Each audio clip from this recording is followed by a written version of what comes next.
Chapter 577. The walls of the dark and damp cave were inlaid with some sort of green gemstone that emitted a weak light, making this place even more gloomy. On the uneven ground, skeletons were scattered about. Most of them were deathly pale. It seemed that they had died for a long time. But now, there were several new skeletons that were still emitting the stench of blood. His line of sight continued forwards. In the deepest depths of the cave, there was a seemingly small pool of water.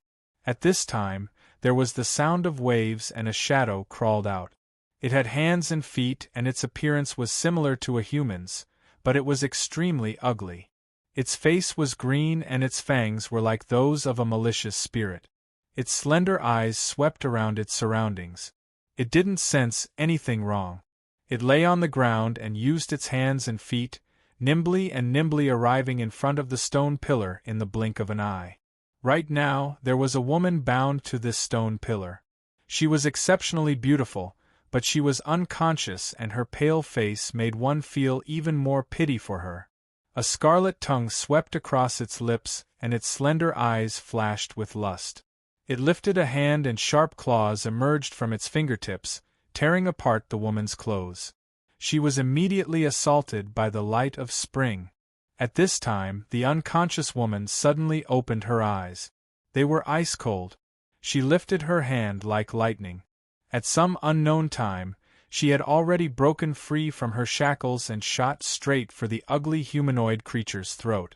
The timing she chose to launch an attack was also perfect. Unfortunately, this strike didn't obtain the slightest bit of effect. A long tongue wrapped around her wrist. It was exceptionally long, wrapping around her arm until it arrived in front of the woman. The humanoid creature's eyes flashed with a playful light. In the next moment, its tongue violently plunged into the woman's mouth. Then, there was the sound of swallowing that made one's scalp tingle. The woman's eyes widened and twisted, but she couldn't break free at all. Her body rapidly withered, and in the blink of an eye, she was nothing but a bag of bones.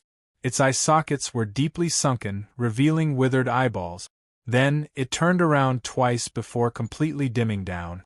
The tongue retracted from the corpse's mouth, but it wasn't willing to let go of the slightest bit of flesh and blood. Only after the last bit of dried skin was it reluctantly retracted. On the ground, there was a new corpse. The ugly creature smacked its lips as if it was savoring the delicious taste of blood and flesh. Its bulging abdomen wriggled as it quickly digested and absorbed the blood. Suddenly, its eyes widened and a cold light shot out from its slender eyes. Then, it began to speak in human language. Interesting. Someone actually came specifically for me. The master of the 9-heaven mirror moon palace of the immortal sect. TSK, the exalted forgotten emotions and the great Tao. Her flesh and blood must be delicious. The one that had been cleanly swallowed just now was one of the female cultivators at Shen Yuanin's side. As for this incomparably ugly humanoid creature, it was the infamous water demon. It could only be said that Shen Yuanin's luck was quite bad. Before she even arrived, she had already been discovered by this monster. The water demon's eyes flashed. Although it had been slumbering in the sea of purgatory for many years, the name of the immortal sect still reverberated in its ears. Even with its strength, it didn't have absolute confidence it could swallow Shen Yuanin, even if she had just become the master of 9-heaven mirror moon palace. The immortal sect's 3 giants each had their own terrifying inheritances.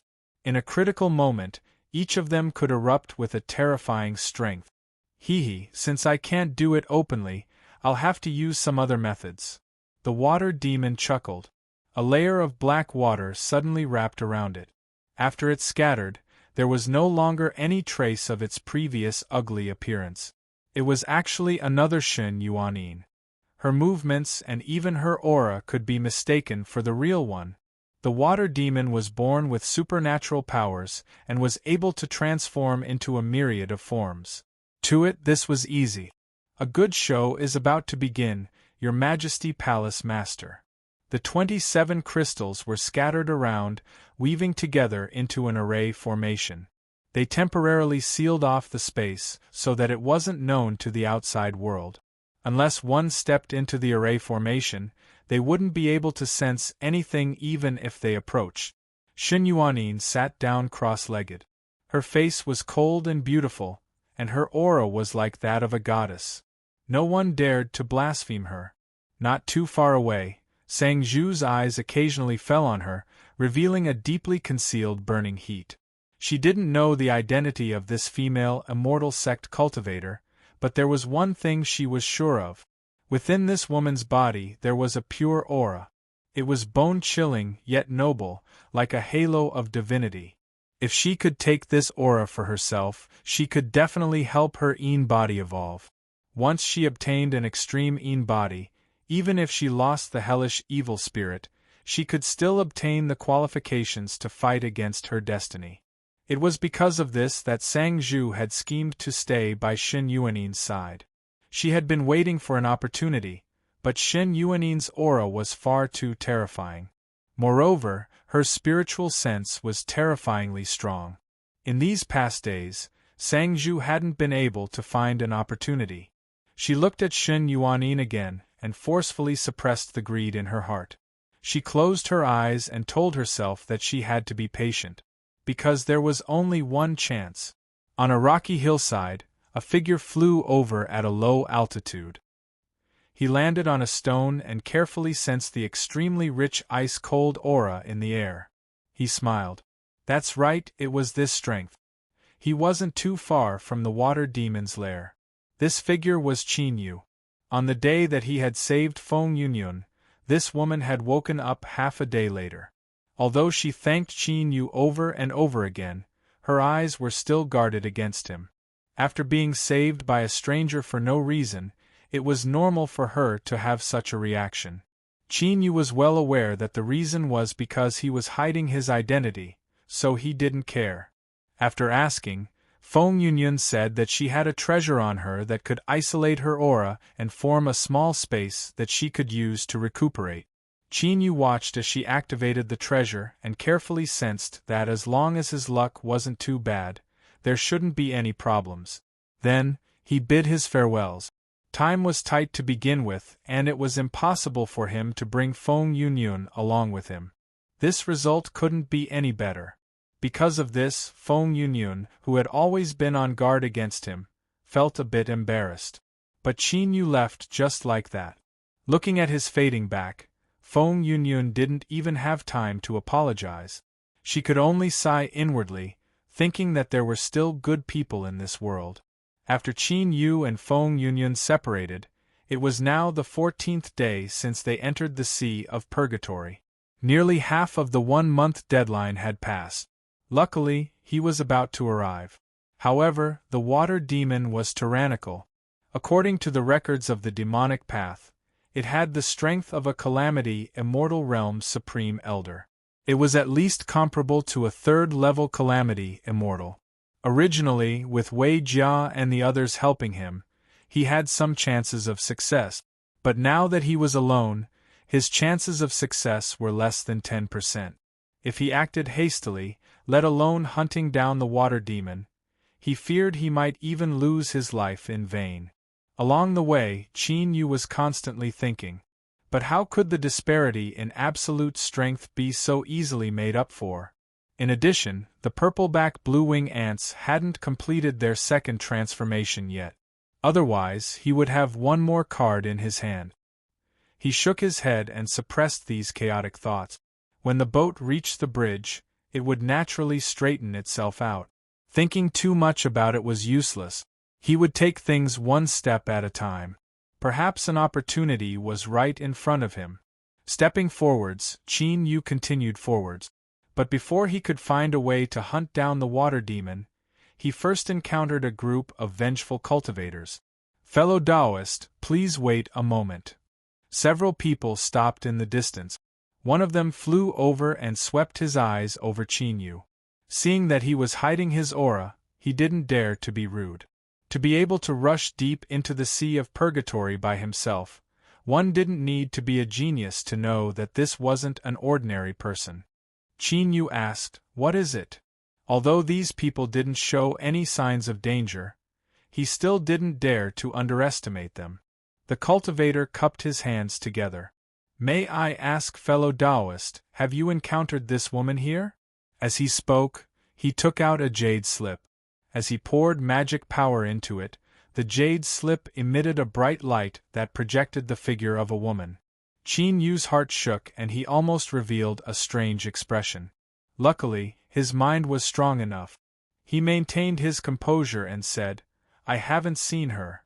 The cultivator revealed a disappointed expression but didn't say anything. He cupped his hands together and left. Qin Yu furrowed his eyebrows. Although the projection wasn't too clear, that cold aura and indifferent eyes left a deep impression on him. Just what trouble had that woman provoked?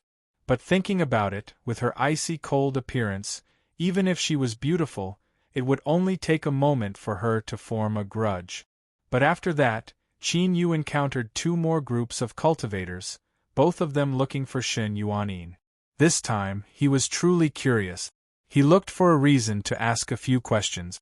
Although the other party's words were vague, he still understood the approximate reason. His complexion became strange. It turned out that these people were seeking revenge because their loved ones and friends had perished under Shen Yuanin's hands. And the reason they died was because they had been plucked to death. The so-called plucking was one of the yin and yang dual cultivation method.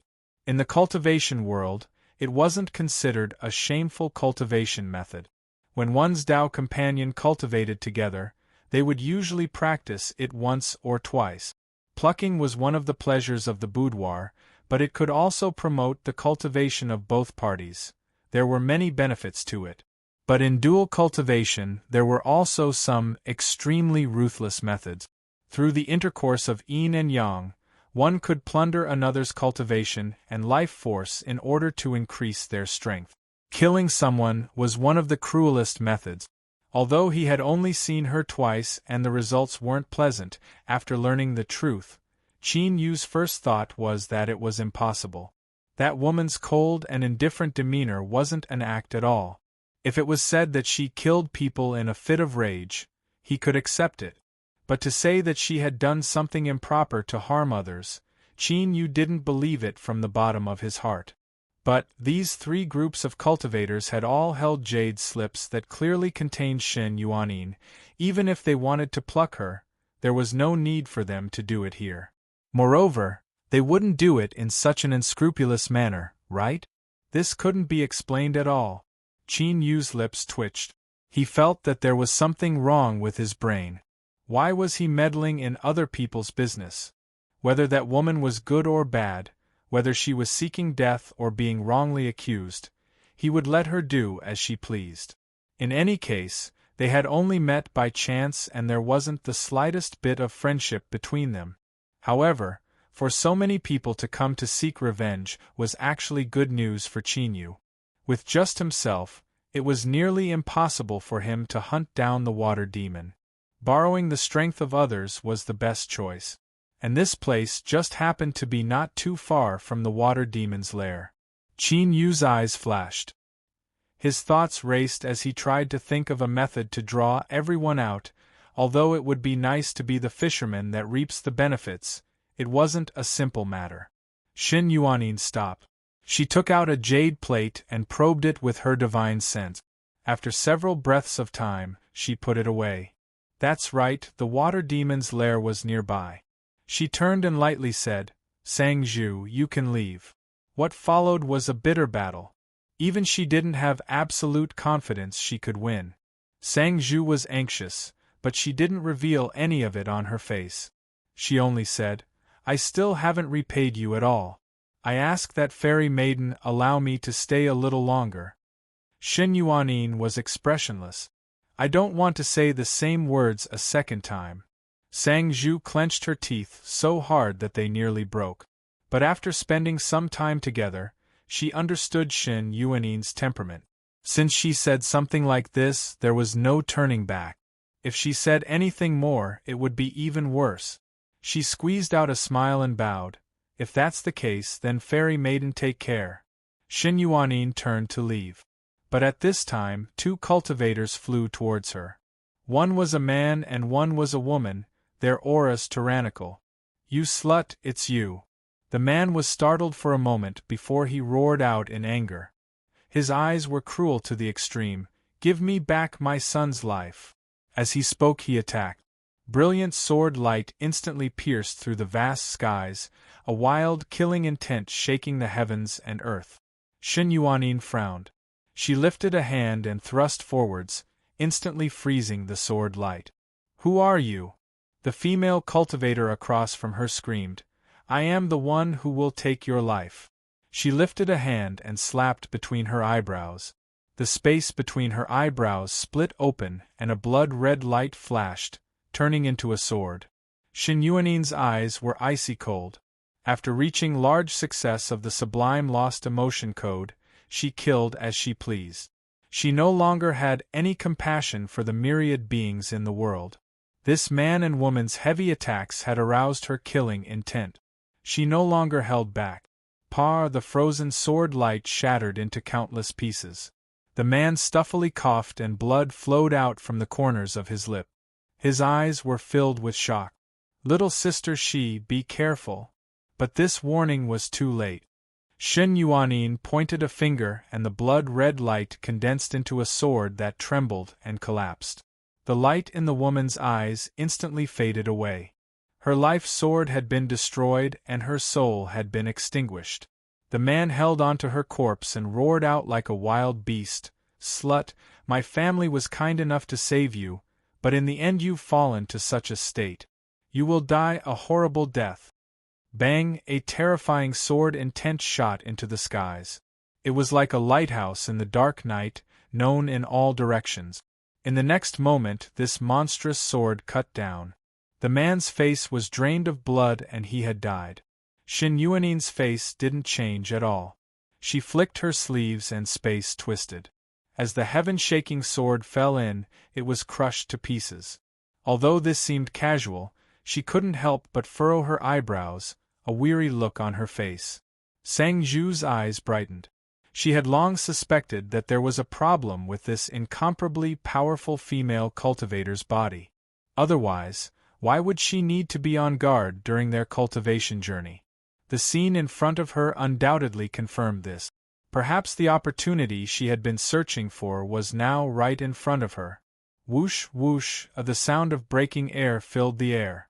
From afar, one could see beams of light hurtling towards them at an astonishing speed. In the distance, space began to collapse. There were even several people who didn't hesitate to break through the void to arrive. Without exception, when these cultivators saw Shen Yuanin, they all gnashed their teeth, killing intent boiling in their eyes. "It's her! You killed my beloved disciple. Today you will die. Kill her and burn her bones to ashes. You evil woman, let's see where you run off to." With a roar, a thick aura locked onto Shen Yuanin. She frowned. She flicked her sleeves and a massive divine palace phantom appeared above her head. An icy cold and dignified voice, stimulated by her powerful cultivation, spread out in all directions. "I am a direct disciple of the immortal sect. Who are you that you dare to surround me?" Killing intent billowed around everyone. As they heard this, their complexions changed. Immortal sect, to be able to summon the projection of an immortal palace, there was no doubt that she was a direct disciple. Moreover, she was one of the highest existences, one with an incomparably honored status.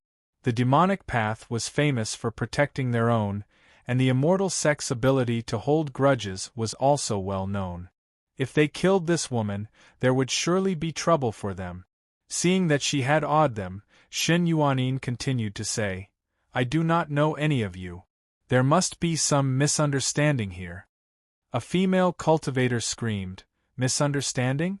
Even if you turn to ashes, I would still recognize you." Her eyes swept around. "So what if you are a direct disciple of the immortal sect? A life for a life is the highest principle of the heavenly Tao.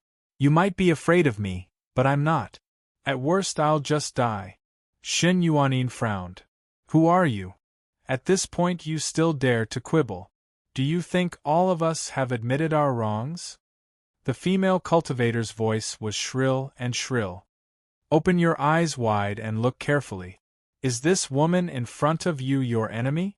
There's no mistake, it's her. Appearances can be changed, but aura cannot be wrong. Even if you are someone from the immortal sect, you cannot be forgiven for doing such a cruel and unforgivable thing. It's her, it's her. Shen Yuanin coldly said, during this period of time, I have been together with this woman. I haven't taken a single step away from her. Shua, countless eyes gathered on Sang Zhu. The crowd cried out, Your Highness Sang Zhu. They actually recognized her. In the Qi Empire's diplomatic mission, there was a prince and a princess. They had both entered the Sea of Purgatory, and as soon as everyone heard their names, they were able to recognize them. If they could obtain the testimony of a princess, then even if it couldn't completely wash away the suspicions of Shen Yuanin, it would at least calm everyone down. But at this time, Sang Zhu's mind was spinning with another thought. With Shen Yuanin's temperament, she was as cold as an ice statue. Unless she had no other choice, she would never explain herself. Now that she had said so much, the only explanation she could think of was that with her current condition, she wouldn't be able to withstand a great battle. Her thoughts raced. After several breaths of time, Sang Zhu made her decision. Now was the best chance. She absolutely could not miss it. With her mind set, Sang Zhu didn't hesitate any longer. She looked up, a look of panic on her face. Everyone, save me! Sang Zhu was forced by her. That woman was injured not too long ago. If I wait for her to recover, both you and I will die here. Her words were vague and unclear, but at this time, it was enough. Shen Yuanin paused for a moment. Her eyes were ice-cold as she looked at Sang Zhu. In the eyes of others, this was the anger of someone who had been exposed. What else do you have to say, you slut? Kill her. The law doesn't punish too many people. So what if it's the immortal sect? As long as no one speaks of her, how can the immortal sect know that she died under our hands? Sang Zhu's words became the final straw that broke everyone's hearts. Of course, the other reason was that what someone said before was correct. Everyone present had been contaminated by this karma. Only an idiot would speak of it. The Sea of Purgatory had suffered countless casualties this time. The death of an immortal sect direct disciple wasn't remarkable at all. Killing her wouldn't be too troublesome. Shen Yuanin could clearly feel the killing intent in everyone's hearts. She lifted a hand and pointed behind her. Sang Zhu's heart chilled. She hid behind someone, and in the next moment, the cultivator in front of her was covered in ice. Kacha, cracks appeared and the cultivator broke into countless pieces. His corpse fell to the ground. This scene left Sang Zhu deathly pale. If she hadn't been prepared, the one to die would have been her. Attack! Kill! Shen Yuanin killed everyone, setting off the prelude to a great battle. Cultivators all attacked with hate in their hearts. To be able to rush into the Sea of Purgatory's forbidden land, whether it was alone or together, their strength couldn't be underestimated. Now that they attacked together, the light of supernatural powers flooded the world. The dazzling light was an extremely terrifying destructive strength. But at this moment, Shen Yuanin erupted with a strength that surpassed all imaginations. She lifted her hands and the phantom of the immortal palace above her spread out, protecting her within. All of the supernatural powers fell into the immortal palace phantom. Their strength rapidly weakened until they vanished from sight. This scene caused everyone's pupils to shrink. To be able to block all of their attacks, how could the word terrifying describe her strength? Did an immortal sect female cultivator with such a cultivation need to pluck her? Thinking deeper, what sort of status did a female cultivator with such a cultivation have in the immortal sect? Their hearts trembled. They feared that there really was a misunderstanding here. But with things having come to this step, could they still explain it? Even if they did, would this cold-faced immortal sect female cultivator let them go? Would the immortal sect show mercy? Clenching their teeth, a cold light flashed in their eyes. Now they had no other choice. Even if they knew they were wrong, they could only continue their mistake to the end and kill her. As long as she died, everything would be over. Everyone would have a guilty conscience in their hearts, and no one would say anything. Bang, bang, for a time, the light of supernatural powers didn't diminish at all. Rather, it became even more terrifying than before. Shen Yuanin had a faint expression. She could naturally feel the changes in everyone's mood. The depths of her eyes became increasingly cold. She lifted a hand and pointed at the void. Several fingers fell down and strong winds rose up, causing the surrounding temperature to rapidly fall. White snowflakes fluttered down from above. They fell fast and dense, covering the earth in an instant. Each of these snowflakes contained an extremely terrifying coldness. As soon as they came into contact with flesh and blood, they would immediately merge with it. Soon, the surrounding cultivators all revealed horrified expressions. The magic power in their bodies stagnated and the flow of blood slowed down. It was as if their entire bodies were frozen solid. To block the attacks with one hand and then attack everyone with the other, and with such a strong and fierce attack, this awakened the fear they felt towards the immortal sect. The momentum of the attacks slowed down. Many people retreated, trying their best to avoid being covered by the snowflakes. At this time, a figure broke through the snow and appeared outside the immortal palace phantom. This was a handsome youth. He had a graceful bearing and a cold light surged in his starry eyes. He lifted a hand and punched out. Bang! A wild strength was gathered into this fist. The immortal palace phantom caved in and began to twist. The majestic palaces were twisted apart, causing chaos and chaos to descend. The youth was forced back by the formidable strength. Every step he took shattered space. His complexion paled and he finally spat out a mouthful of blood. But as he spat out blood, Shen Yuanin frowned. She revealed a pained expression and her eyes darkened. The immortal palace phantom collapsed. The youth stopped. His eyes were as cold as lightning. Everyone, if you don't attack now, when will you? Everyone that had just retreated had a vicious light in their eyes once more. While she was sick, they would take her life. Shen Yuanin took a deep breath. Faint traces of white light broke out from her body, making her seem incomparably pure and holy, as if she were about to ascend to immortality. In the next moment, this white light wrapped around her. She was like a meteor that cut through the horizon. All that blocked her was crushed to pieces. Her speed was inconceivably fast as she vanished from sight. She escaped? Everyone stopped, their complexions distressed. The youth formed hand seals and shot out several blood balls.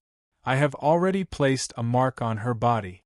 With these blood balls, I can sense her position. We must eliminate all evil. We cannot allow this woman to escape and continue harming the world. These words were filled with righteousness. Everyone was overjoyed. They expressed their thanks and took the blood beads, howling away based on their senses. They could not allow this immortal sect female cultivator to live, otherwise they would all die. They were clearly seeking revenge, and standing on the side of righteousness, but things had actually progressed to such a degree? It wasn't that no one regretted their actions, but that it was already too late. They had to kill her. Sang Zhu forcefully suppressed her shock. Brother 17? The youth turned around. His eyes flashed and he smiled. So royal sister was also here. Now isn't the time to speak. You and I should also follow. We must kill this woman. As he spoke, a cold chill filled the air. Sang Zhu respectfully nodded. I will follow brother 17's orders. The two of them howled away. Sang Zhu fell behind. As she looked at the youth's back, her eyes were cloudy and uncertain. She never knew that the usually low-key and patient old 17 would actually possess such formidable strength. It really wasn't a lie that the emperor races were filled with crouching tigers and hidden dragons. Qin Yu frowned, his complexion a bit ill. According to the demon envoy's instructions, he should have been able to lock onto the Watergloom's aura. But now, after using the secret art, his senses were blurred and blurred. Could it be that the changes in the Sea of Purgatory had affected the effect of the secret art? If so, then things would become troublesome. Although he had drawn out the approximate range of the Watergloom's location, this range covered at least 1,000 miles.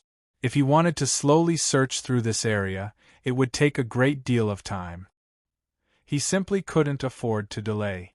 Thinking of this, Qin Yu's eyes became increasingly gloomy. At this time, there was the sound of breaking air in his ears.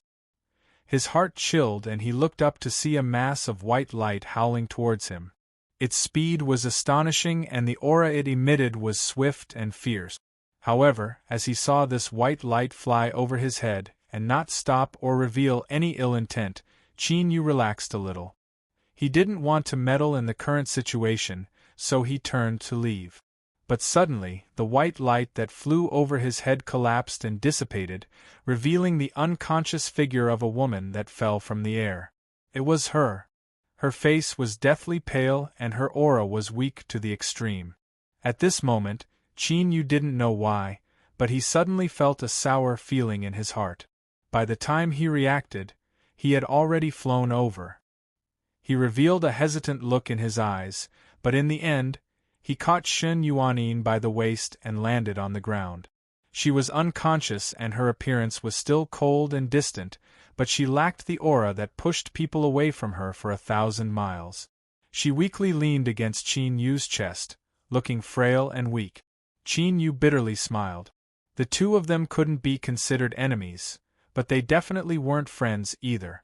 Thinking back to the unpleasant encounter they had before, it was already benevolent of him not to hit her while she was down. But if he saved her, would that cause trouble for himself? Reason told Qin Yu that he shouldn't meddle in this matter. But, after a long period of silence, he didn't let go. Damn, he really was crazy. In the past, he never discovered that he had the potential to be obsessed with women. Or was it because he never had a chance to put it into practice? Perhaps teasing himself was a way to comfort himself. He didn't know if it would work on others, but at the very least, Qin Yu felt a little better. He looked down at Shen Yuanin and shook his head. Then, his figure flashed and he rapidly flew away. Although he didn't know who was chasing her, he didn't need to be an idiot to know that someone that could force such a powerful woman to such a degree was absolutely terrifying. Of course, it was best to leave as soon as possible. Saving her was already stupid enough. If he were to throw himself into danger because of this, then he really would become a joke. Schwa, schwa. Chapter 578. The altar was made of stone. It was wide at the bottom and narrow at the top. After countless years of erosion, it had been damaged in many places, making it seem bleak and desolate. But as one looked down, one could still feel the majesty and dignity of the altar that hadn't yet faded away. Several figures stood beneath the altar, looking at its dilapidated state. Their eyes were bitter but also a bit excited. One of them was an old man with white hair.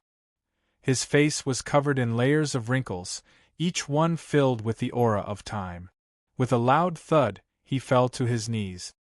His body trembled as he kissed the earth. Turbid tears rolled down his cheeks. The descendants are unfilial, bringing shame to our ancestors. The people around him also knelt down. They clenched their fists, heavy expressions on their faces. Zhang Lingtian was the first to stand up. He slowly said, "Great-grand-uncle, since we were able to find this place, it is because our ancestors are protected by the heavens. There is no need for you to worry too much." The old man wiped away his tears. "Your Highness is right. It was all my fault. I couldn't suppress my emotions for a moment." He looked at the altar. "The Emperor's seal is here. As long as you can obtain it, your Highness will obtain it. An invisible destiny will be added to your body." Zhang Lingtian bowed, solemnly saluting. "I'll have to trouble great-grand-uncle." The old man revealed a solemn expression. "This is my duty. My branch of the clan was born for this purpose. Your Highness, please wait a moment." We will immediately ask for the Emperor's seal. He waved his hand. Several people behind him stood up. With a bit of silence, they scattered around the altar. Begin, the old man said. Outside the altar, several people cut their palms at the same time. Dark red blood gushed out. But as the blood dripped down, it was attracted by an invisible strength and floated in midair. A humming sound came from deep within the ruined altar. It carried with it the weakness and exhaustion of countless years of slumber, as well as an unconcealable restlessness. The complexions of those who bled changed. Their faces paled. Then, the floating blood stretched out and connected to the altar.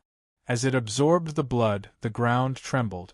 Dark golden runes appeared on the surface of the altar. At first, they were messy and incomplete, but as they increased in number, they gradually linked together, forming an incomparably complex array diagram. However, due to the destruction of the altar, some parts of the diagram had been damaged, causing the power of the formation to be unable to circulate. The old man's eyes swept over the damaged parts of the array diagram. He paused for several breaths of time and sighed inwardly. Then, he made up his mind. Your Highness, all of our clan's hopes rest on you. I hope that your Highness will be careful in the future and live up to the clan's expectations. Zhang Lingtian bowed, his expression firm like stone. I will remember Grand Uncle's teachings. Lin Weiwei knelt on the ground and paid her respects in place of her elder brother. She knew very well what kind of price her granduncle and the others would have to pay. Your name will definitely be recorded in the family tree and remembered by future generations. We will be eternally grateful.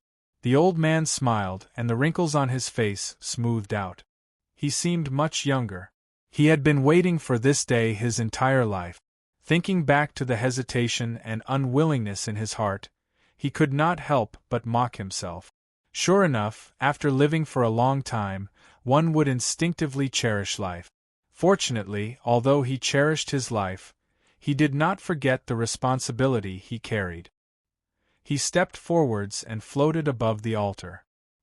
He spread out his arms and blood-red light drilled out from his body, submerging him within. This blood-red light seemed to have a mind of its own. It flew down on its own, falling onto the damaged parts of the array diagram. It wriggled and fused into it, repairing it. All around the altar, several people with blood dripping from their hands revealed expressions of sorrow. As they looked at the old ancestor being submerged in the blood-red light, most of the resentment in their hearts dissipated. Perhaps it was as the old ancestor had said. This was the mission of their bloodline, and it had already been decided long ago. Closing their eyes, several people silently stirred the blood-red light in their palms. The humming from within the altar became even louder, adding a bit more strength to it. Golden runes slowly grew out from the damaged parts of the array diagram. When it was completely repaired, the blood-red light above the altar suddenly converged. The old man had vanished from sight, leaving behind nothing but ashes. He had used his life to repair the array diagram, exhausting everything. Bang! The golden runes shined brightly, condensing into a golden beam of light that smashed into the heavens. It shattered space, connecting to some unknown place. The cultivators standing around the altar with their eyes closed suddenly stiffened. Faint traces of ash gray rose up from beneath their feet, quickly spreading to every part of their bodies. This color was extremely gloomy and exuded a sense of extermination. Suddenly, a gust of wind blew up. Just like the old man, their bodies disintegrated in the wind. There wasn't even the slightest bit of life left. Zhang Lingtian struggled to stand up straight, his expression deep with grief. Lin Weiwei's eyes were red and large drops of tears flowed down her cheeks.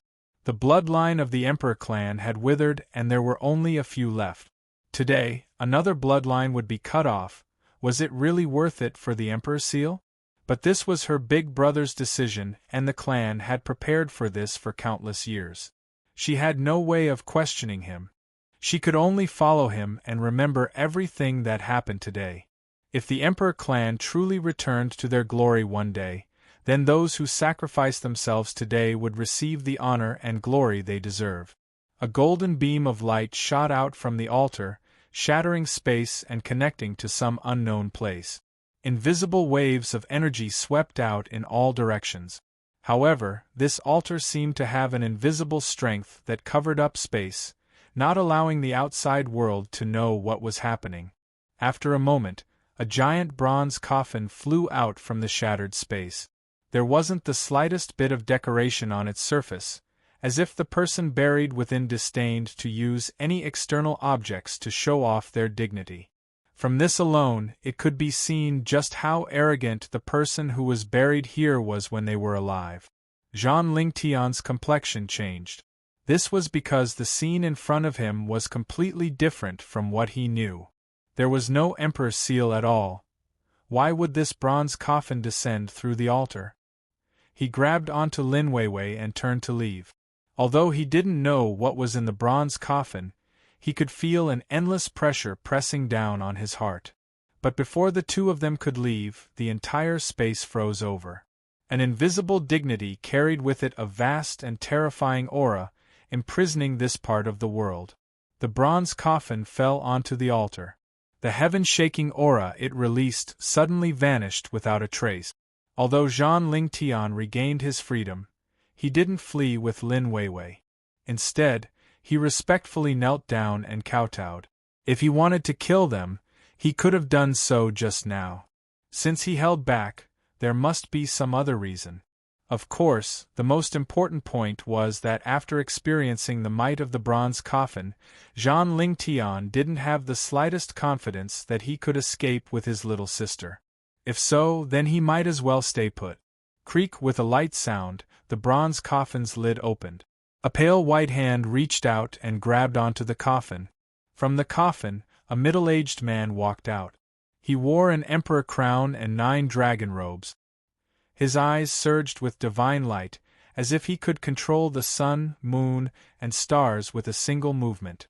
Within this bronze coffin was a great emperor. His entire body was filled with death energy, but he still retained a trace of vitality. Life and death energies intertwined, diametrically opposed to each other. But they flowed freely, forming a system of their own, stable and unending. It was truly strange. His eyes fell on Zhang Lingtian and Lin Weiwei.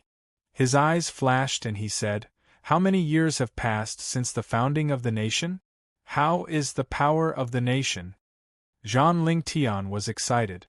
Although he found it hard to believe, he had already recognized that this great emperor in front of him, who seemed to have come back from the dead, was the founding ruler. The portrait enshrined in the ancestral temple, and the jade slip that had been passed down to this day were exactly the same as the person in front of him. Moreover, that emperor aura that suppressed the highest heavens couldn't be faked at all. Reporting to the ancestor ruler, the Great Zhou has been founded for 25 million years and the country has collapsed for 40 million years. The emperor clans have withered and there is only a single city left. Bang, the altar shook and the skies changed colors. Fog tumbled, as if a million divine mountains were condensing and descending. Zhang Lingtian's body shivered. He spat out a mouthful of blood, his face deathly pale. The founding emperor was enraged. "When I was buried, I left behind a posthumous edict. If the country is unstable, I can be awakened from my slumber. How dare you disrespect me?" Zhang Lingtian didn't dare to argue. He only lowered his head and admitted his crimes. Luckily, that sky-toppling aura soon dispersed. The founding emperor had a gloomy expression. What happened? There had to be some accident. Zhang Lingtian suppressed the discomfort in his body. He respectfully said, 40 million years ago, the empire was filled with the smoke of war. The ancestors of my clan wanted to summon the Emperor's seal to support the destiny of the nation. As for what happened, no one knows. All I know is that the summoning process didn't go smoothly, and all the ancestors that participated died in a single day. At that time, the empire was in a precarious situation. After this strike, it was unable to recover. 1,000,000 years of war later, the land was divided into 7. Then, he explained the current situation of the 7 empires in the land of divinity and demons.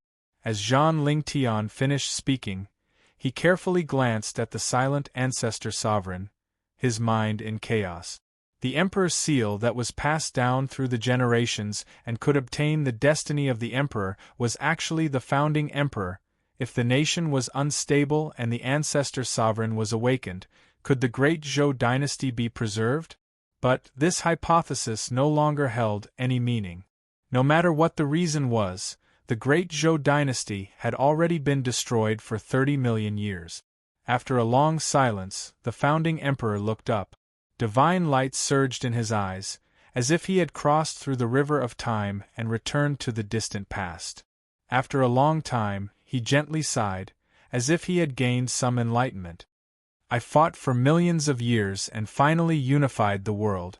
I established a transcendent cause, combining my body with the destiny of the nation to suppress all.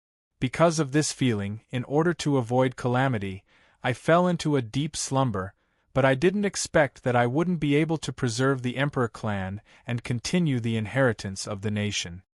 His eyes fell. Rise.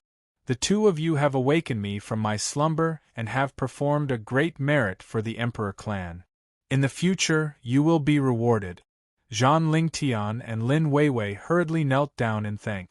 The founding emperor flicked his sleeves, and an invisible strength wrapped around the 2 of them. He put away the bronze coffin and stepped out, vanishing from sight. Ing capital, Great Chu Imperial Palace. His Majesty the Emperor sat alone in a secret chamber. He looked at the star atlas, at the bright star that suddenly lit up. His eyes were dignified. There were 7 emperor stars in the world, but now an 8th had appeared. Moreover, it was so bright that the instant it appeared, it erupted with light that nearly covered the entire star atlas. The 8th emperor of the world, no, perhaps he should be called the first emperor of all eternity. The ancient rumors were true. The one who established the great Zhou dynasty, the one who ruled over all the heavens, was actually still alive. Although he was already prepared in his heart, as he witnessed this scene with his own eyes, endless waves were set off in the emperor's powerful mind. After a long time, Mi Ganyuan took a deep breath. He suppressed the tumbling waves in his heart and his eyes burst out with confidence. So what if the founding emperor of the great Zhou dynasty was called the first emperor of all eternity? The current world was no longer the territory of the great Zhou dynasty. He was the most powerful emperor in this world. If everything went smoothly, he could borrow the power of purgatory to suppress him, refine his flesh and blood, and plunder his imperial destiny. He would have a chance of inheriting the transcendent emperor godhood and obtaining the approval of the heavens and earth. At that time, what did the immortal sect or demonic path matter? Unifying the world wasn't without hope. On the long snake stone tablet, black flames rose up in the skeleton's eye socket. He was silent for a long time and then he sighed.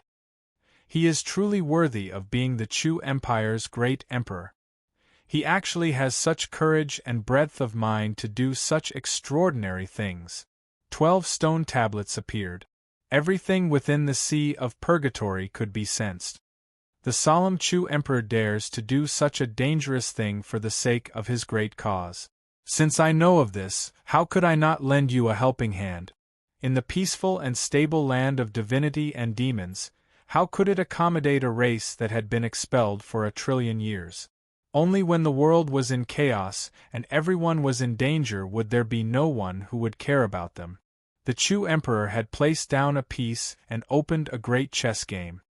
He naturally had to add fuel to the fire and not miss out on this heaven-sent opportunity. The skeleton lifted a hand and slapped it. The stone tablets beneath him trembled. The 12 stone tablets connected together and their auras erupted at the same time. Originally, he was still hiding his aura, but now he didn't hold it back anymore. Deep within the sea of purgatory, there was an extremely terrifying and alluring aura that leapt into his senses. Of course, not everyone had the qualifications to touch upon this aura. Only when one's strength reached a certain level and touched upon the source of the world would they be able to sense its existence. In the darkness, pairs of deep eyes suddenly opened. Some were shaken, some were puzzled, but without exception, all of them were filled with joy. No matter what the reason was, hadn't they waited for endless years for this moment? Bang bang, aura after aura erupted from all over the sea of purgatory. Each aura was so solid that it seemed tangible. Like a burning beacon, it shot into the skies. Within the entire sea of purgatory, all living beings trembled.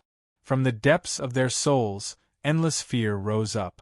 After the Chu Emperor and the mysterious skeleton placed down their pieces, the true great waves arrived. Countless people were frightened and their complexions paled. Although they didn't know what was happening, a great fear rose up in their hearts. The reason for that was because each and every one of those auras were capable of easily crushing them to dust. Within a temporary cave dwelling, Qin Yu's eyes flashed open. A divine light flashed within them, filled with a shaking intent. He lowered his head, his eyes widening as if he had seen something unbelievable. Sea of Purgatory. Sea of Purgatory, so this was the true origin of its name. That's right, at this moment, Qin Yu could feel a magnificent aura being released from deep underground. His cultivation boundary was indeed lacking, but within his soul space, whether it was the cosmic sea-cross bell or the purple moon, both of them could make up for this deficiency. I never thought it would be hidden here, Undying whispered. Qin Yu suddenly sensed something. He turned and saw that the woman had woken up. There wasn't a hint of panic on her face. Her cold eyes swept over Qin Yu before looking down at her feet. She had also sensed it. This good fortune is not something you can covet, otherwise you will only be throwing your life away. An icy voice came out from between her teeth, without the least bit of warmth. Shen Yuanin stood up and walked out. She didn't say a word of thanks or even glance at him. Qin Yu's lips twitched. This was indeed this woman's style. Undying's voice sounded out in his mind. She is right. With Master's current cultivation, you do not have the qualifications to interfere in this struggle for good fortune. Her tone was filled with unwillingness. Qin Yu frowned. Just what is it? You seem to know. Undying bitterly smiled. I can't say. What? With Master's current cultivation, it is impossible for you to know of its existence. Now that you have sensed it through other methods, you have already broken through the taboo. If you probe any further and trigger a resonance of energy, you will surely provoke a disaster. Qin Yu's heart trembled and all the hairs on his back stood up.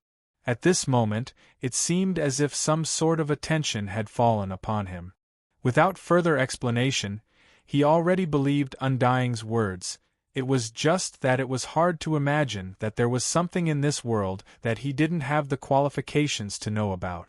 If he were to forcefully probe it, a great calamity might befall him. This is true good fortune. Undying couldn't help but say. Qin Yu was silent. He could clearly feel the other party's sigh from these words.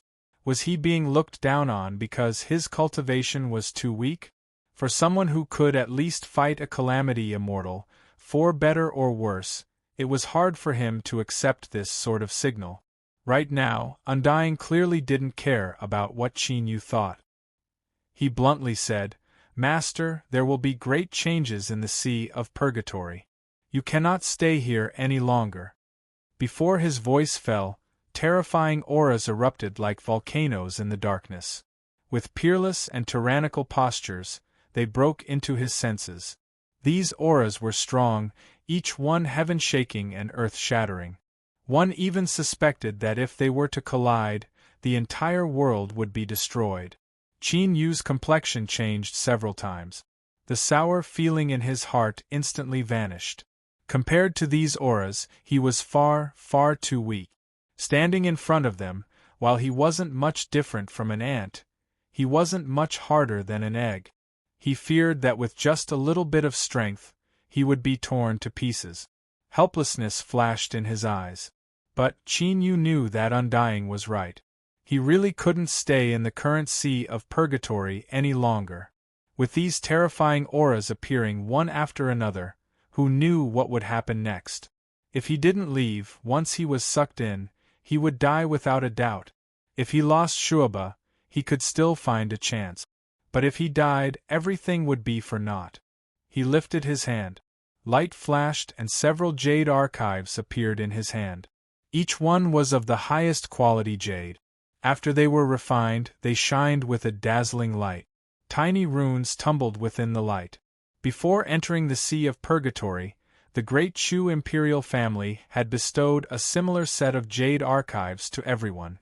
With these jade archives, they could lay down a miniature array formation that resonated with Ing Capital's Great Array Formation and teleport away.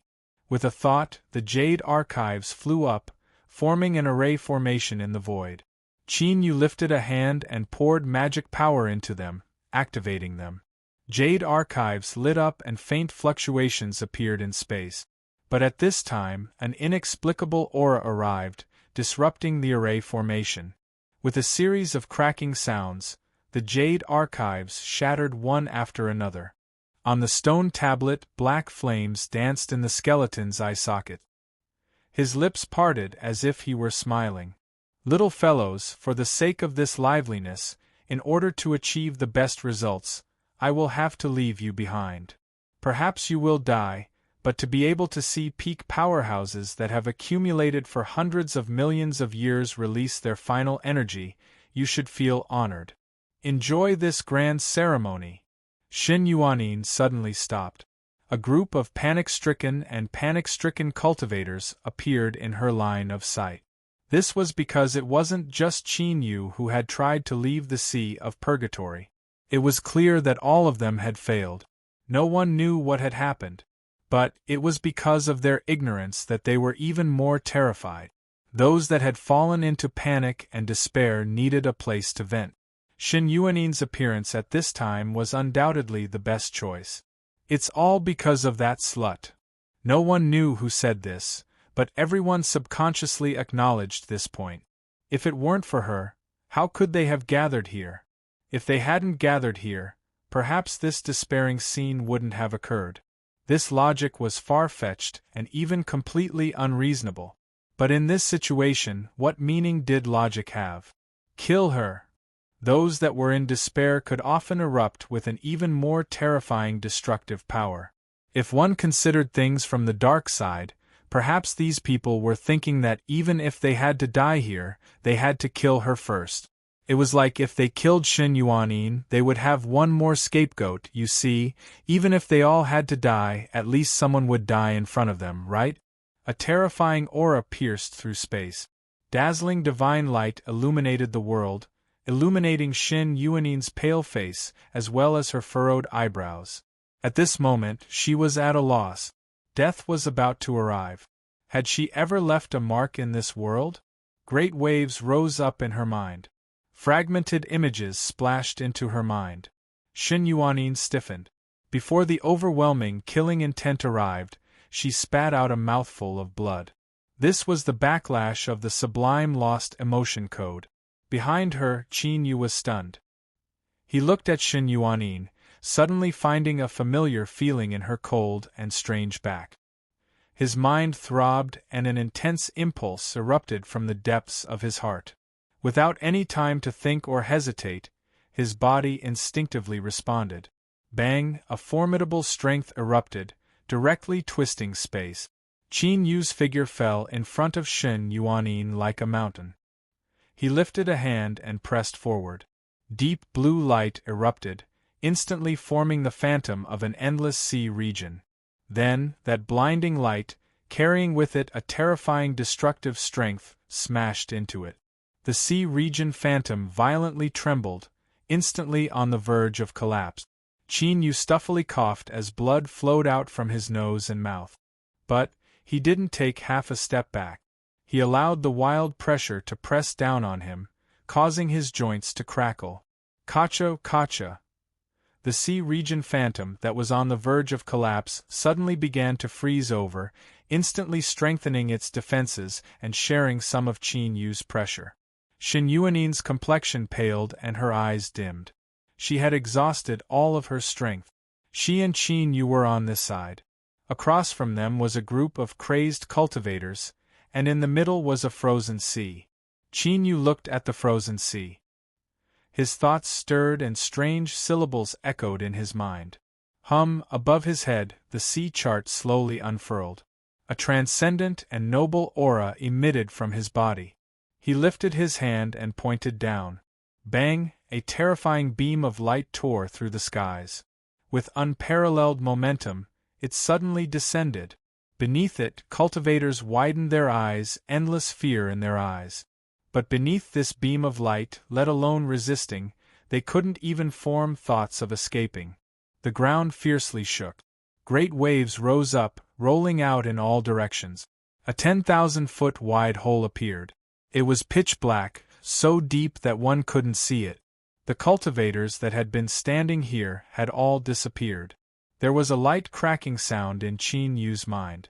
Then, he felt a sharp pain, as if a sharp wooden stake had ruthlessly stabbed into him.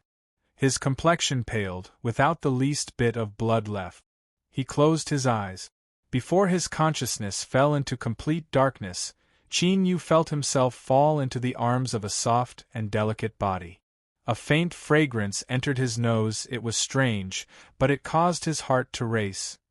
He only felt that it was very soft, but what a pity! He fainted in the next moment. Chapter 579/P. After seeing the terrifying hole in the ground that seemed to lead straight to the 9 nether realms, the group chasing Shen Yuanin dispersed. What nonsense! Although the current situation wasn't right and they might die here, who would be willing to die here until the final moment? What if there was a chance to live? Even if they were doomed to die, dying late was better than dying early. Continue to chase? What a joke! This was simply sending their head from 1,000 miles away. Sang Zhu paled and her eyes filled with fear. If Shen Yuanin didn't die, then even if she could leave the Sea of Purgatory alive, her fate would still be miserable. Although the Qi Empire was one of the 7 great empires, ever since it was founded, it had always been supported by the Immortal Sect. Although the Immortal Sect recognized the dignity of the empire, it was impossible to resolve the matter of plotting to kill a direct disciple. Moreover, the stronger Shen Yuanin was, the higher her status was in the Immortal Sect. The 17th Prince Sang Ku frowned. He couldn't care about the cultivators that were scattering away. Light surged in the depths of his eyes. Thus, the events that occurred not too long ago were replayed in reverse, as if he were looking back in time. Because the strength was far too terrifying, it caused the surrounding aura to distort and the scene to be incomplete. But, he could still make out the approximate course of events. He saw Qin Yu attack, the slowly unfolding sea map, and the terrifying beam of light that crashed down from the heavens. His body instinctively stiffened. Although there was no expression on his face, great waves began to rise in his heart. He was actually the one chosen by God. This was troublesome. He didn't doubt the strength of a spiritual God, especially the might of that beam of light. Even though it was only a phantom image, he could still feel the destructive strength contained within. Even he wouldn't be able to withstand the bombardment of that beam of light. This was an extremely powerful spiritual God. Even though it had already perished, the remnant divine might was still terrifying. Sang Ku clenched his teeth and revealed an unwillingness in his eyes. But, he knew that he couldn't continue chasing, otherwise he might encounter a life-or-death crisis. He turned around and restrained all his emotions. He lightly said, "Royal sister, let's go." Sang Zhu was in a trance. She subconsciously nodded, the fear in her heart increasing. What to do? What to do? As she followed behind Sang Ku, her thoughts raced.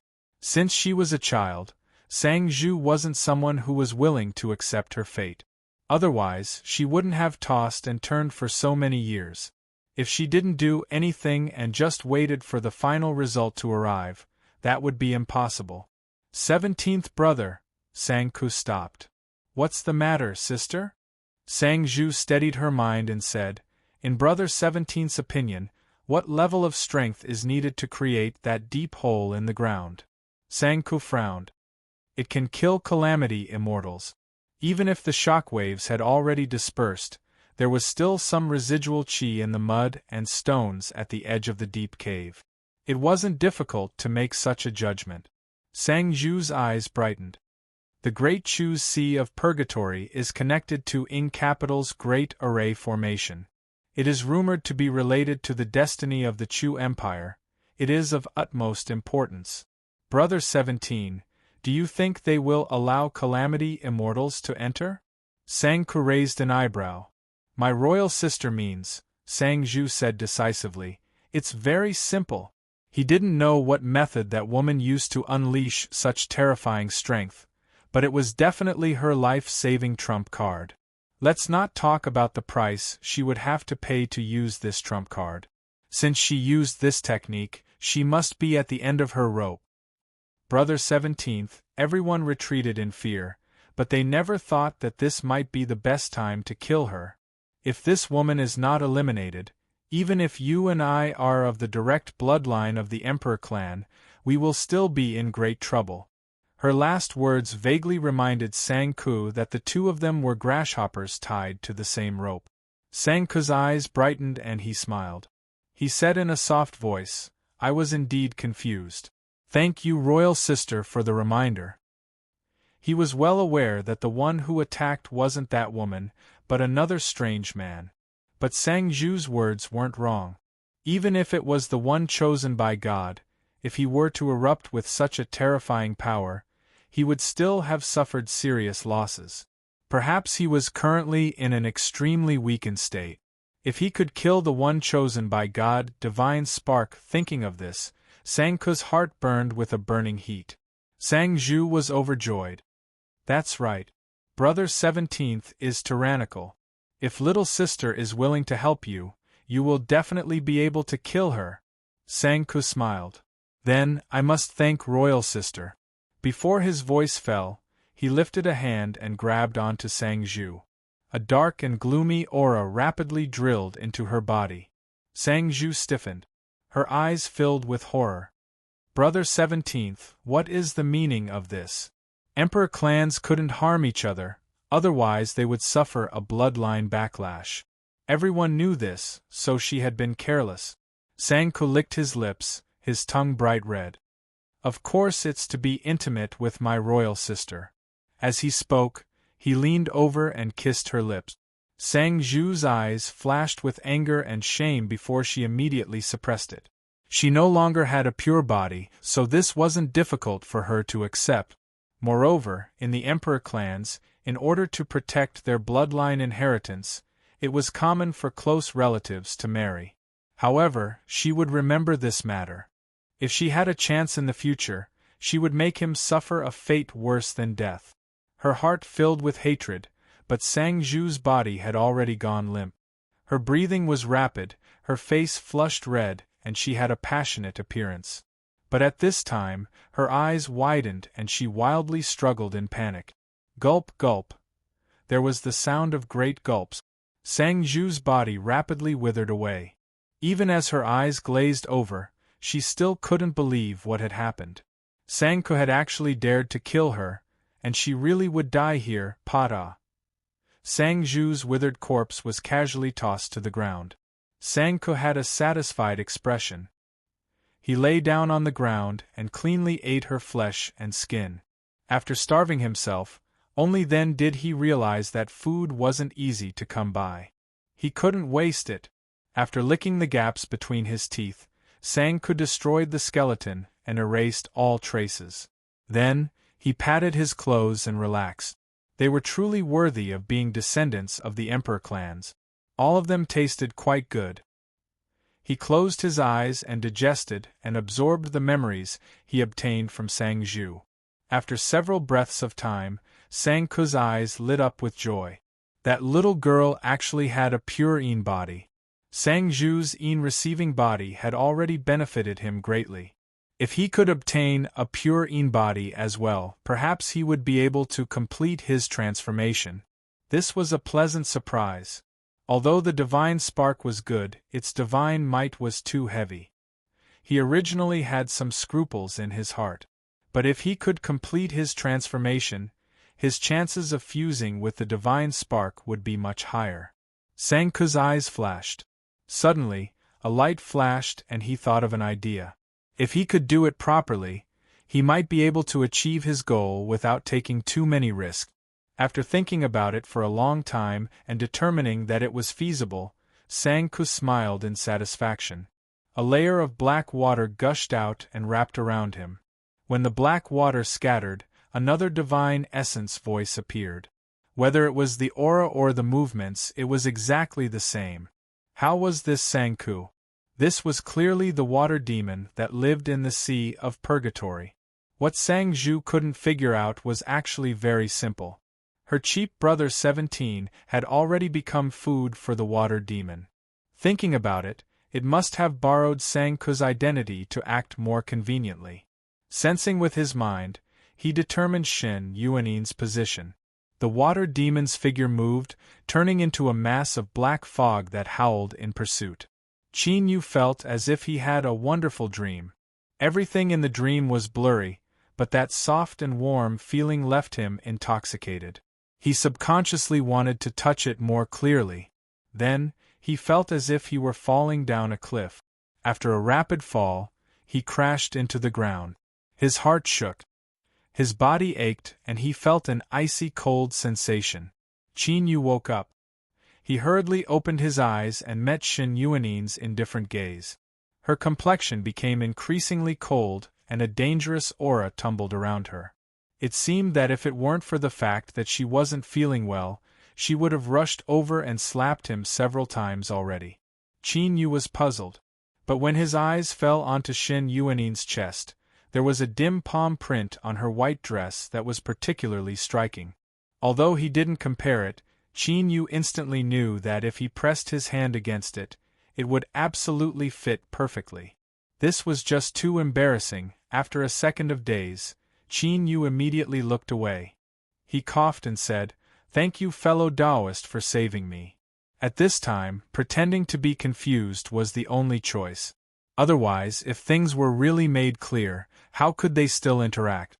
However, he was clearly the one who saved her, so why was he so muddle-headed that he had to thank her? Qin Yu bitterly smiled. His mind raced with all sorts of thoughts, leaving him in a state of chaos. He thought back to the familiar feeling he felt from this woman before he fainted. But looking at her now, she was nothing more than a walking lump of ice, so cold that it was frightening. Could this be a demonic barrier, or could it be that he had really awakened his potential to become a hungry demon? Shen Yuanin grit her teeth. Even she didn't realize that compared to before, she seemed a bit more human. Qin Yu was the first to speak, breaking the silence. "Fellow Taoist, how is your condition?" "Shut up," Shen Yuanin coldly said, a hint of anger in her voice. After speaking, she was stunned for a moment and then closed her eyes. Although he was scolded, Qin Yu actually relaxed. As long as he said the first sentence, he could just let nature take its course in the future. Seeing that Shen Yuanin didn't want to speak further, he was happy. He closed his eyes and sensed the state of his body. A moment later, he groaned inwardly. Although his confrontation with everyone had only lasted for a short period of time, no matter how strong his path of water was, it was impossible for him to contend with the combined attacks of so many people. The path of water had condensed a sea phantom, and after being frozen by Shen Yuanin, it became even more real. But in the end, it wasn't a true sea region. Perhaps sensing that Qin Yu was in a desperate situation, the divine spark forcefully galvanized it, causing a terrifying beam of light to descend. But in the end, he still had to pay the appropriate price. For instance, Qin Yu's extremely weak soul. "Master is taking too many risks." Undying's gloomy voice sounded out, a warning in his voice. He had already bet his final chance on Qin Yu. For instance, Qin Yu's extremely weak soul. He had already bet his final chance on Qin Yu. If something happened to him, he would be beyond redemption. How could he calmly deal with the fact that Qin Yu had disregarded his own life and forcefully attacked? If it weren't for Purple Moon and the cosmic Seacross Bell resisting the backlash of the divine spark at the critical moment, even if Qin Yu didn't die, he would still be an idiot. Qin Yu could sense the weak auras of Purple Moon and the cosmic Seacross Bell. He felt a deep sense of guilt in his heart. It was my fault. I won't do it again. He didn't defend himself. Rather, he blocked Undying's next words. He wanted to remind Qin Yu not to be captivated by beauty, but after hesitating again and again, he didn't say anything. In truth, Undying was also surprised. After knowing Qin Yu for so many years, he naturally knew that Qin Yu wasn't someone who lusted after beauty. But now, in front of this woman, why did he always lose his sense of propriety? Could it be that this brat Qin Yu was born with a love for ice beauties, and now that he encountered one, his masochistic tendencies were activated? As Qin Yu was ashamed, he didn't know that Undying was secretly looking at him with a strange expression. He opened his eyes and glanced at Shen Yuanin, who was cultivating. Then, he swept his eyes around and saw that she had already made arrangements to isolate his aura. He took out the 9th province furnace to add another layer of protection. Qin Yu took out some pills and swallowed them down. Most of them were used to restore the soul. The Emperor-level demon body had an amazing regenerative ability. Compared to bodily injuries, soul injuries were undoubtedly more important. The two of them were silent. The space around them quieted down and Qin Yu's breathing gradually calmed down. It was just that he never imagined that as someone who was always cautious, he would place so much trust in Shen Yuanin. At this time, Shen Yuanin opened her eyes. She glanced at Qin Yu. Her eyes were still faint, but deep within them, there was a complex light. A mass of black water fell onto the ground and rose up, turning into a figure. This was Shen Yuanin's figure. She coldly glared at the cave in front of her. It was here. She closed her eyes and an invisible aura spread out. A light breeze appeared in the air, bringing with it a faint moisture. After several breaths of time, she opened her eyes, her expression dignified. That person chosen by God was really still here. After thinking for a moment, Shen Yuanin took a step back. Her body became illusory as she melted into the shadows. Several breaths of time later, another gust of wind appeared in the air. It wasn't as gentle as before, but a bit colder and more austere. It wasn't to hide. Rather, it was the exact opposite. It wanted the people in the cave to sense that something was wrong outside. Shen Yuanin and Qin Yu opened their eyes at nearly the same time. Their gazes met and they looked towards the cave entrance. Since that aura just now had penetrated in, it must have discovered them. I'll go take a look. Shen Yuanin stood up and walked outside. Qin Yu hesitated for a moment but didn't say anything. He was well aware of his current condition. If he followed, he would only add to the chaos. It was just that although this woman's aura seemed to have recovered a bit, the feeling she gave off wasn't too good. He hoped that there wouldn't be any problems. Bang! Fierce fluctuations of aura erupted from outside the cave. Qin Yu's complexion changed. Shen Yuanin staggered backwards. Her face was pale and her clothes were dyed red with blood. Her aura was weak to the extreme. Before he could respond, another person flew into the cave. She wore white clothes and her face was covered with a veil. Her expression was cold and indifferent, like a goddess descending from the highest heavens. Shen Yuanin. Too, Qin Yu subconsciously widened his eyes. Shen Yuanin, who had retreated into the cave, coldly said, "Who are you and why are you pretending to be me?" The other Shen Yuanin was expressionless. Die. With a flick of her sleeves, the air instantly froze over. An icy cold spread outwards. The blood-stained Shen Yuanin lifted a hand and another extreme cold erupted. The two sides collided in the void. Kacha, massive layers of ice appeared in the air. A layer of white frost rapidly spread throughout the surface of the cave. Qin Yu shivered and instantly regained his composure. But no matter how he sensed it, the two Shen Yuanyans were exactly the same. But in this world, how could there be such a farce as killing oneself? For a time, his complexion paled. Kill her! Kill her! The two Shen Yuanyans confronted each other.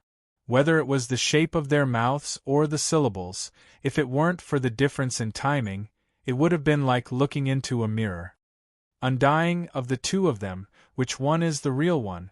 After several breaths of silence, Undying said, I can't tell. He could sense that the two Shen Yuanyans were exactly the same, as if they were duplicates. Before Qin Yu could ask, Mimi's weak voice sounded out, I can't see any difference between her and Big Sister Purple Moon. You have to be careful. Beads of sweat dripped down Qin Yu's forehead. To be able to deceive Undying and the others, the one who knew the truth, was absolutely terrifying. But if such a terrifying person wanted to harm them, they could just directly attack. With his and Shen Yuanin's current condition, it was impossible for them to contend with her, so why would they need to put on such a play? Unless the other party felt some fear and didn't dare to attack. Qin Yu instantly thought of the sea chart he summoned and the terrifying beam of light that came crashing down. The other party must have seen the terrifying strength contained in that strike. Thinking of this, Qin Yu felt a rush of urgency. He knew that he had to respond as soon as possible. Otherwise, once the fake Shen Yuanin saw through their depths, all that awaited them would be death. If he couldn't distinguish the real from the fake, then he could only rely on his luck. Qin Yu took a deep breath and closed his eyes. His soul had been severely injured, and he had nearly lost his ability to sense things. Right now, he could only open his mind and sense the aura in the air. Two masses of ice-cold strength were like incomparably proud icebergs on a snowy plain. Their auras were completely the same. Slow down a bit more, the frequency of the aura fluctuations was infinitely magnified.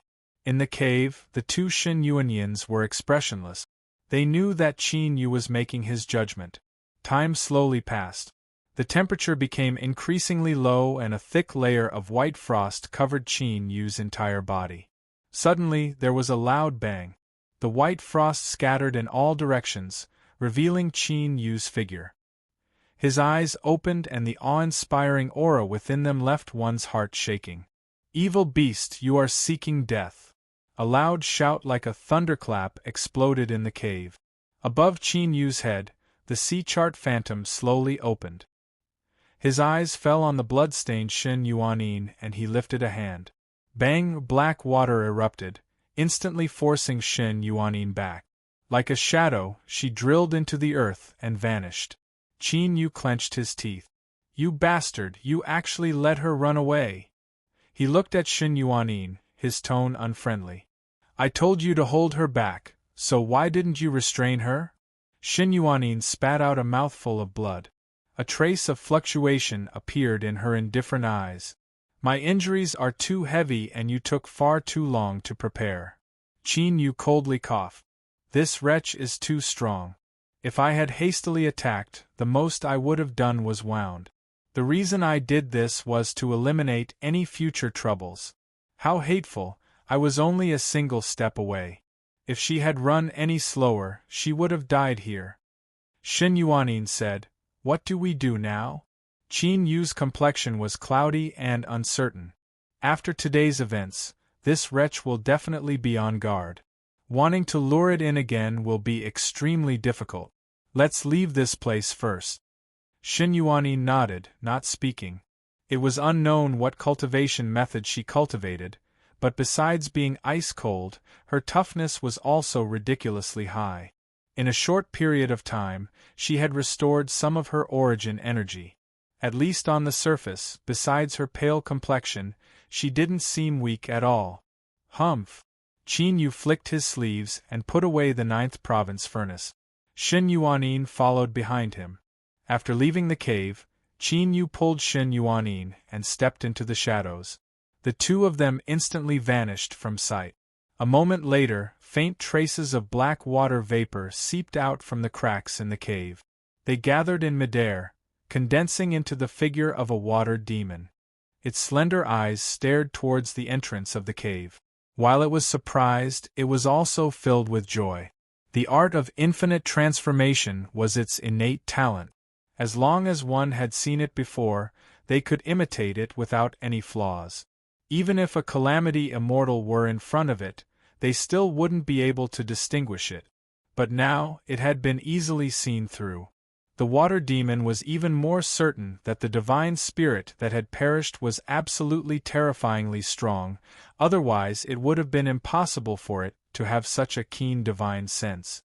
Luckily, it had reacted quickly, otherwise it feared it would have died here today.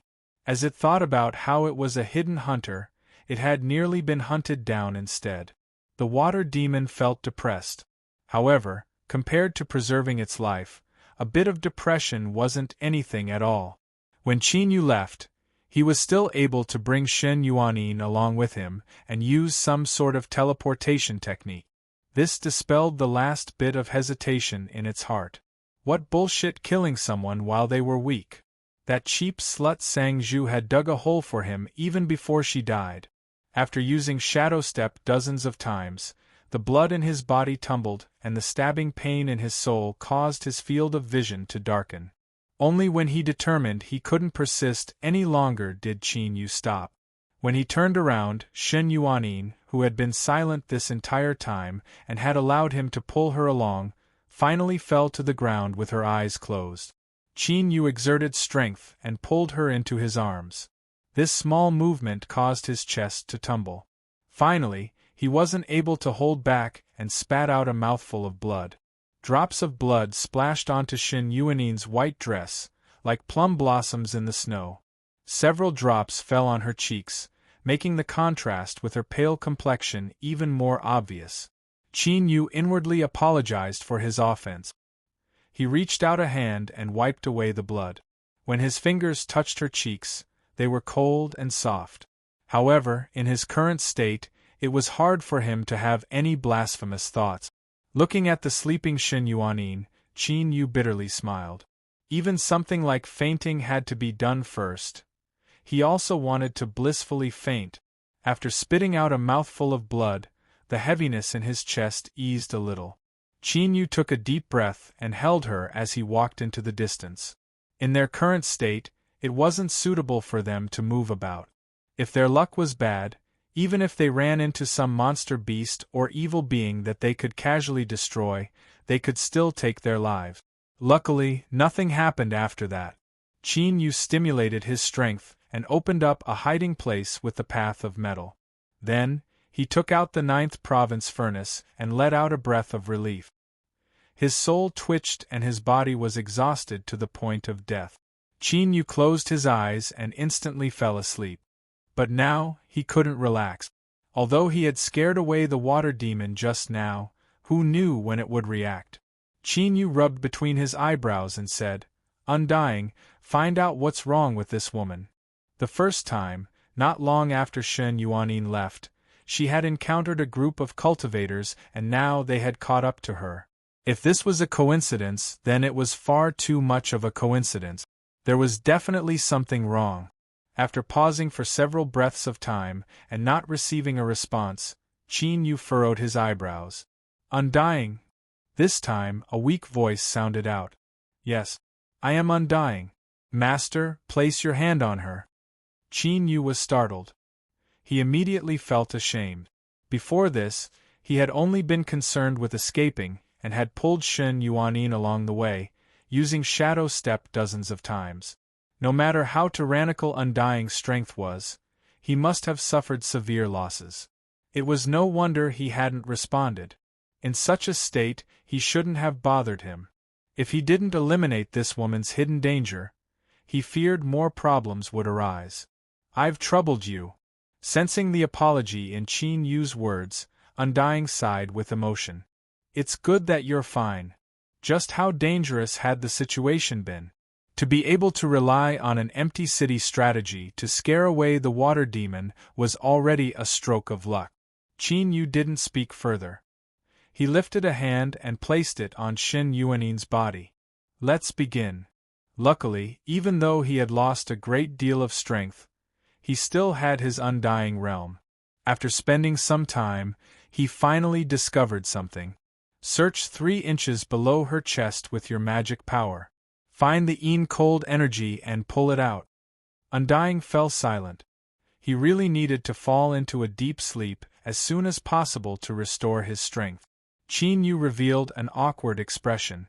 Although he said 3 inches below her chest, looking at the woman in front of him, he found it difficult to do so. This is a matter of life or death. I apologize for offending you. He reached out a finger. Even though he was prepared, a soft feeling still spread through his body and he stiffened. Luckily, his mind was strong enough. He immediately restrained his thoughts and carefully probed her with his magic power. Soon, he found the cold energy. Qin Yu was overjoyed. He revolved his magic power to wrap it up, but at this time, a change occurred. The cold energy seemed to sense something was wrong and suddenly exploded. Qin Yu was caught off guard and in addition to his weakened body, he spat out a mouthful of blood and fainted. Luckily, with the explosion, the mark on Shen Yuanin's body was also broken. 10,000 miles away, a black water vapor that was flying around suddenly froze. In the next moment, it crazily tumbled around. It clenched its teeth and roared, its voice filled with endless hatred. You bastard, you actually dared to lie to me. The mark was left behind by the water demon so it could naturally sense it. When it was broken just now, it discovered Qin Yu's weakness. It naturally reacted and realized that what happened just now was nothing more than a scam. What was tragic was that it had fallen for it. It thought back to not too long ago when a pure body and a formidable godhead had been placed in front of it, but it had let them go on its own initiative. Regret gnawed at its heart like a viper. Could be said that at this moment, Qin Yu was the person it hated the most in this world. I will kill you. I will definitely kill you. Bang, a terrifying strength erupted, instantly sweeping out in all directions. After sleeping for an unknown period of time, Qin Yu's fingers moved. He slowly opened his eyes and immediately realized that something was wrong. Cold. A cold that penetrated to the marrow. His entire body was nearly frozen stiff. As his eyes fell on Shen Yuanin, he found the reason. This woman's face didn't have any color at all. It was a translucent color, pale to the point that she looked like a true ice sculpture. A terrifying chill was constantly gushing out from her body. The temporary hiding place she had opened up had now turned into a world of ice and snow. Carefully sensing it, Shen Yuanin's aura had become extremely weak. She was like the flame of a match in a winter night, about to be extinguished at any moment. Something was wrong. Qin Yu didn't believe that this was because of her cultivation method. He had never heard of anyone turning themselves into a lifeless lump of ice when they cultivated. Thinking about how Shen Yuanin had collapsed, Qin Yu's complexion became dignified. It was likely that her injuries were too heavy, causing her strength to go out of control. Ignoring his own discomfort, Qin Yu stood up and walked over. He placed a hand on her body and immediately shivered. He hurriedly lifted his hand. Frost had already formed on his palm, spreading all the way to his wrist. Qin Yu sucked in a breath of cold air. Currently, this woman was like an ancient block of ice. As he moved his palm, there was a loud cracking sound as pieces of ice fell to the ground. His complexion became even more dignified. Indeed, she had lost control of her cultivation. He feared that if he didn't lend a helping hand, this woman would soon die from the backlash of her berserk strength. But now, the temperature around her was terrifyingly low. With Qin Yu's current condition, let alone saving her, he feared he would lose his life in vain. What should he do? Qin Yu paced back and forth several times. Suddenly, his eyes brightened. Although he didn't know whether or not this would work, in the current situation, he could only try everything he could. He didn't dare to delay any longer. He walked over to Shen Yuaning's side. Suppressing the bone-chilling cold, he sat down cross-legged. He closed his eyes and with a thought, the demon body appeared. Blood energy erupted within his body, billowing like red magma. It raced through his body, emitting an astonishing heat. The bone-chilling cold outside immediately weakened by a great deal, becoming bearable. Qin Yu's thoughts were simple. If Shen Yuaning was a block of ice, then he would become a ball of fire. Perhaps he could save her. Suddenly, a trace of icy cold energy drilled into his body, fusing together with the burning heat and turning into an extremely comfortable and gentle strength. Qin Yu was startled. He didn't know what was happening, but he carefully sensed that this gentle strength wasn't harmful to him. Thinking about it, he didn't stop. This was Shen Yuaning's only chance of survival. Whether or not he succeeded, he had to try. Even if they weren't friends, the two of them had experienced life and death situations together. He couldn't just ignore her. Even though he had woken up, Qin Yu was still incomparably weak. As the gentle strength spread through his body, after an unknown period of time, his consciousness became increasingly hazy and he finally fell into a deep sleep. Chapter 580. Shen Yuaning controlled the power of Yin in the heavens. Wherever her thoughts went, an extreme cold would descend, freezing all life and delivering a death sentence. She never thought that one day she would be injured by the power of extreme cold and even lose her life. In a world of ice and snow, strong winds howled, rolling up the hard ice particles and causing them to crash against each other. Shen Yuaning wore white clothes. As she stood in the wind and snow, her figure seemed to be assimilated and submerged within. Her consciousness was very clear, and she knew that she was currently in a dream. However, this dream was a reflection of her current situation. Her cultivation was unstable, and she lost control of her strength. Once she was assimilated, her consciousness would dissipate and she would turn into a mass of pure cold energy. For Shen Yuaning, once her consciousness dissipated, her soul would wither away. In the end, she feared that all that would be left behind would be a body covered in ice. The sublime lost emotion code obliterated all emotions. The only thing that remained was the fear of death. She had already tried her best to free herself from this dream and gather back her strength, but all her attempts were in vain.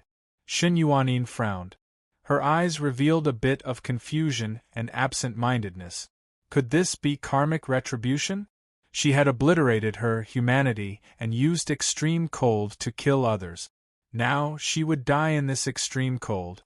Shen Yuaning closed her eyes, her expression indifferent. Since she couldn't escape, she could only quietly wait for death to arrive. She only hoped that before she died, that person would be smart enough to stay far away.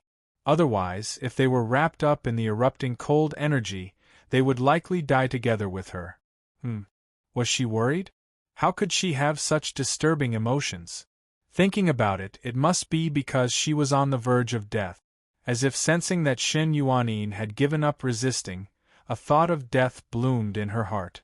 The strong winds between the heavens and earth became stronger and colder.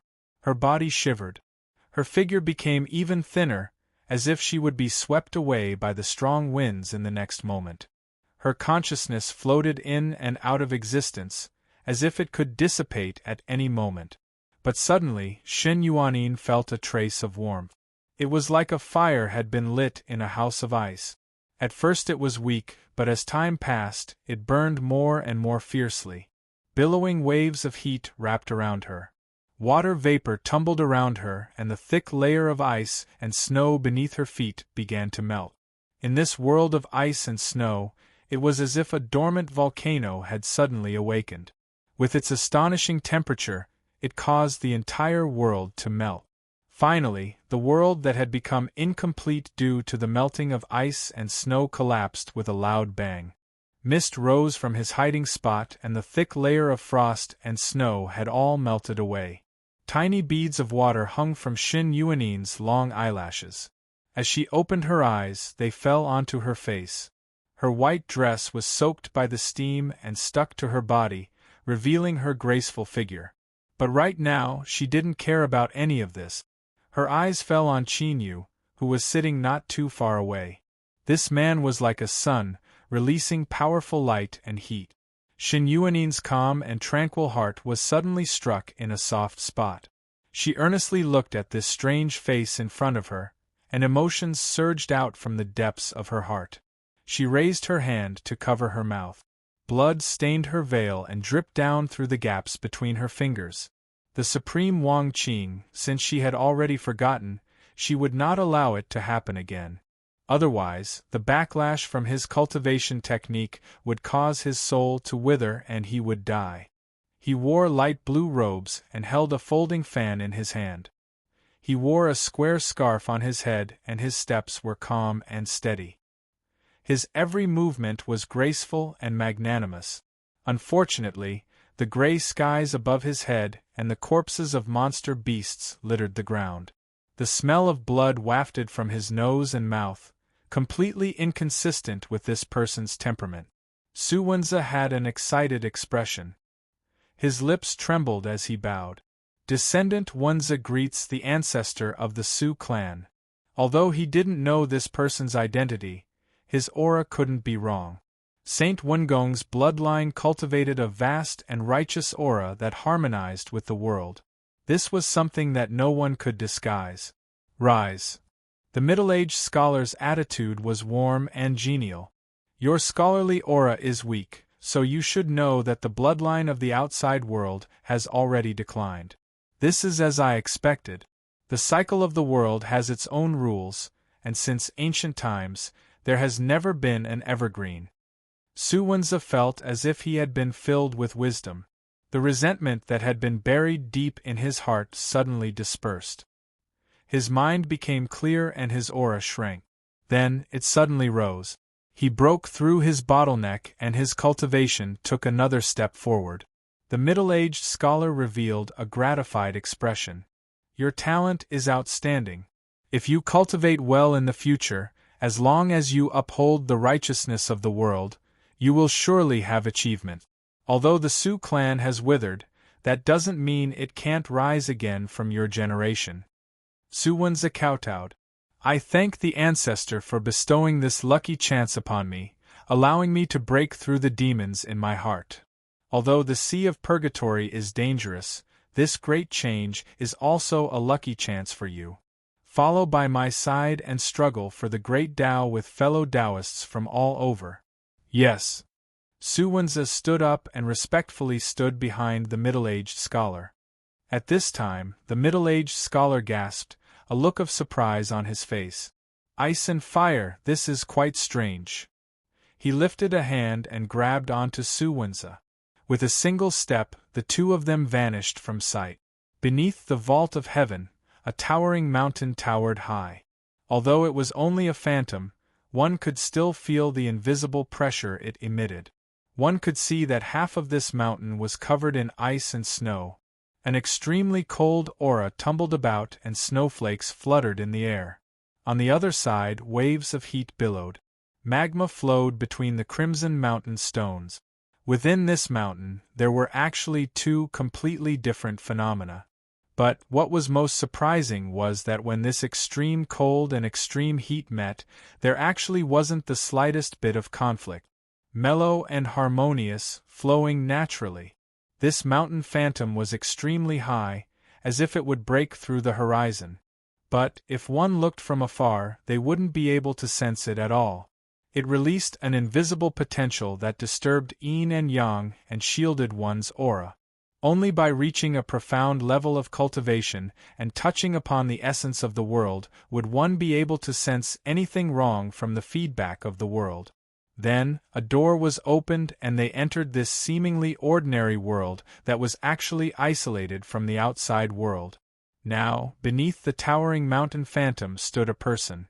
To be more precise, it wasn't appropriate to call him a person. This was because his tall and sturdy body was wrapped in a thick death energy. His pale face didn't have the slightest bit of blood. This was a corpse that had died countless years ago. But now, his appearance was no different from that of an ordinary person. His eyes were filled with dignity and dignity. If Qin Yu and Shen Yuanin were here, they would definitely recognize that this robed figure with an aura that seemed to support the heavens and earth was the rotten corpse that had chased them before. But now, he no longer had his previous distressed appearance. His rotten body had been restored and his aura had become even more unfathomable. Looking at the mountain phantom where ice and magma coexisted, the rotten corpse's eyes were deep. He could feel a familiar and exciting aura coming from it. Suddenly, the rotten corpse furrowed his eyebrows. He turned and looked to the side.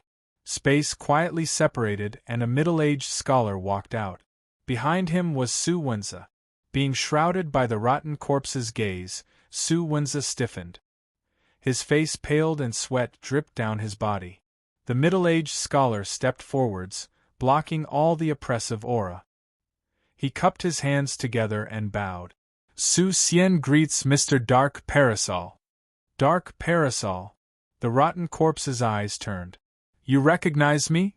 Su Xian lightly said, When I first came here, I was fortunate enough to see Mr. once. Even after tens of millions of years, Mr.'s elegance is still the same. The rotten corpse seemed to fall into deep thought. After a long time, he shook his head.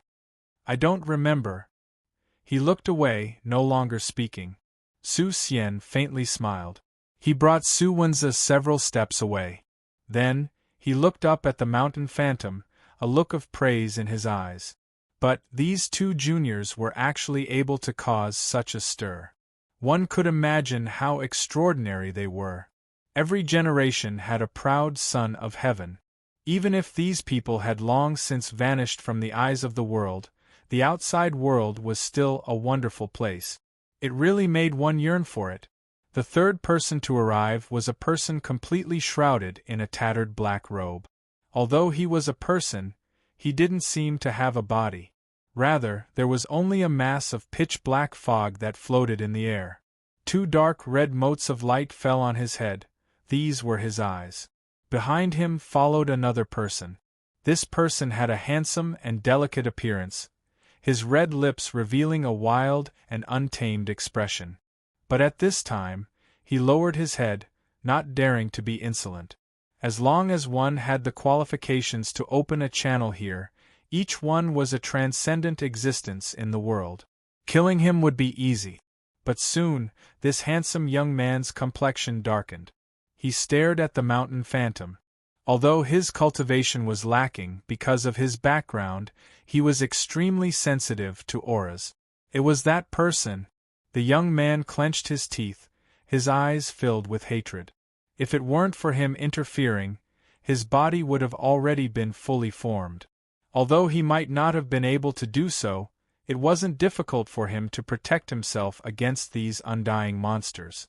If he planned carefully, he might have been able to obtain a share of this great good fortune. But now, his congenital deficiency had caused his strength to be unstable. He had been captured by this old ghost and could only submit to him. This handsome young man was the human form of the hellish evil spirit that had escaped that day. Now that he met his mortal enemy, his eyes reddened with hatred. Arketh, you seem to recognize the two little fellows in the mountain phantom. A deep voice echoed out from the black robes. Dark red motes of light fell onto his body. In the language of the fiends, the name of the hellish evil spirit was Arketh. He fell to one knee and respectfully said, "Reporting to you, my respected master. One of the people in the mountain phantom has caused me to fall into my current state. If master can hand him over to me, Arketh is willing to contribute his own talent to help master struggle for the great Tao." A strange cackle echoed out from the black robe. "Arketh, you cunning fellow. The underground furnace is about to open. If I waste my strength here, I fear I won't be able to restrict you." Although he was cackling, the air suddenly became thick and viscous, as if it would freeze in the next moment. The hellish evil spirit revealed a panic-stricken expression. A lowly servant would never dare to plot against the great ruler. There is no need for you to worry too much. The following words were transmitted into the Black Robe's ears through sound transmission. It was unknown what the hellish evil spirit said, but the terrifying aura around the Black Robes began to slowly fade away. 2 dark red eyes fell on the mountain phantom, as if he were considering something. The decayed corpse suddenly said, "They are mine." Calm and steady, every syllable of his words conveyed a formidable confidence. The Black Robes turned around. He said in a low voice, "Dark Parasol, do you want to be my enemy?" The decayed corpse had no expression. "They are mine." Repetition meant that there was no doubt about it. The Black Robes fell silent for a long time. Then, with a cold humph, he led the hellish evil spirit away. Retreat didn't mean fear. Rather, it was because the furnace was about to open. That was the good fortune that he had been waiting for countless years. Breaking through the mountain phantom wouldn't consume too much strength, but if he were to fight the decayed corpse, the consequences would be unimaginable. The Black Robes knew that the decayed corpse was a man of his word, and that he would never back down. He didn't want to take the risk of losing the greater good because of a small gain, so he could only choose to give up. But an ominous light surged in his crimson eyes. The fusion of ice and fire was so perfect, it had reached the source level and was protected by the heavens and earth. With their strength, it wouldn't be difficult to break through it. But what they were more worried about was the backlash from the world. It had to be known that these people should have died to begin with. Although they were still alive, they had found a loophole in the rules. Once they were discovered by the world's will, no one could guarantee what the consequences would be. If the decayed corpse wasn't too damaged, then the overall situation would be the most important. But if there was a chance, humph humph, the Black Robes didn't mind seizing his mortal body. He had long coveted this body that had rotted away over the years. Mist rose into the air. Qin Yu slowly opened his eyes. His aura revolved and he was startled. His injuries had completely recovered. It wasn't just his mortal body, but also his soul that had suffered a backlash from his godhood. What was going on? He looked up and saw a graceful figure reflected in his eyes. His heart skipped a beat and his eyes widened. It was only when those indifferent eyes opened that he regained his composure. He awkwardly coughed and lowered his head. But, within his chest, his heart was still beating vigorously, releasing a trace of lingering fear. In his mind, he constantly replayed the tempting scene he saw just now. A warm current howled through his body. Qin Yu quickly restrained his thoughts. Luckily he hadn't lost face, but his face became increasingly stiff. "Thank you." Shen Yuanin's tone was as cold as before. Qin Yu waved his hand. "There's no need," he subconsciously said. Then, he blinked. In truth, I don't know what happened. His injuries had completely healed. He looked at Shen Yuanin and saw that her face had regained some color. It was clear she was fine. Shen Yuanin's eyes were faint. "You saved me.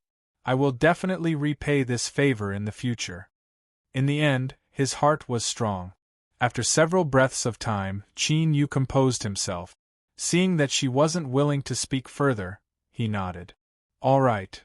If a favor was delivered to his doorstep, he wouldn't refuse it. Moreover, it wasn't an exaggeration to say that Qin Yu had saved her. Shen Yuanin stood up. "Since you've woken up, restrain your aura and remove the barrier." Qin Yu discovered that boundless hot and cold auras were fusing together with the two of them at the center, forming a barrier that was half white and half red. As he sensed it, he was secretly startled. The might of this barrier surpassed his imagination. Although he and Shen Yuanin weren't weak, there was still a considerable disparity between them. There was clearly a problem here. Perhaps Shen Yuanin's unwillingness to speak before was related to this. Qin Yu's thoughts raced and he soon gave up on thinking about it. Even if this barrier was astonishingly strong, he wouldn't be able to create it by himself. If so, then he didn't need to care too much about it. He thought about something else and furrowed his eyebrows. You still haven't prepared to leave? The current sea of purgatory truly deserved its reputation. Even a calamity immortal realm's supreme elder had to tremble in fear here. If you didn't leave, did you want to stay here and die? Shen Yuanin remained expressionless. It has nothing to do with you. Looking at her indifferent expression, Qin Yu felt anger surge out from his chest. It has nothing to do with me? I saved you just to watch on helplessly as you send yourself to your death? Bullshit. Don't forget, you still owe me a life-saving graciousness. If you die, who will repay me? Do you think I am the type of person that does good things without asking for anything in return? I'm sorry to disappoint you, but I am not. His words were cold and aggressive, leaving no room for negotiation. But there was a bit more warmth in Shen Yuanin's eyes. She was silent for a long time. Then, she lightly said, I need something from the sea of purgatory. Otherwise, even if I leave, all that awaits me is death. Qin Yu frowned. He stared at her, not saying a word. Shen Yuanin lifted a hand and an icy cold aura spread out. She released her self-sealing barrier, allowing Qin Yu to feel her true situation. Her aura was unstable, and there were signs of her foundation collapsing. What this woman said was true. Qin Yu's lips moved. There is no other choice. Shen Yuanin lowered her head and restrained her aura. If there is, then I won't keep you. She looked up again, her expression calm without a single ripple. I owe you a favor. If I die, then I can only owe you. Qin Yu's heart surged. No matter how hard he tried, he couldn't suppress it. He was also puzzled. He wasn't a good person, so when did he become so concerned about the matters of others? Whether this woman lived or died, was it important to him? After several breaths of silence, Qin Yu nodded. I won't stop you, but I ask you to wait here for a moment. I will leave the sea of purgatory. After I leave, the barrier will disperse. Shen Yuanin nodded. All right. Qin Yu flicked his sleeves and 9 four-legged furnaces appeared on the ground. Each one was pitch black, and the phantom of a giant demon appeared on their surface, each one rearing its head back and roaring into the heavens. As the saint's son of the Holy Palace, safety was his #1 priority. Naturally, he had made ample preparations. These 9 giant demon black furnaces were left behind for Qin Yu to use in a desperate situation. With his blood essence, he galvanized the strength of the 9 furnaces and resonated with the 9 mysterious demon phantoms in the demonic path, Holy Land's small world, borrowing their strength to forcefully break through space. Breaking through Ing City's Great Array formation was far too difficult. But tearing open a gap and allowing Qin Yu to escape was still possible. With a flick of his sleeves, the 9 furnaces lined up in order. Qin Yu bit down on his fingertip and his feet moved like the wind. His fingers fell down one after another, each one leaving a dark red mark on the black furnace. 9 furnaces open! With a loud shout, the blood-red finger marks on the 9 furnaces rapidly dispersed. They were like beads of blood that fell into water, spreading out in all directions. Faint traces of blood marks covered the top and bottom of the 9 furnaces. They violently trembled and the tops of the furnaces exploded. Blood-red light shot out from within. Bang! Space violently trembled. Layers upon layers of fluctuations appeared, and in the next moment it collapsed inward. But the space within the sea of purgatory was different from the outside world. After one layer collapsed, there was another. It was like 2 overlapping worlds. The first layer was easy to break through, but the second layer was exceptionally difficult. This was because this second layer was supported by Ing City's Great Array formation. Even if a calamity immortal were to attack, it would still be difficult to shake it in the slightest. Violent shaking fluctuations spread outwards. Outside the mountains of ice and magma, Su Xian's eyes flashed. He quietly grabbed onto Su Wenze and flew backward. Beneath the black robes, Dark red eyes swept over him and he sneered again and again. Dark parasol, if you don't do anything then that little thing inside will run away. The hellish evil spirit clenched his fists, a nervous look in his eyes. He didn't want Chinyu to escape. Otherwise, unless the world underwent a massive change, he would never have a chance to take revenge. The decayed corpse frowned for a moment before composing himself. After restoring his original appearance, he looked even more dignified and dignified. His eyebrows changed slightly, causing the surrounding space to quiet down a bit, as if it had been suppressed. He lifted a hand and pressed forwards. Since he said that the two little fellows inside were his, then it had to be so. No one could change this. The black-robed figure couldn't, and neither could they. Outside the mountains, an invisible cage appeared. This was the protection of the world so that it wouldn't be damaged. It was originally hidden, but now that the decayed corpse attacked, it had been activated. But what happened next left everyone shocked. This was because even if it was the protection of the world, with a casual press of his hand, it still collapsed. The decayed corpse's strength surpassed their imaginations.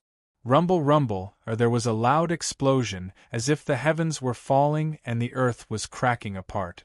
Terrifying cracks appeared, like a great maw that was mercilessly mocking the world. The world had its own spirit and would naturally punish it. In the skies above the decayed corpse, the color of blood suddenly appeared in the gray skies, rapidly spreading outwards. In a breath of time, all one could see was crimson red, as if it were soaked in endless blood. As one looked up, it was like they could see trillions of corpses. If the world was enraged, trillions of corpses would fall and blood would flow for millions of miles. The decayed corpse was expressionless. He didn't even glance at the changes occurring above his head. He lifted a hand and ruthlessly slammed down another palm. The originally collapsing world protection completely disintegrated. Bang! A blood-red bolt of thunder fell from the skies. The moment it fell, the skies were restored to normal. This wasn't a strong start but a weak finish. Rather, this blood-red thunder had absorbed all of its strength. Gathering all of its strength into a single strike, it was a sure kill. The black-robed figure cried out and hurriedly retreated with the hellish, evil spirit. In his current state of life, he feared the world tribulation even more. But his dark red eyes were filled with excitement. Although he expected that attacking the mountains would cause a backlash from the world, he didn't expect it to reach such a degree. No matter how strong the decayed corpse was, it was no longer the same as when it was alive. Moreover, the world tribulation had an additional terrifying killing power to it. Even if it didn't die, it would surely be severely wounded. At that time, the black-robed figure's chance would arrive. If it could smoothly seize the body, its strength would inevitably rise. At that time, who would be able to compete with it for the great good fortune within the underground furnace? This was simply wondrous to the extreme. But the black-robed figure's excitement only lasted for a short period of time. When the blood-red thunder was about to strike the decayed corpse, a mass of fire suddenly appeared. Although it was called a flame, in truth it wasn't appropriate. This was because it was only a mass of pure and absolute strength. It was just that its form was similar to a flame. Facing the blood-red thunder, this flame split apart from the middle, as if it had opened its mouth and swallowed it whole. Then there was no then. The flame vanished from sight. Just as it had appeared, it was extremely quiet. The black-robed figure froze. His dark red eyes glared at the corpse. After a long time, he spat out a deep breath. Bastard! The decayed corpse had taken advantage of a loophole. No wonder he was so calm and unworried. Thinking about it, the world furnace was about to open, so how could it allow the outside world to be insolent in front of it? The decayed corpse remained expressionless. It was clear everything was within his expectations. His descending palm continued to grasp downward. The world protection had already collapsed. Even if the fusion of ice and fire was incomparably firm, it wasn't anything in front of him. Kacha cracks instantly appeared on the mountain phantom. They spread out at an astonishing speed, covering every inch and corner. Cracks appeared on the 9 furnaces. Strength erupted to the limit. Suddenly, a strange aura gushed out from the shattered space. Qin Yu's thoughts stirred. He knew that a gap had been torn open in Ing Capital's great array formation. He hesitated for a moment, but this was immediately suppressed. Shen Yuanyin had already made her choice. No matter what the result was, she would be the one to bear it. With a step forwards, Qin Yu stepped into the shattered space. He was about to leave the sea of purgatory. Bang! The barrier around him shook and countless cracks appeared. A cold and callous voice pierced straight into his heart. Chapter 581. Deep underground, many boiling rivers gathered from all directions. Their entire bodies were crimson like lava, and each of them contained an extremely terrifying aura. This was because these things that looked like underground rivers were in essence spirit veins buried deep within the earth. Wherever spirit veins passed through in the world, they were all heavenly paradises. Naturally, they gathered heaven and earth spiritual strength and were greatly beneficial to one's cultivation. But even the peak cultivation Holy Land had never seen such an astonishing sight before. As far as the eye could see, there were at least several hundred spirit veins, and none of them were weak. Each and every one of them was like a coiling dragon, releasing their powerful auras to their heart's content. And what was even more shocking was that these spirit veins buried deep underground had gathered together. It was like a sun was hanging underground. The decayed corpse held his hands behind his back. He stood atop the mountain peak, calmly looking at the great sun below. There was no joy or sorrow on his face.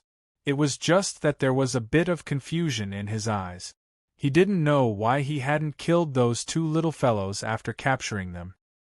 His mind was in turmoil, as if he had forgotten something that was extremely important to him. It seemed that a long time ago, there was also a woman like that by his side. He was willing to live for her, willing to die for her, willing to disregard everything for her, but why had he forgotten her? What sort of person was she? The decayed corpse's eyes became increasingly blank. He subconsciously clenched his fists. At the mountain peak, space instantly froze.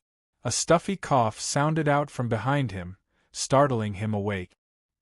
He frowned and slowly restrained his aura. He looked up at the great sun hanging underground. A firm light flashed in his eyes. If he obtained a great stroke of good fortune, reversing yin and yang, life and death would only take a single thought. Perhaps at that time, he would know everything and remember who he had forgotten, just who it was. The decayed corpse turned and left. Shen Yuanyin looked up. She looked in the direction he left and then at Qin Yu. She lightly said, "Why didn't you leave?" Qin Yu shook his head. "I wasn't sure." To tear open a crack in Ing Capital's great array was already extremely difficult. If it were struck by an external force, it was likely it would collapse. This reason was ample, and it was indeed so, but was there really no other reason? Shen Yuanyin's expression was still faint, but between her eyebrows, there was a bit more inexplicably complex. She seriously looked at him and didn't say anything else. She turned and walked towards her cave. Qin Yu revealed a helpless smile. He secretly mocked himself in his heart, because he discovered that even now, he didn't feel the slightest bit of regret. If this wasn't obsession, then what was? He took a deep breath and suppressed his restless mood. His face was firm. Perhaps a catastrophe would soon befall them, but since they weren't dead yet, they had to live on. Putting oneself on the brink of death and coming back to life. The affairs of the world were always unpredictable. Perhaps there would be a turn for the better, but no one knew. Underground, where the great sun was located, was a huge valley. Due to the shockingly high temperature, the mud and stones had long since melted into magma, rolling about like a pool of red soup. Mountains stood in great numbers in the surroundings. Every single one of them reached the heavens, towering and majestic. Apart from the innermost ring, which was shrouded in scarlet light and had a half-melted surface, anything that was closer to it was shrouded in a terrifying aura. Although their auras were restrained and they didn't clash, this invisible confrontation nearly caused the world to freeze. No wonder the rotten corpse didn't leave behind any words when it left. It was likely that it knew that Qin Yu, Shen Yuanin, and the others wouldn't flee. In such a situation, if they left the mountain beneath them, they would likely die even faster. In a cave, Qin Yu sat down cross-legged. He wasn't cultivating, but was constantly visualizing in his mind. The spirit veins gathered into a great sun, brilliant and incomparably dignified. The energy here surged like raging waves. The inheritance he obtained from the Holy Palace was the visualization demon body art. It gathered the strength of the world and condensed the body of an ancient demon. This was because this art required an extremely high level of the world's strength. If it wasn't enough, its might would be greatly reduced. It was because of this that Qin Yu thought it was mediocre, and that it would only have some benefits in promoting the cultivation of the demon body. But in the current environment, every time he took a deep breath, his chest would be filled with thick spiritual strength. If he could condense the body of an ancient demon, his strength would surely rise. Even if he condensed the body of an ancient demon, in front of the rotten corpse and those who occupied the surrounding mountain peaks, he still wouldn't be able to withstand a single blow. But, when Qin Yu was humble, he had a tenacious heart that refused to give up. If he made some preparations, then perhaps he could preserve his life in a life-or-death situation. Even if he died in the end, it would only be a waste of time. Thus, Qin Yu diligently visualized, causing the phantom of the ancient demon to become increasingly solid. Once he needed it, he could immediately use supernatural powers to condense the body of an ancient demon. In his mind, the towering ancient demon ran forwards. It was over 10,000 feet tall, and every step it took caused the mountains and rivers to tremble. On its head, 2 horns gradually condensed, pointing towards the heavens. A wild and unyielding momentum appeared, as if even the heavens couldn't force it to bow its head. Within Qin Yu's chest, his heartbeat accelerated, causing all the blood in his body to rumble and roar. Like a vast and mighty river, the ancient demon ran faster and faster, its figure like a bolt of lightning. Within the world of his mind, its aura became increasingly strong, but it always felt like it was lacking some foundation. It was empty. The stronger it appeared, the weaker it was inside. This intense contrast between inside and outside caused Qin Yu's chest to feel heavy and his breathing to become hurried. Suddenly, the world of his mind violently trembled. It was like a great bell had been struck. The world violently twisted. Mountains and rivers, the skies began to rapidly collapse. The ancient demon stopped. Disregarding the collapsing world around him, a faint look of joy appeared in his eyes. A formidable aura spread out from the collapsing world. It was their impact that caused the collapse of the world of his mind. Overbearing, dignified, valiant, cruel, unexcelled in the world. Absolute strength. It could not be provoked, it could not be resisted. It was this aura. At this moment, Qin Yu was enlightened. He finally understood what the ancient demon was missing. What it was missing was an indomitable momentum that could break through all. The ancient demon was born to support the heavens and earth. It would never bow its head in defeat, never fall in death. It could fight the heavens, it could fight the earth. Opening its mouth, the ancient demon reared its head back and roared. Within the world of his mind, a tyrannical aura rushed into its body like 100 rivers returning to the sea. With a quiver, Qin Yu's eyes popped open. His face paled. His mind had been damaged, and he had suffered a bit of backlash, but the terrifying aura outside left him in no mood to think about anything else. Light flashed and he flew out of the cave. He looked up. The underground world had collapsed. A 10,000-foot-long bone dragon howled in pain as it tumbled backward. Wherever it went, everything was broken. The wild strength left one's mind shaking. This bone dragon's bones were pure black like jade, and their surface shined with a brilliant light. The flames in its eye sockets were a brilliant deep purple. Its terrifying aura was no less than that of a rotten corpse. But now, its ribs had been broken and a horn had been snapped off its head. It was in an extremely distressed state, as frightened as a stray dog. Qin Yu's eyes widened. He found it hard to imagine just what sort of existence could force this terrifying ancient dragon to such a degree. Suddenly, his heart shrank, as if it were being grasped by a giant invisible hand. 3 figures walked out from the shattered space. But right now, all of Qin Yu's attention was focused on the person in front. He was like the center of the heavens and earth. Naturally, he could draw in all attention and make others feel awe. Qin Yu froze. A numb feeling erupted from the top of his head and swept through his entire body. His soul froze and his thoughts sank into a swamp. It was nearly impossible to think, and his mind went completely blank. Even when he was at Four Seasons City, and had personally fought a calamity immortal, Qin Yu hadn't felt this way. It was like this person in front of him was the incarnation of the heavens and earth. With just a thought, he could control life and death. Or within his soul space, the purple moon suddenly lit up, sprinkling down dazzling moonlight. The deep purple light revealed a dignified expression, as if it were facing a great enemy.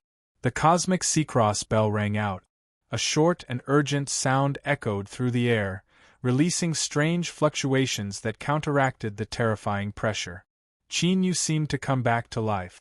He gasped for breath, beads of sweat covering his forehead and soaking his robes. He lowered his head, not daring to look. There was only one thought in his mind. Who was this person? Who was he? Emperor Zhou. The first voice sounded out. Came from the 3rd mountain peak on the right. It was deep and low, as if every syllable contained the weight of a mountain. Although it was calm, everyone could feel a sense of unease and dread from this voice. It really is him. He hasn't decayed yet. How is this possible? Loud shouts rang out one after another. Terrifying auras appeared, shooting into the heavens. This wasn't a show of strength, but an instinctive display of strength in the face of a natural enemy. Qin Yu's eyes revealed a blank look. In the land of divinity and demons, where did this Emperor Zhou come from? Could it be that this was an exclusive title? He swept his eyes over Shen Yuanin. Her complexion was pale. It was clear she had been suppressed just now. Her eyes were wide open. This was the first time Qin Yu had seen clear fluctuations of emotion from Shen Yuanin. It was clear she knew of Emperor Zhou's origins. Who is Emperor Zhou? Shen Yuanin was silent for several breaths of time as she heard Qin Yu's words.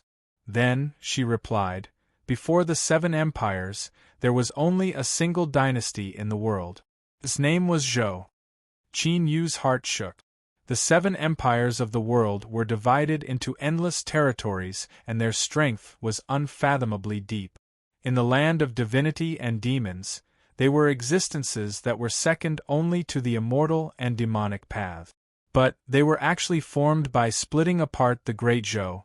Then just how powerful was the Zhou Empire of the past? Just thinking about it left his mind shaking. Perhaps, in front of the Zhou Empire, the immortal and demonic paths could only be rolled over. If one were to delve deeper into the matter, for a group of old monsters to be able to see through his identity with just a single glance, and for them to be so shocked, fearful, and even fearful of him, he was definitely not an ordinary monarch. Could it be that he was the founding monarch of a nation? Just a single person facing so many terrifying existences was calm and composed, his every movement suppressing the world. Such momentum, such majesty indeed, only a great emperor that founded a country and ruled over the entire mysterious land could possess such an ability. Qin Yu's guess wasn't wrong. At this time, the ones that arrived were the Chu Empire's founding great emperor, Zhang Lingtian and Lin Weiwei. Emperor Zhou's eyes were icy cold. He looked at the bone dragon. I want you to die. The deep purple flames in the bone dragon's eye sockets violently trembled, emitting an intense feeling of fear. Everyone, Emperor Zhou has arrived here to seize the great good fortune.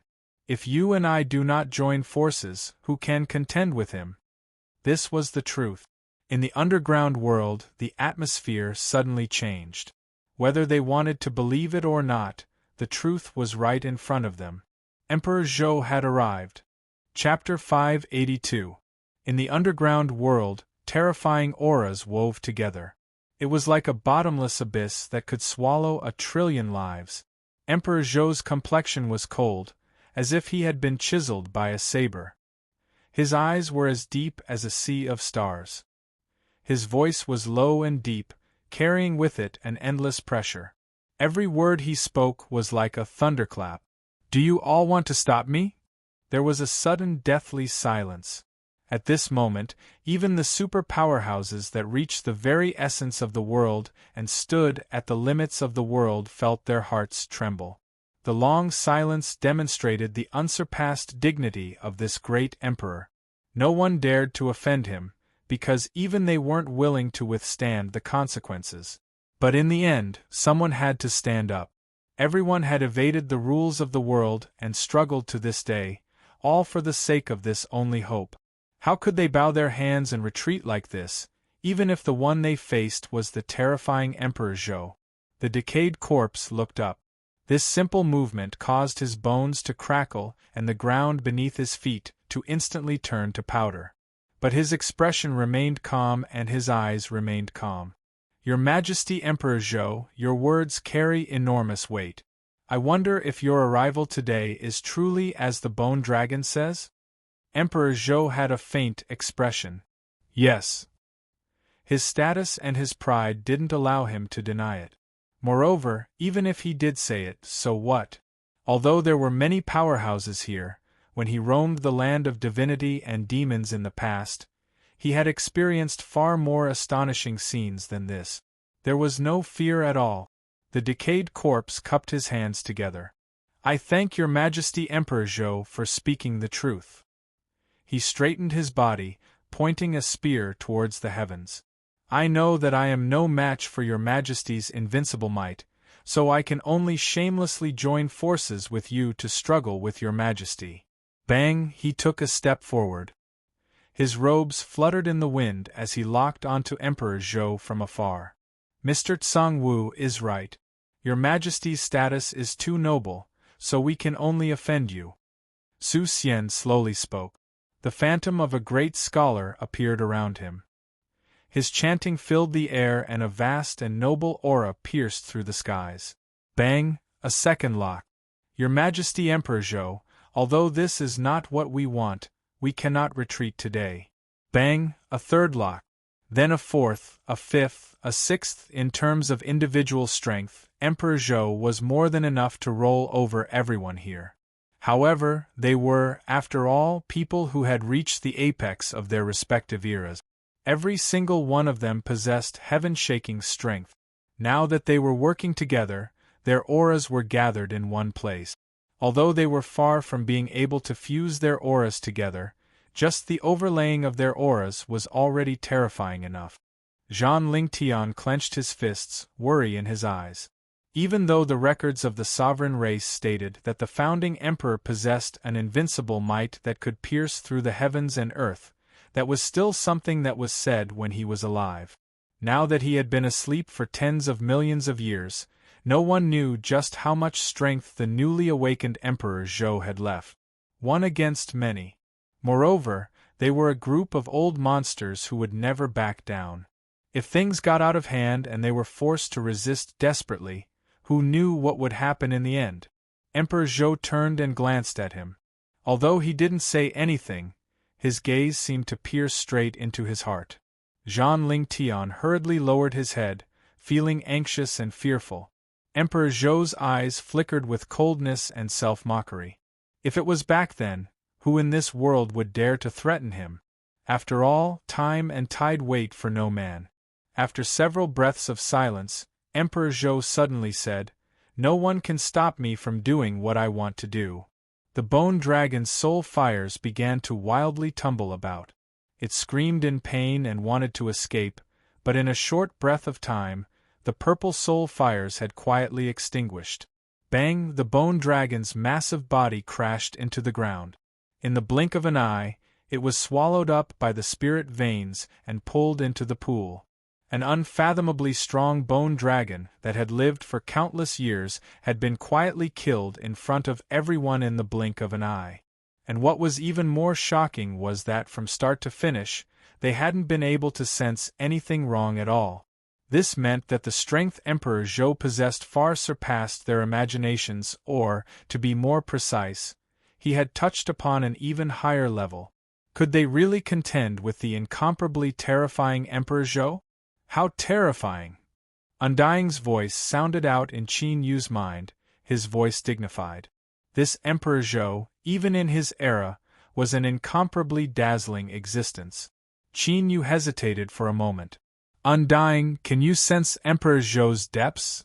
I can't. He paused for a moment and continued to say, but Master does not need to think too much about this. Emperor Zhou is indeed strong, but he might not be as invincible as he seems. If he could casually kill an existence on the level of a bone dragon, why would he waste his time?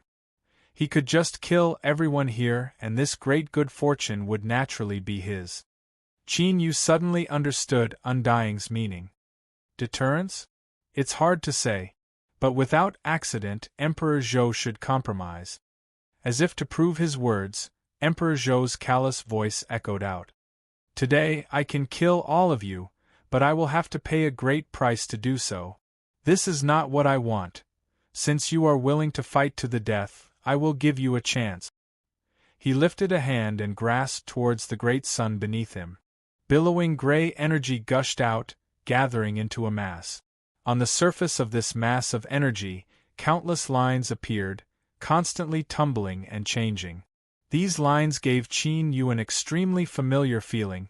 They were the power of the rules. I will use the infernal energy of the earth to form an illusory world. You and I will each send one person in. The one who survives to the end will obtain the great good fortune. To casually create a world, even if it was an illusory world that couldn't exist for long, it was still amazing enough. The decayed corpse said, "Good. We will do as your majesty says." Yes. Emperor Zhou's words are as precious as jade. No one objected, because they knew that with Emperor Zhou's status, it was impossible for him to keep retreating. Moreover, in their eyes, the two people behind Emperor Zhou weren't dazzling at all. Perhaps this was a better choice. The black-robed figure turned and whispered something. The eyes of the hellish evil spirit flashed with a fanatical light. He looked at Qin Yu and licked the corners of his lips. His tongue was bright red. Su Wenze clenched his teeth. He bowed and said, "This disciple is willing to fight for ancestor." Su Xian frowned. He sighed and said, "I originally wanted to give you some lucky chances, but the affairs of the world are fickle. You will have to bear the risk first. But you can rest assured that in a life-or-death situation, just crush this key and you will be able to escape." He lifted a hand. Gray energy condensed between his fingers, forming a pale white key. The decayed corpse turned, his eyes ice-cold. Before he could speak, Shen Yuanin said, "Allow me." Kacha, Kacha, the ground beneath his feet instantly froze and ice and snow fluttered around him. The decayed corpse shook his head. "The exalted oblivion is fierce, but your foundation has been damaged. The more you activate the law formula, the faster you will die. Although I don't care, I can't allow you to ruin my great plans." He looked at Qin Yu.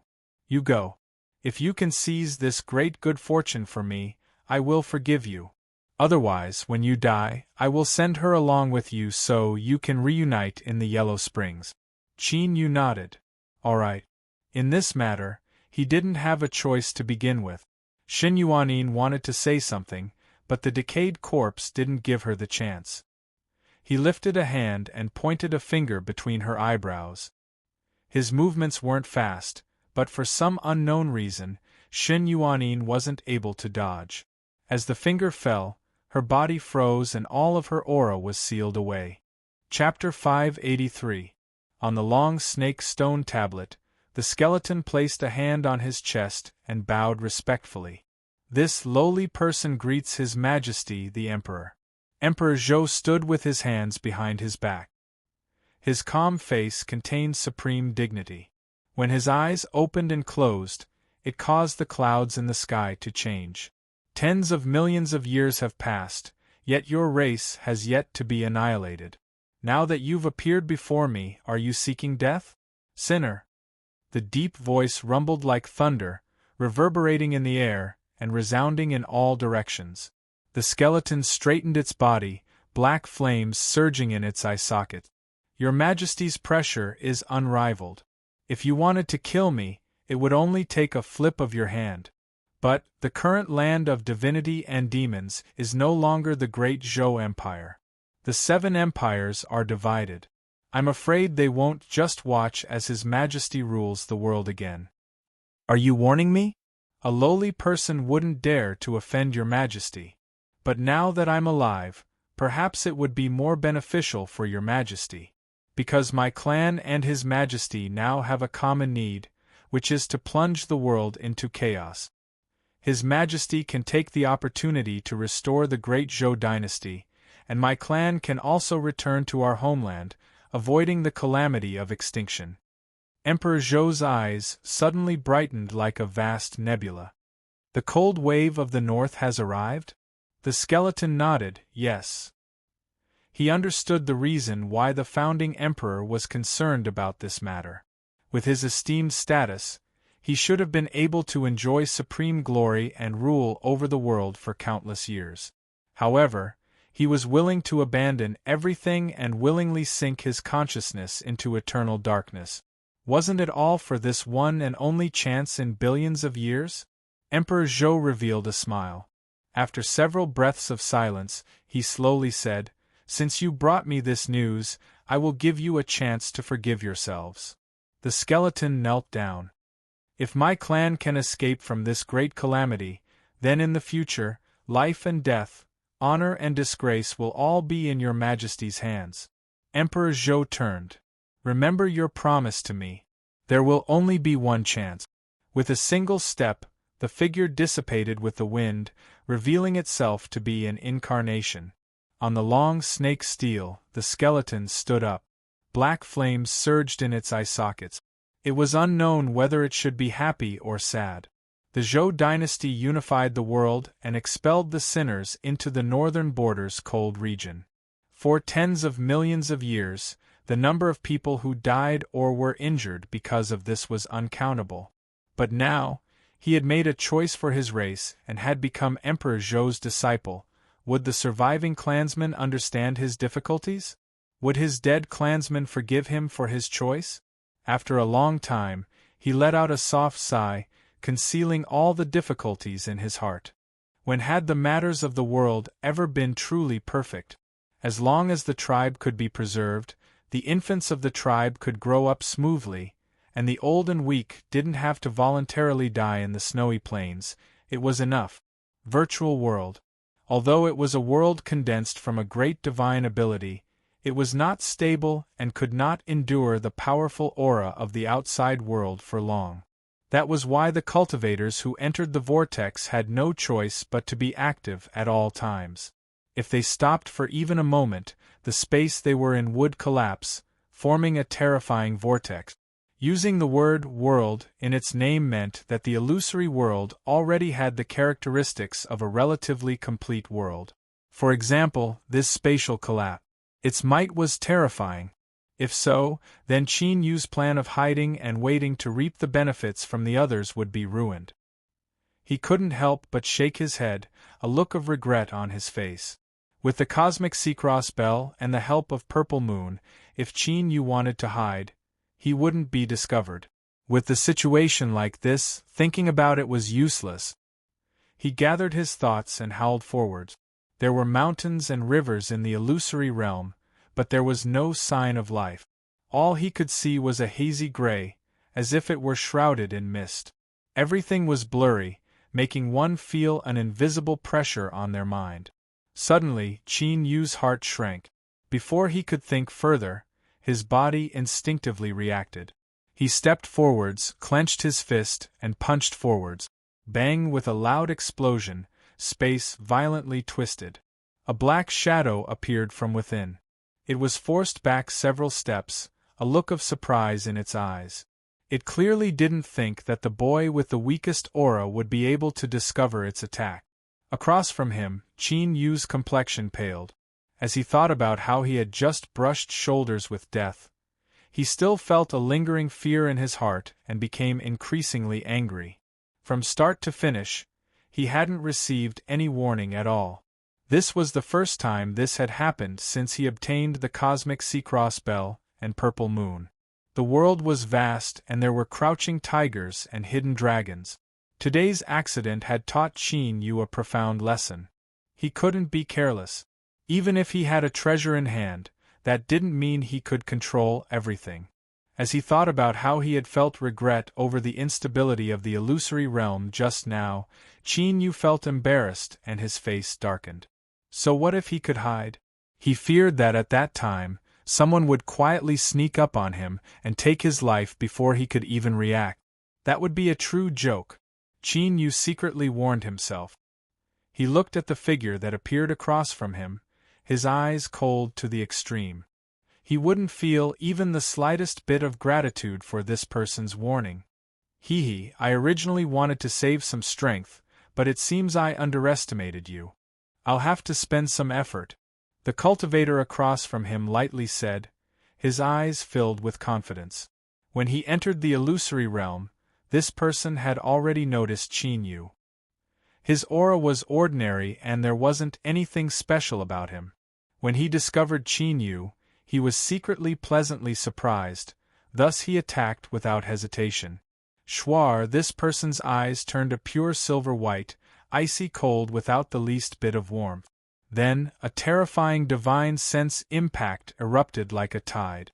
A moment ago, this person had been arrogant and complacent, but in the next moment, he had attacked without any warning. Those that were chosen to be sent into the illusory realm weren't stupid. Even if they were confident, they wouldn't be careless. There was a reason why this cultivator could hide from Qin Yu's senses. His special and formidable soul gave him the strength to roll over his opponents in the soul level. Once his soul was injured, his life or death would naturally be in his control. Qin Yu stuffily coughed and his complexion paled. The cultivator across from him rushed forwards and slammed his hand down between his eyebrows. Before his hand fell, a terrifying aura had already arrived. He didn't hold back at all. But at this time, a palm rose up and grabbed this person's wrist. In the next moment, a forceful pull was pulled back. The cultivator staggered. Before the shock and panic on his face could disperse, a fist smashed into his chest. Blood wildly gushed out from his nose and mouth, mixed with fragments of his organs. Qin Yu's fist landed without pause. Then came a second punch, a third punch. With a casual toss, the cultivator fell to the ground. His entire body was paralyzed, his flesh and bones turned to mush. He had died. After killing someone with 3 punches, Qin Yu didn't have any expression on his face. He turned and left, vanishing without a trace. Soon, 4 figures arrived. As they looked at the corpse on the ground, dread appeared in their eyes. From the time they sensed the aura to the time they rushed here, an extremely short period of time had passed. But after exchanging blows, the person had actually been killed and the killer had calmly left. This level of strength left them startled. The 3 of them glanced at each other. Without pausing, they turned and left. No one knew whether or not these fluctuations would draw in more people. Everyone wanted to live to the end, but no one dared to recklessly start a chaotic battle. Outside the hot spring, on a certain mountain peak, there was an angry roar. Then, a cruel and evil aura locked onto them from afar. The decayed corpse remained expressionless. He continued to look up at the situation in the mirage world, not caring about what was happening. The cruel and evil aura hesitated for a long time before slowly dissipating. Although he was angry and filled with resentment, he didn't dare to be too insolent. This was because the one who set the rules was Emperor Zhou. Time slowly passed. The decayed corpse suddenly frowned, a gloomy look appearing in his eyes. Even now, he still hadn't discovered any traces of that boy behind Emperor Zhou. The mirage world wasn't complete, so it wasn't able to block his attention. Although he didn't know what caused this to happen, a foreboding premonition began to grow in his heart. Qin Yu had decisively ended the first battle. This wasn't because he had overwhelming strength, but because his opponent had chosen his strongest defensive soul and exposed his mortal body to his strongest offensive body. Thus, he continued to be extremely cautious. Fortunately, he wasn't ambushed again. Instead, he was able to sense the fluctuations from the battle of others. Of the people who were sent into the illusory world, only one would be able to stay. Although hitting someone while they were down was not honorable, it was also the best opportunity to eliminate one's opponent. Qin Yu was not pedantic, nor did he boast of being a good person. Thus, after thinking for a moment, he quickly followed the direction of the fluctuations. As the saying goes, only a fool would not take advantage of an opportunity. A moment later, Qin Yu restrained his aura. When he saw the two sides fighting, he couldn't help but frown. How could it be him?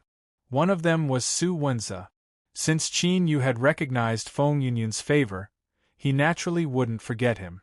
Although Su Wenze had most likely spoken up for him because of Feng Yunyun, he still owed him a favor, so it wouldn't be good for him to attack again. But even if he didn't touch Su Wenze, he might as well make a move against his opponent. A hellish, evil spirit. This fellow had changed his appearance, but his aura couldn't be faked. Moreover, this hellish, evil spirit had repeatedly shown malice towards him just now. Did he really think he didn't know? The two of them were locked in battle. If he joined forces with Su Wenze, it wouldn't be difficult to kill them. But how could he make Su Wenze trust him? As Qin Yu was thinking, his complexion suddenly changed. More people had arrived, and there was more than one. Qin Yu looked up into the distance. Two figures were rapidly approaching.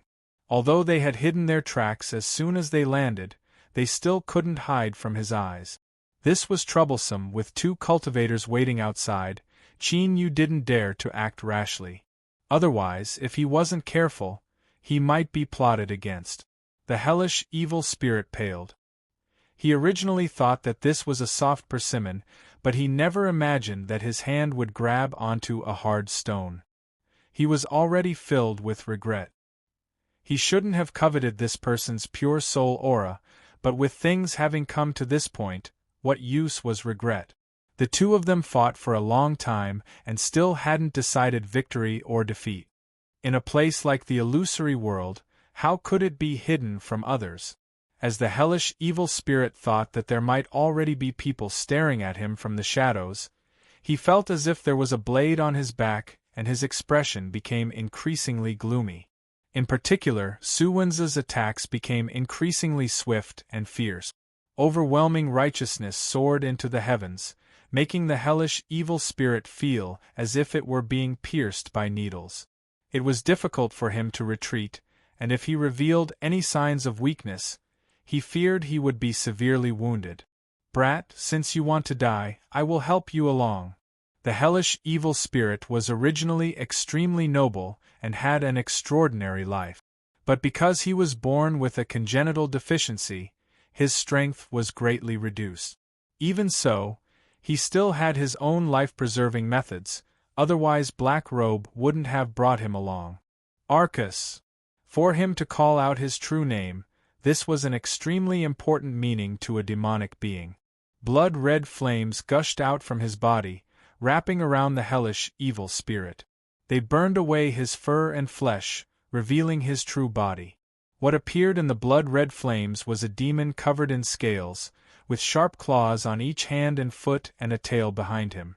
Its blood-red eyes glared at Su Wenze, and it opened its mouth to silently roar. At a certain frequency, it rapidly trembled, producing an incomparably terrifying strength. Suwenza took a deep breath. He lifted a hand and pointed between his eyebrows. Endless light erupted, making him seem even more dignified.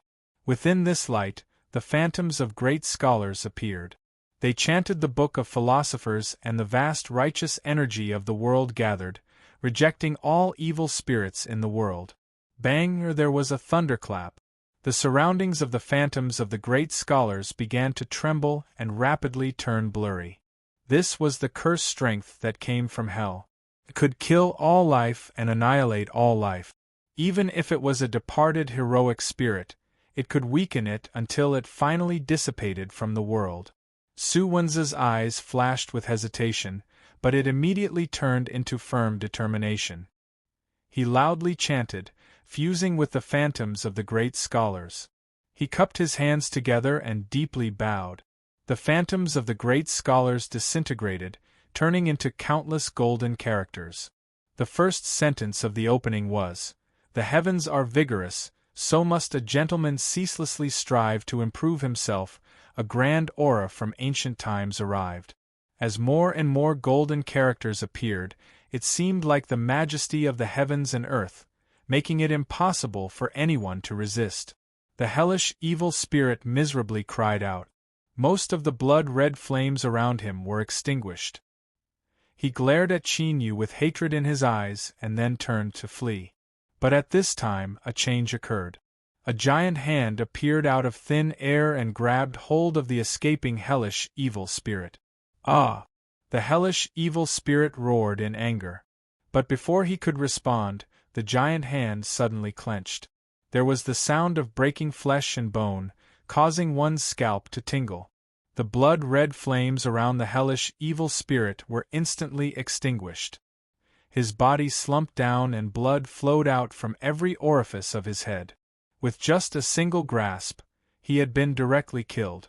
Chinyu's eyes widened and his heart skipped a beat. Although the hellish evil spirit had fled, he still had the strength to fight. But he had been easily killed like this. The strength of the one who attacked was absolutely at the tribulation immortal level. Moreover, it wasn't the strength of an ordinary tribulation immortal.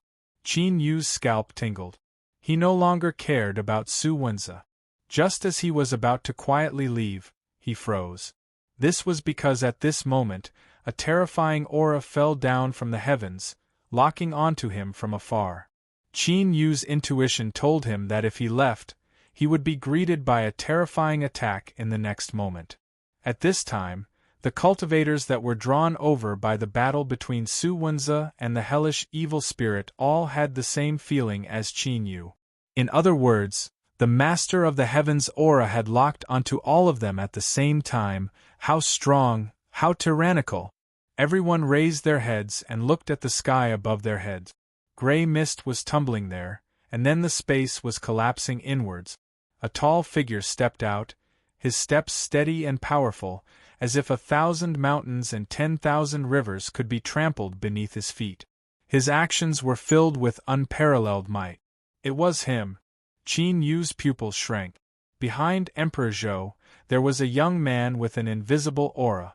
What sort of status did Emperor Zhou have? Since he had appeared, how could he leave empty-handed? So from the very start, Chinyu had dreaded this person, and now, could this be considered confirming his guess? It was just that this person was a bit too strong. The good fortune of the Sea of Purgatory belongs to His Majesty, the great Zhou Emperor. All of you must die. A low and deep voice exuded an unquestionable momentum. The cold killing intent caused everyone's hearts to tremble. Humph! With a sneer, a figure on the ground suddenly exploded into shadows that filled the skies, howling in all directions. In the current situation, since he dared to leave, he naturally had the confidence to do so. Of these shadows that filled the skies, each one was illusory and each one was their true body.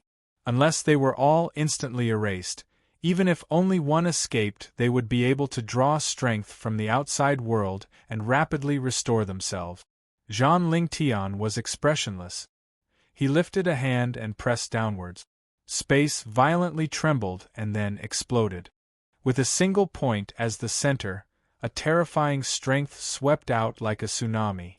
Wherever it went, the illusory space collapsed, turning into a horrifying maw. "Forgive me!" Before he could finish his terrified scream, the shadows that filled the skies were swallowed up. Zhang Lingtian's hand tightened and the person's aura instantly vanished. To kill the hellish evil spirit with one hand and destroy the shadows that filled the skies with the other, such might and momentum was truly shocking. "Run!" It was unknown who roared out. Everyone gathered here, whether they were in the open or in the dark, all turned and fled. No matter how strong Zhang Lingtian was, he couldn't chase down everyone at once. It all depended on who was unlucky. It wasn't that they didn't want to resist, but that the strength Zhang Lingtian displayed left them in despair. He was so strong that it wasn't something that could be made up for with numbers alone, at least, with just the few of them here, it was far from enough. Qin Yu forcefully suppressed the impulse in his heart. He didn't immediately move. When there was the sound of breaking air, he stepped forwards. He drew backwards like a bolt of lightning. Just as he moved, that terrifying aura became sharp and swift. But before he moved, he had already made a prediction. In the blink of an eye, he had already rushed into the shadows. In the next moment, he vanished from sight. When he reappeared, he was already 10 miles away. But to a tribulation immortal, this distance was nothing more than a moment. It was so short that it could be ignored. So, the moment he appeared, he used Shadow Step once more without hesitation. But his complexion didn't relax at all. This was because that aura that had locked onto him was like a maggot in his bones. He couldn't shake it off. Zhang Lingtian frowned for a moment before composing himself. He took a step forwards and his figure vanished before reappearing again. A fleeing cultivator's face instantly drained of blood. He cried out loud as his mortal body wildly expanded. But Zhang Lingtian didn't give him the chance to fight to the death. He lifted a hand and pointed a finger. That person's body exploded, turning into broken bones and flesh that filled the skies. After killing a person with a single finger, Zhang Lingtian turned and left. 2 breaths of time later, he killed a second person. His face was expressionless, like a god descending from the heavens. But, in his heart, there was a bone-chilling cold. This was because Zhang Lingtian was well aware that the terrifying strength he possessed now wasn't something he truly possessed. Rather, it was an overdrawing of his source. The more glorious he was now, the more miserable he would be in the future. He didn't want to do this, but he had no other choice.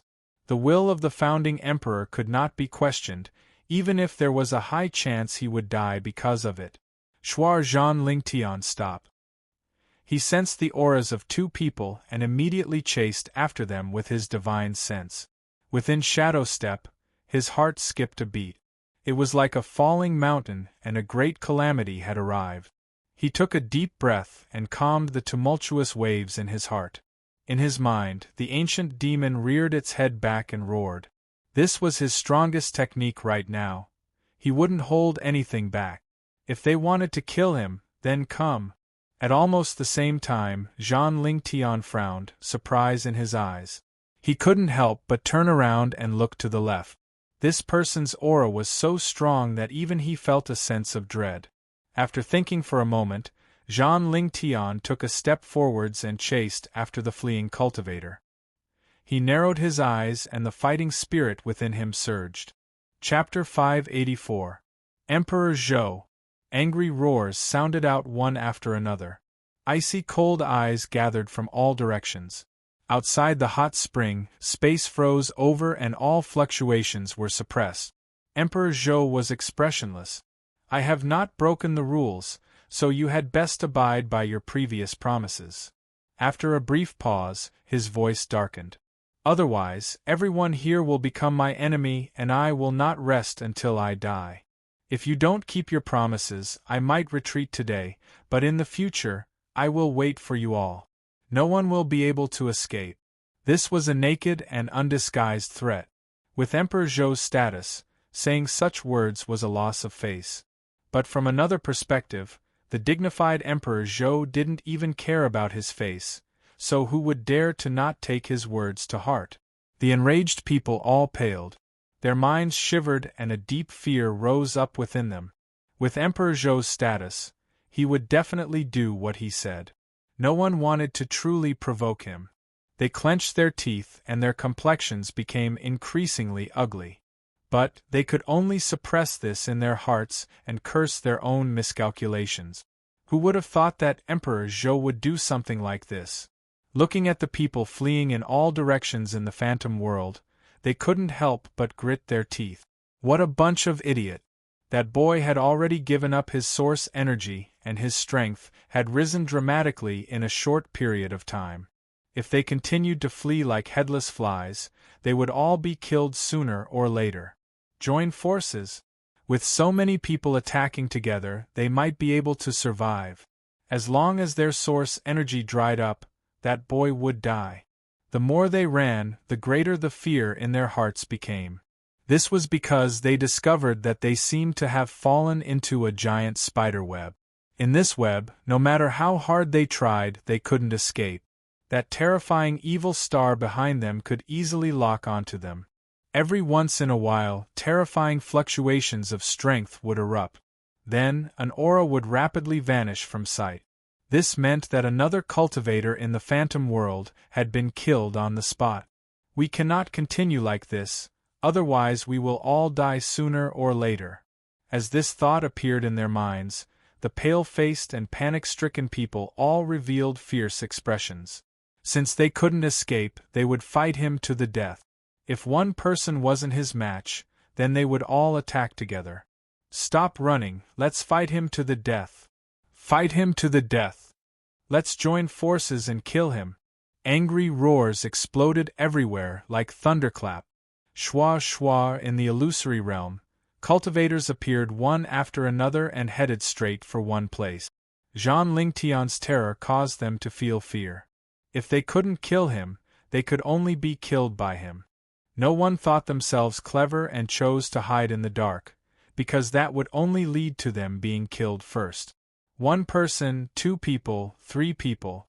More and more cultivators appeared, each of them as if they were facing a great enemy, the aura around them erupting crazily. Space had long since collapsed, forming black vortexes one after another.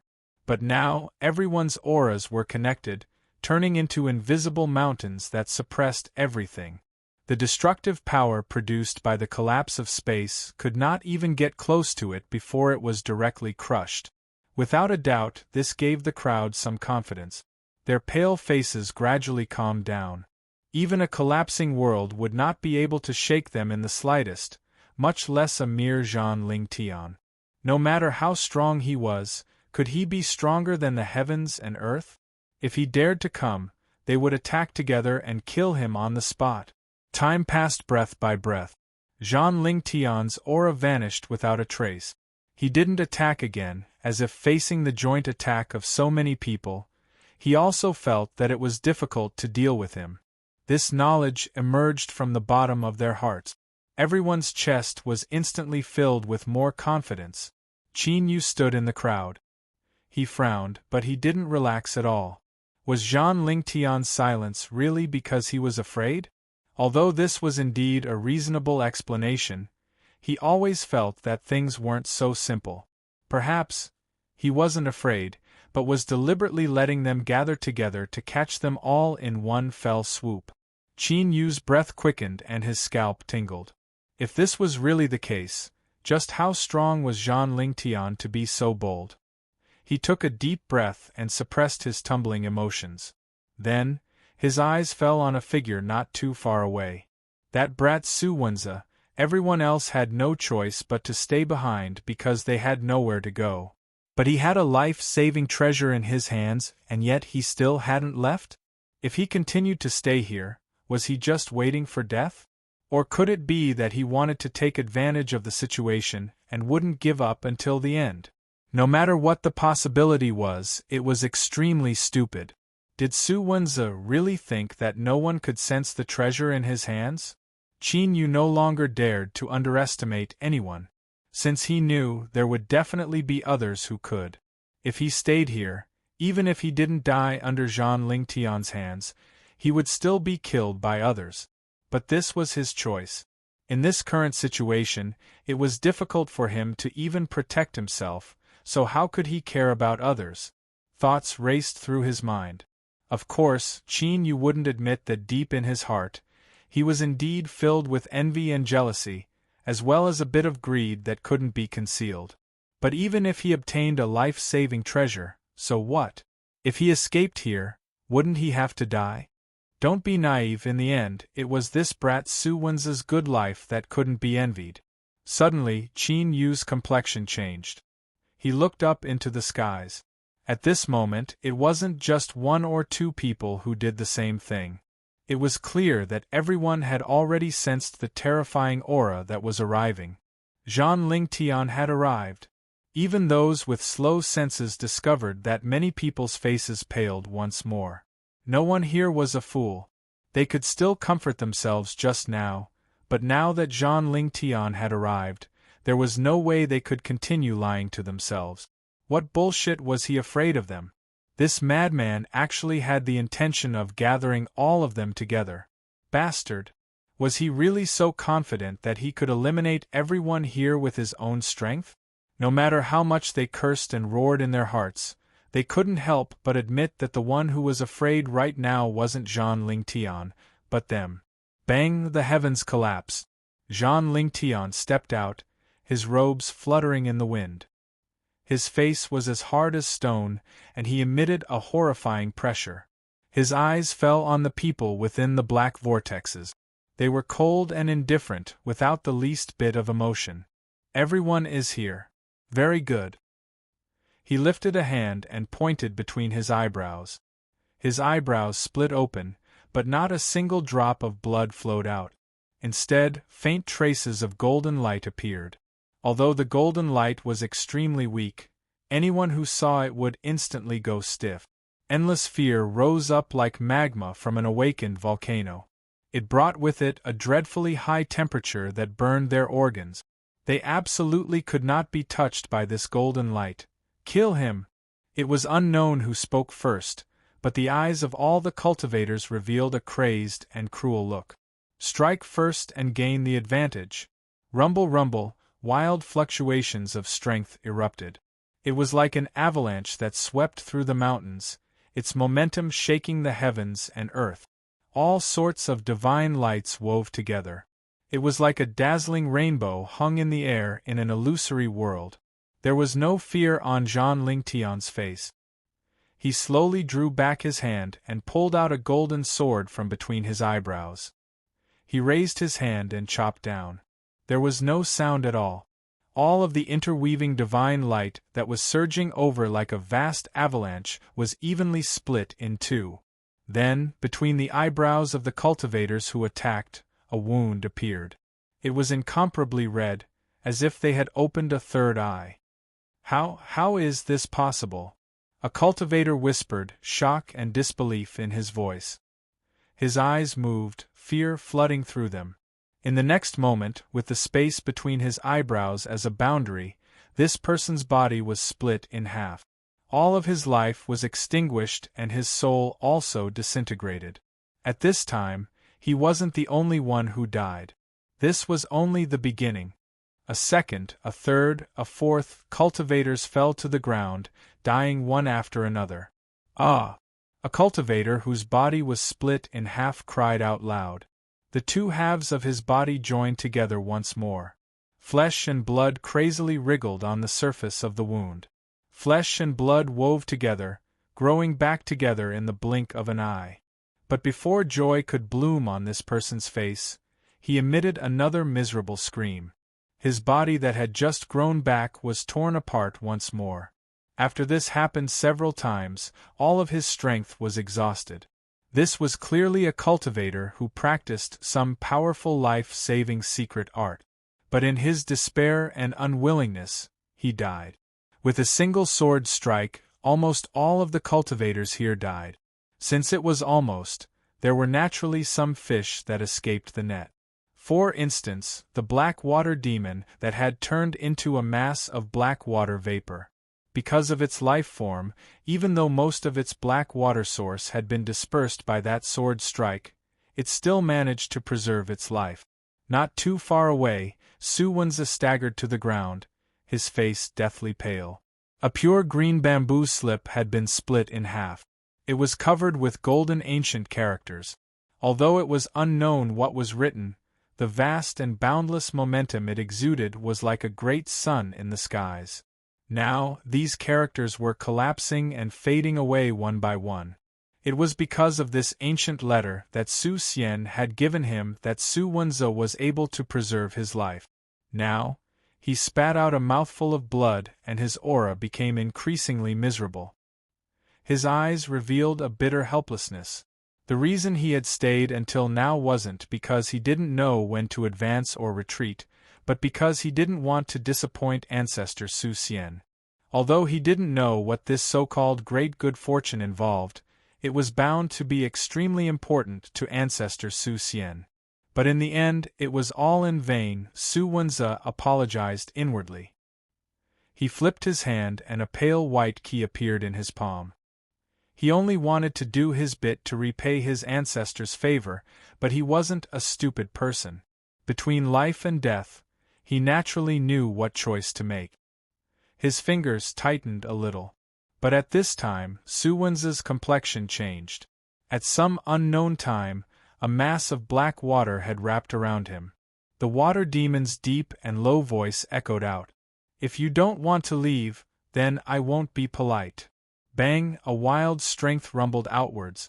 The black water wildly tumbled about as it was forcefully sent flying away. "It's you! You hateful brat!" With a hateful roar, the black water condensed into the water demon's figure. It glared at Qin. If looks could kill, he would have already been turned into meat paste. "Let's leave," Qin slowly said. Besides his pale complexion, his aura hadn't weakened much. The golden sword slashed down. What it killed was the soul, affecting the mortal body from the inside out. So, no matter how many times that cultivator's body was restored, his soul had already been cut apart.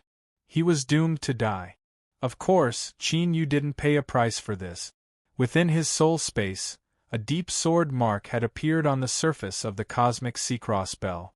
Mimi had already fallen into a deep slumber. The purple moon's light dimmed, becoming even smaller. All that remained was a curved willow branch. Suwunza's lips moved, but in the end he didn't say anything. He gratefully nodded and crushed the key in his hand. Kacha, a gray current of energy wrapped around his body, turning him into motes of light that vanished from sight. "No!"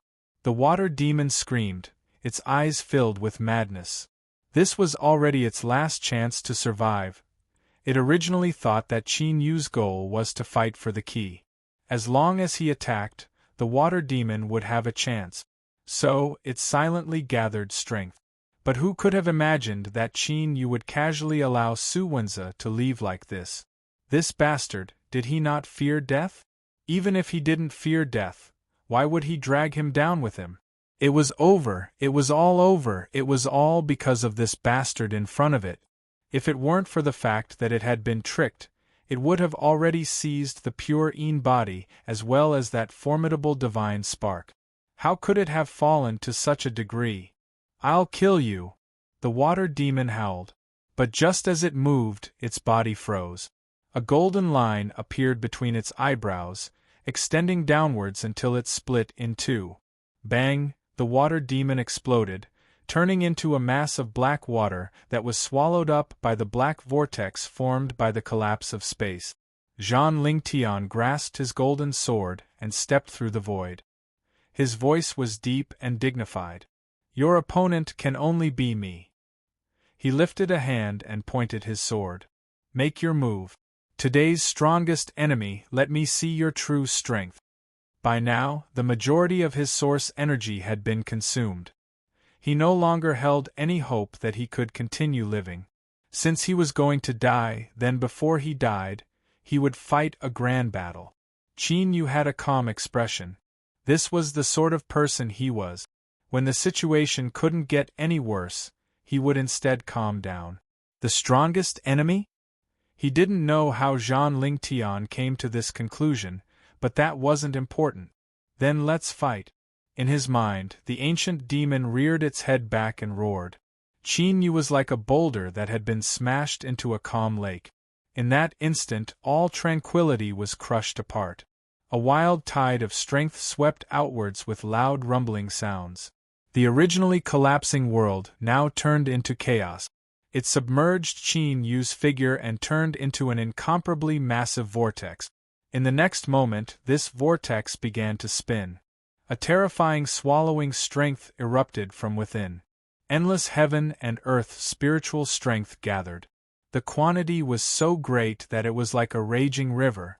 A loud roar spread out from the vortex. A desolate and boundless aura flooded the world, bringing with it an ancient aura. The heaven and earth spiritual energy that had gathered suddenly became even faster and more abundant. It was so vast that it shocked the heavens and the earth. Zhang Lingtian grasped the golden sword in his hands. His eyes became increasingly bright, like stars in the night sky. He stared at the vortex, the fighting spirit in his chest becoming increasingly strong. The little bit of source energy he had left to begin with began to burn. The golden sword trembled, emitting a low cry of joy and sorrow. The aura it released became even more terrifying. Outside the hot spring, there was a deathly silence. Zhang Lingtian had killed everyone with a single sword strike. Besides Emperor Zhou, everyone else was shaken. If he wasn't powerful enough, then even if he burnt his source, it would have been impossible for him to possess such a terrifying strength. Calamity immortal realm. At least Zhang Lingtian's strength had reached that of a calamity immortal. At such a young age, he had such a cultivation. Even in their eyes, this was already stunning enough. But such a stunning young master had actually been treated as a chess piece and thrown out without hesitation. Emperor Zhou's methods were truly astonishing. Moreover, if this young man could stand behind Emperor Zhou, then it was likely he was a descendant of the great Zhou's imperial bloodline. This wasn't something that could be described with just a single word. The ruthlessness and callousness of his actions left one unable to help but admire him. But Emperor Zhou's arrangements didn't achieve the desired effect. This was beyond everyone's expectations. Some old fellows that didn't die looked towards the mountain peak where the rotten corpse was. They hoped from the bottom of their hearts that the person they chose would win. They indeed didn't dare to have any designs on Emperor Zhou. But, if it were anyone else, even that troublesome Song Wu couldn't swallow up the good fortune for himself. As for those that died in the fantasy world, they didn't care. After sleeping for tens of millions of years, perhaps the only one that still cared about old friendships was Su Xian. Big brother! Lin Weiwei's face paled. She was about to rush out. Once his source energy was burnt, Zhang Lingtian would die. She naturally knew just how dangerous this was. Emperor Zhou flicked his sleeves. Her body went limp and she fainted, wrapped up by an invisible strength. Ignoring the gazes around him, Emperor Zhou looked at the young man holding the golden sword in the fantasy world, his eyes indifferent. The spinning vortex was like a monster. After swallowing up an immeasurable amount of heaven and earth spiritual strength, it expanded to 100,000 feet in size. It was like a channel to the 9 nether hells. Just by looking at it, endless fear rose up from the bottom of one's heart. Suddenly, the giant vortex came to a stop. Then, it loudly exploded, erupting with a terrifying energy. Zhang Lingtian took a step forwards. He lifted the golden sword and held it between his eyes. With him as the boundary, the raging tide of energy split in half. His entire body was like a stabilizing pillar, not shaking in the least. In contrast, what was even more striking was that the entire fantasy world was violently trembling as it was impacted by this raging tide of energy. On the earth, mountains collapsed and rivers broke apart. The heavens were torn apart, like a bowl of tumbling water. A towering figure appeared in this collapsing world. It was 10,000 feet tall, and every inch of its flesh and blood vibrated with a strength that caused the soul to tremble. 2 horns jutted out from its head, pointing towards the heavens. Its unyielding will could break through all obstacles. The heavens could make it lower its head, but the earth could not make it bend its back. It was born to support the heavens and earth, and after death, its spine would not fall. It was an ancient demon. Sparks suddenly burst out in Emperor Zhou's indifferent eyes. He finally understood why an ant-like junior had the qualifications to absorb his aura. Ancient demon, so it was like this. Emperor Zhou revealed a faint smile. Originally, he only had a 50-50 chance of succeeding, but now there was an ancient demon. Although this wasn't its true body, it still increased his chances by 30%. The decayed corpse had been paying attention to Emperor Zhou from the corners of its eyes. As it sensed the smile on his face, its body stiffened. He had fought for a lifetime, slaughtering trillions of lives. In the end, he unified the world, becoming the ruler of the 9-5 and establishing the great Zhou Empire. Such a character actually didn't conceal himself at all, revealing his emotions on the surface. Just what was it that he hadn't thought of? The decayed corpse's heart chilled. It suddenly felt as if it had forgotten something important. But no matter how much it thought about it, its mind was muddled and it couldn't produce any results. What was it? What was it? Within the fantasy world, the strongest battle had already erupted. The golden sword-wielding Zhang Lingtian against the ancient demon-incarnated Qin Yu. Both of them possessed unfathomable strength. If it weren't for the fact that this fantasy world was condensed by Emperor Zhou and contained his undying will, it would have likely been shattered by now. 2 juniors were actually able to erupt with such astonishing strength. Even some existences that had been slumbering for tens of millions of years were secretly startled. The instability of the fantasy world caused its aura to leak outward. Waves began to rise up in the calm pool. The crimson magma tumbled like boiling water, as if some terrifying existence were about to awaken from its slumber. In capital, Great Chu Imperial Palace. The Chu Emperor had a dignified expression. As he heard this, a rare excitement appeared in his eyes. He could already feel the restlessness coming from deep within the sea of purgatory. The most critical moment was about to arrive. As he thought about the people that had gathered deep within the sea of purgatory and were desperately fighting for their lives, his lips curled up in a mocking smile. Indeed, the greatest good fortune in the world existed there. The Great Chu Empire had been founded for 30 million years and had experienced several generations of emperors. How could they not know of this? Why didn't they think about why the Chu Empire controlled in capital's great array formation and was blessed by the heavens? Why hadn't they coveted it? The Chu Empire suddenly said, "The reason is simple. It is because this great fortune already had a master a long, long time ago. This could be called the most hidden secret in the world." When the great Zhou Empire was on the verge of collapse and the world fell into chaos, the Mi clan discovered this secret. Thus, they established In capital as their capital and established the glory of the great Chu Empire. If anyone dared to touch something that belonged to him, if that wasn't seeking death, then what was? The golden sword cut through the vast skies, cutting apart all darkness. All that was left was a wild strength that could destroy all. It pressed forward, leaving no room for retreat. Zhang Lingtian's bright eyes dimmed. The dazzling sword in his hand began to collapse little by little. All of his source energy had been fused into this sword. There was no more strength left. His field of vision darkened, as if he had fallen into an icy lake. A chill drilled into his pores, making him feel an incomparably cold chill. His entire body seemed to freeze and his blood nearly solidified. Even his thoughts began to slow down. Zhang Lingtian took a deep breath. Energy drilled into his chest, bringing with it a burning pain. It was like he was pulling a rolling blade forward. He struggled to stand up straight, a solemn expression on his face. He had to send off his opponent with the most respectful gaze possible. This was indeed the strongest person he had ever fought in his life. It was no wonder Emperor Zhou had ignited his source energy. If he didn't do this, he feared he wouldn't have the qualifications to stand in front of this person. Killing him was indeed a fluke. His only regret was that he didn't know his name. It was just that Zhang Lingtian didn't know that his opponent would be so formidable. Not only did he have the geographical advantage, but he also had the support of Emperor Zhou.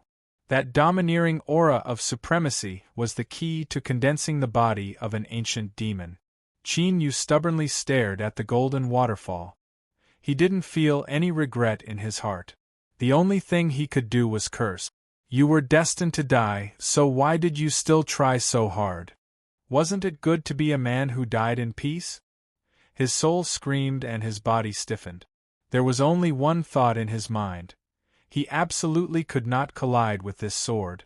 But how could he do what he wanted?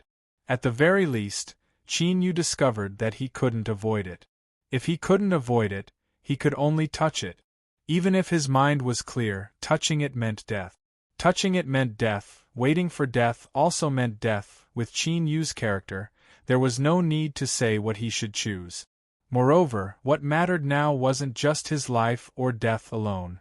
There was also a woman outside who had fallen into the hands of a decaying corpse, waiting for him to return alive. If he died now, she would likely have her neck broken immediately. She might even be brought to his mouth and eaten clean. That scene wasn't beautiful at all.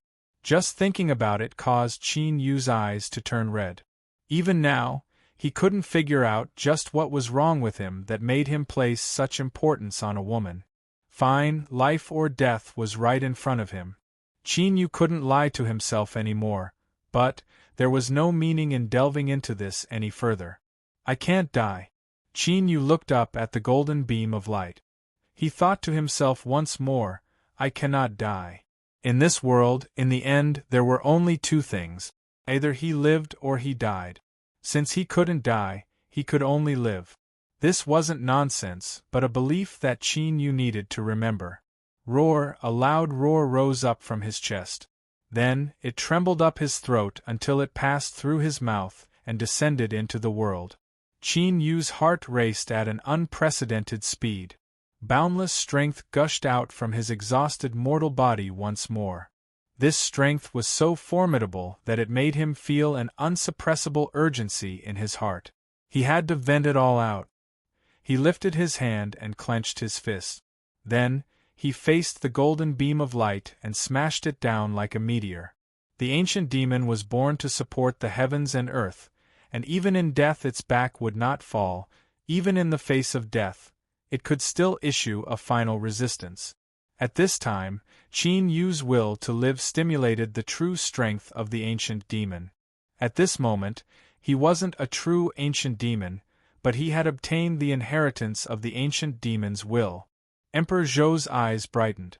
Before this, he had an 80% chance of success, and now that this junior had activated the essence energy and will of the ancient demon, it could be said that he had reached perfection. Now, he was only a single step away from borrowing strength to break through this shackle and leave this world, returning to where he should be. Although he didn't know who was behind today's plan, he knew that they were far too confident in themselves. Did they really think that things would develop as they expected? The good fortune in front of him was truly astonishing. Even he was moved by it. But if he could take it, he would have done so before he fell asleep. How laughable it was that someone had schemed against him. But this was also good. If it weren't for someone secretly helping him, even if he could escape, it wouldn't have been so simple. The golden beam of light cut through the ancient demon's chest. Blood exploded, dyeing the air red. Qin Yu tried his best to open his eyes wide, but he couldn't control his consciousness from rapidly falling into darkness. In the next moment, the illusory world collapsed. What maintained its existence was Emperor Zhou's undying will. It smashed into the pool of soup like a sledgehammer. Some sort of tremor suddenly appeared. What followed was an aura that seemed as if it would freeze even the bones and souls. The decayed corpse fiercely looked up. Deep within its mind, a memory fragment exploded. Its eyes widened and it turned to flee. It finally realized what it had forgotten. Great good fortune, it was indeed great good fortune, but it didn't belong to this place, nor did it belong to anyone in this world. Damn it! Damn it! Xinyuanin's eyes fell on Qinyu. The moment the decayed corpse fled, blood silently flowed out from the corners of her lips. She had broken through the shackles within her. She took several steps forwards and leapt down from the mountain peak. Her white clothes fluttered in the wind like a fairy. Strong winds blew away her blood-stained veil. She reached out and held the unconscious Qinyu in her arms. Suddenly, a powerful pulling strength erupted from the pool of soup. Xinyuanin frowned. She looked at Qinyu in her arms and after a moment of hesitation, she slowly closed her eyes. In the next moment, absolute cold erupted. A giant sphere of ice condensed in the void, sealing the two within. Dong. Chapter 585. Underground spirit veins gathered from all directions. At this time, they began to tremble and release a dazzling light. These lights wove together in the air. A blurry face appeared from within. Shuar, its eyes opened. They were cold and indifferent, without the least bit of emotion. It was like a god sitting on the throne of the heavenly palace. All of you shall die. A low and deep voice carried with it a grand and irresistible aura. It exploded in the air like roaring thunder. Invisible fluctuations erupted. Wherever they went, everything was annihilated. Not destroyed, but all life was erased. Panicked roars rose up one after another. The old monsters that had been slumbering for countless years, all of them had fear on their faces. They instinctively realized that perhaps their lives would come to an end today. Emperor Zhou lifted his hand and grasped. The unconscious Zhang Lingtian appeared behind him. Then, with a loud shout, 9 phantom dragons appeared and the aura of a transcendent sovereign erupted. In the land of divinity and demons, in the skies above the trillions of territories, 9 phantom dragons appeared at almost the same time. Their bodies were tens of millions of miles long. All living beings in the world could clearly see them if they looked up. Then, awe and fear rose up from the depths of their hearts, as if they were facing a sovereign that controlled life and death.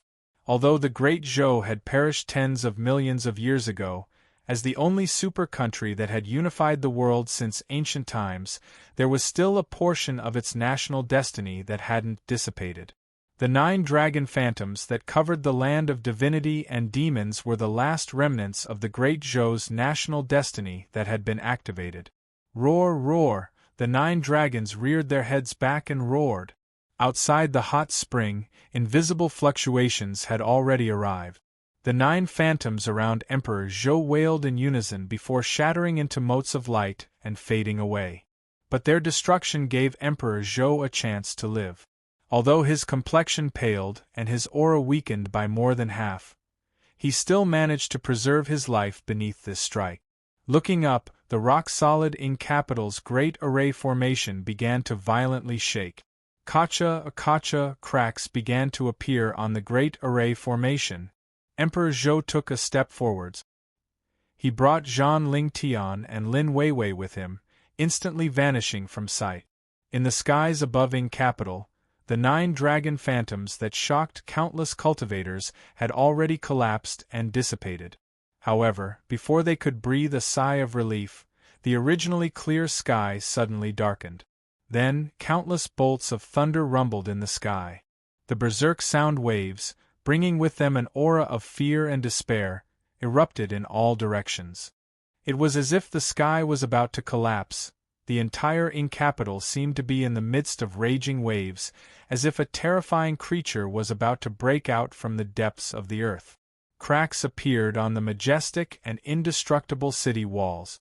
In the blink of an eye, they covered every corner like a spider web. Standing on the city wall were the elite imperial guards of Great Chu, who had an awe-inspiring presence. At this moment, all of them, including their generals, had pale faces. They had no idea what had happened, but they knew very well what the city wall beneath their feet meant to Ing City. It was a part of Ing City's Grand Array, so it was reinforced by the Grand Array's power. Even if millions of lightning bolts struck it, it wouldn't be able to damage it in the slightest. It was precisely because of this that the scene before them caused their hands and feet to feel even colder. Had something gone wrong with the Grand Array of Ing Capital? How was this possible? Within the Imperial Palace, the great Chu Emperor Mi Ganyuan's chamber suddenly emitted an angry roar. Bang! The violent energy caused the entire secret chamber to instantly turn into dust.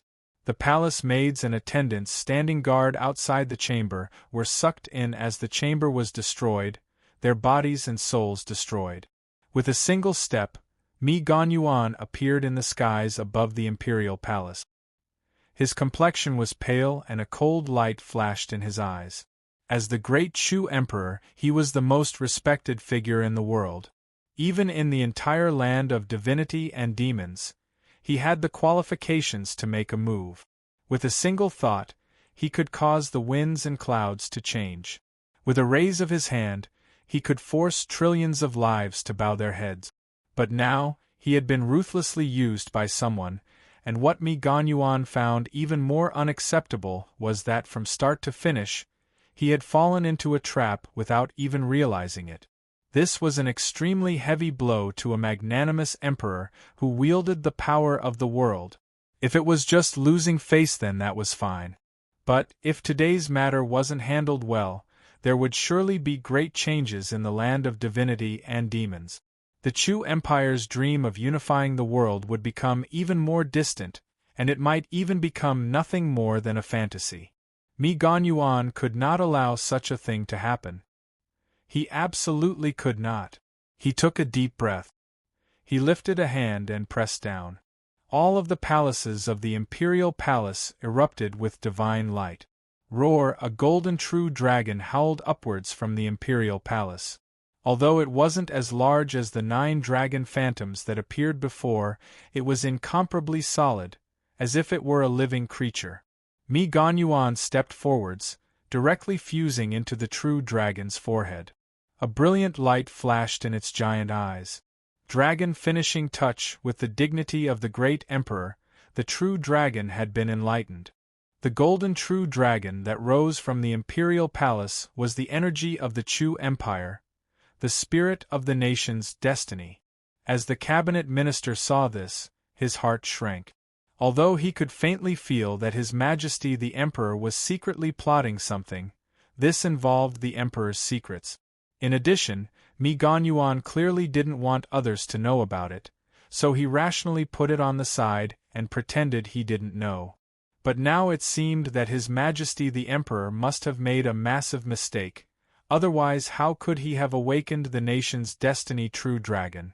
This was something that should only occur when the country collapsed and the country was unstable. Suddenly, the cabinet minister's complexion changed and his lips shivered. To become the #1 official of the Chu Empire, ranked above the princes and members of the royal family, he already had the qualifications to touch upon Great Chu's greatest secrets. And now, the Sea of Purgatory was about to open. Could His Majesty really have? How foolish! The cabinet minister no longer cared about watching. His figure flickered and he appeared above the Imperial Palace. Yuan Qing. The Chu Emperor's deep and low voice came out from the true dragon's mouth, a hint of regret in it. The cabinet minister's body swayed. How could he not know that his guess was correct? All blood drained from his face.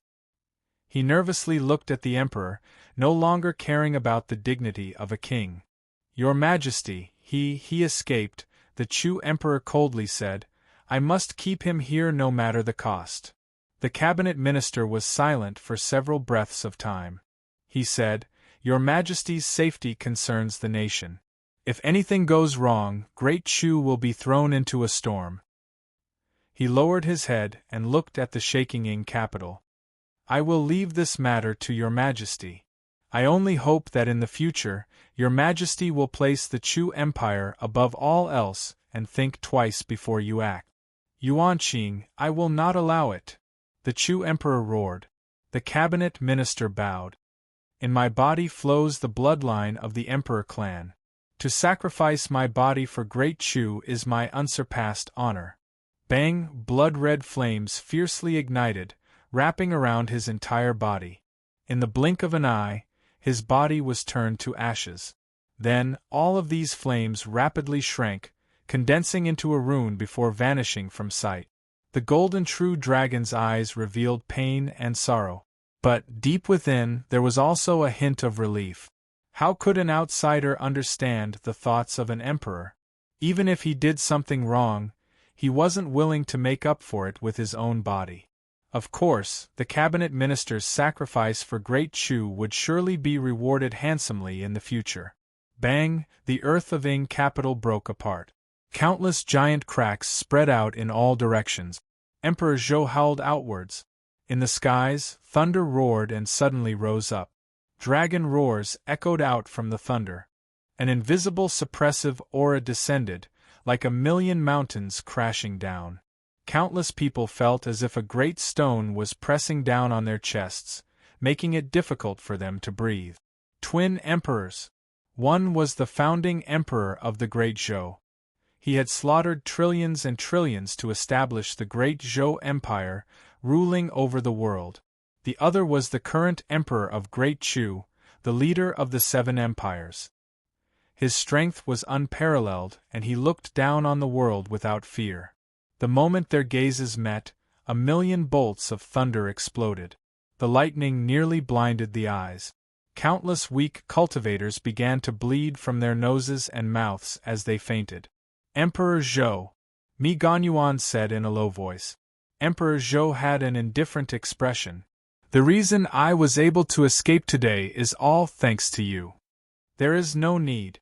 A golden true dragon reared its head back and roared. A vast imprisonment descended, suppressing the destiny of a country. Who in the world could stop it? But now, he faced Emperor Zhou. Tens of millions of years ago, he had already stood at the peak of the world. Even if he lost the destiny of the Great Zhou Empire, he was still a rare super powerhouse in the world. He lifted a hand and touched his forehead, drawing out a golden sword. Compared to this, Zhang Lingtian's aura from before was like the difference between the heavens and earth. With a sword in hand, Emperor Zhou's hair began to move without wind. His robes fluttered in the wind. A powerful emperor aura that couldn't be suppressed by the heavens and earth caused one's soul to tremble. He lifted his hand and a golden waterfall appeared. It was like a waterfall that fell from the highest heavens, piercing through the endless skies. Bang! There was a heaven-shaking explosion. With the point of collision as the center, a wild strength swept out in all directions. Wherever it passed, everything was destroyed and turned to powder. Ing City's cracked walls finally gave in and collapsed piece by piece from this berserk force. The entire imperial capital instantly turned into a purgatory. It was unknown how many lives had been lost in this collision. Ever since the Great Chu Empire was founded and Ing capital was established, this was the first time something like this had happened. Mi Ganyuan's complexion became extremely ugly. No matter what he did afterwards, this matter would be recorded in the annals of history. It would become the greatest scandal under his rule. At this time, a blood-red rune suddenly appeared. It seemed to have its own spiritual wisdom as it howled forwards. Emperor Zhou's complexion changed. For the first time, a dignified look appeared in his eyes. Without hesitation, he reached out a hand and pulled Zhang Lingtian in front of him. A powerful aura instantly poured into his body. With loud crackling sounds, Zhang Lingtian awoke from his unconscious state. His eyes widened as he howled in pain. The approaching blood-red rune hesitated for a moment before it sank into his body. Just as Zhang Lingtian's pitiful screams began, he was ruthlessly pressed down. His body couldn't move, but the twitching flesh and blood on his face, as well as the blood-red color that spread out from his eyes, were enough to let one know just what sort of terrifying pain he was withstanding right now. Blood God seal. Emperor Zhou's voice was ice-cold, killing intent tumbling between his words. Fake Emperor, I will remember today's events. There will be a day when my cavalry will trample over Ing capital and destroy the great Chu Empire. I will exterminate your bloodline of the Emperor race and send them into the endless abyss, never to reincarnate. Bang! Space collapsed, swallowing his figure.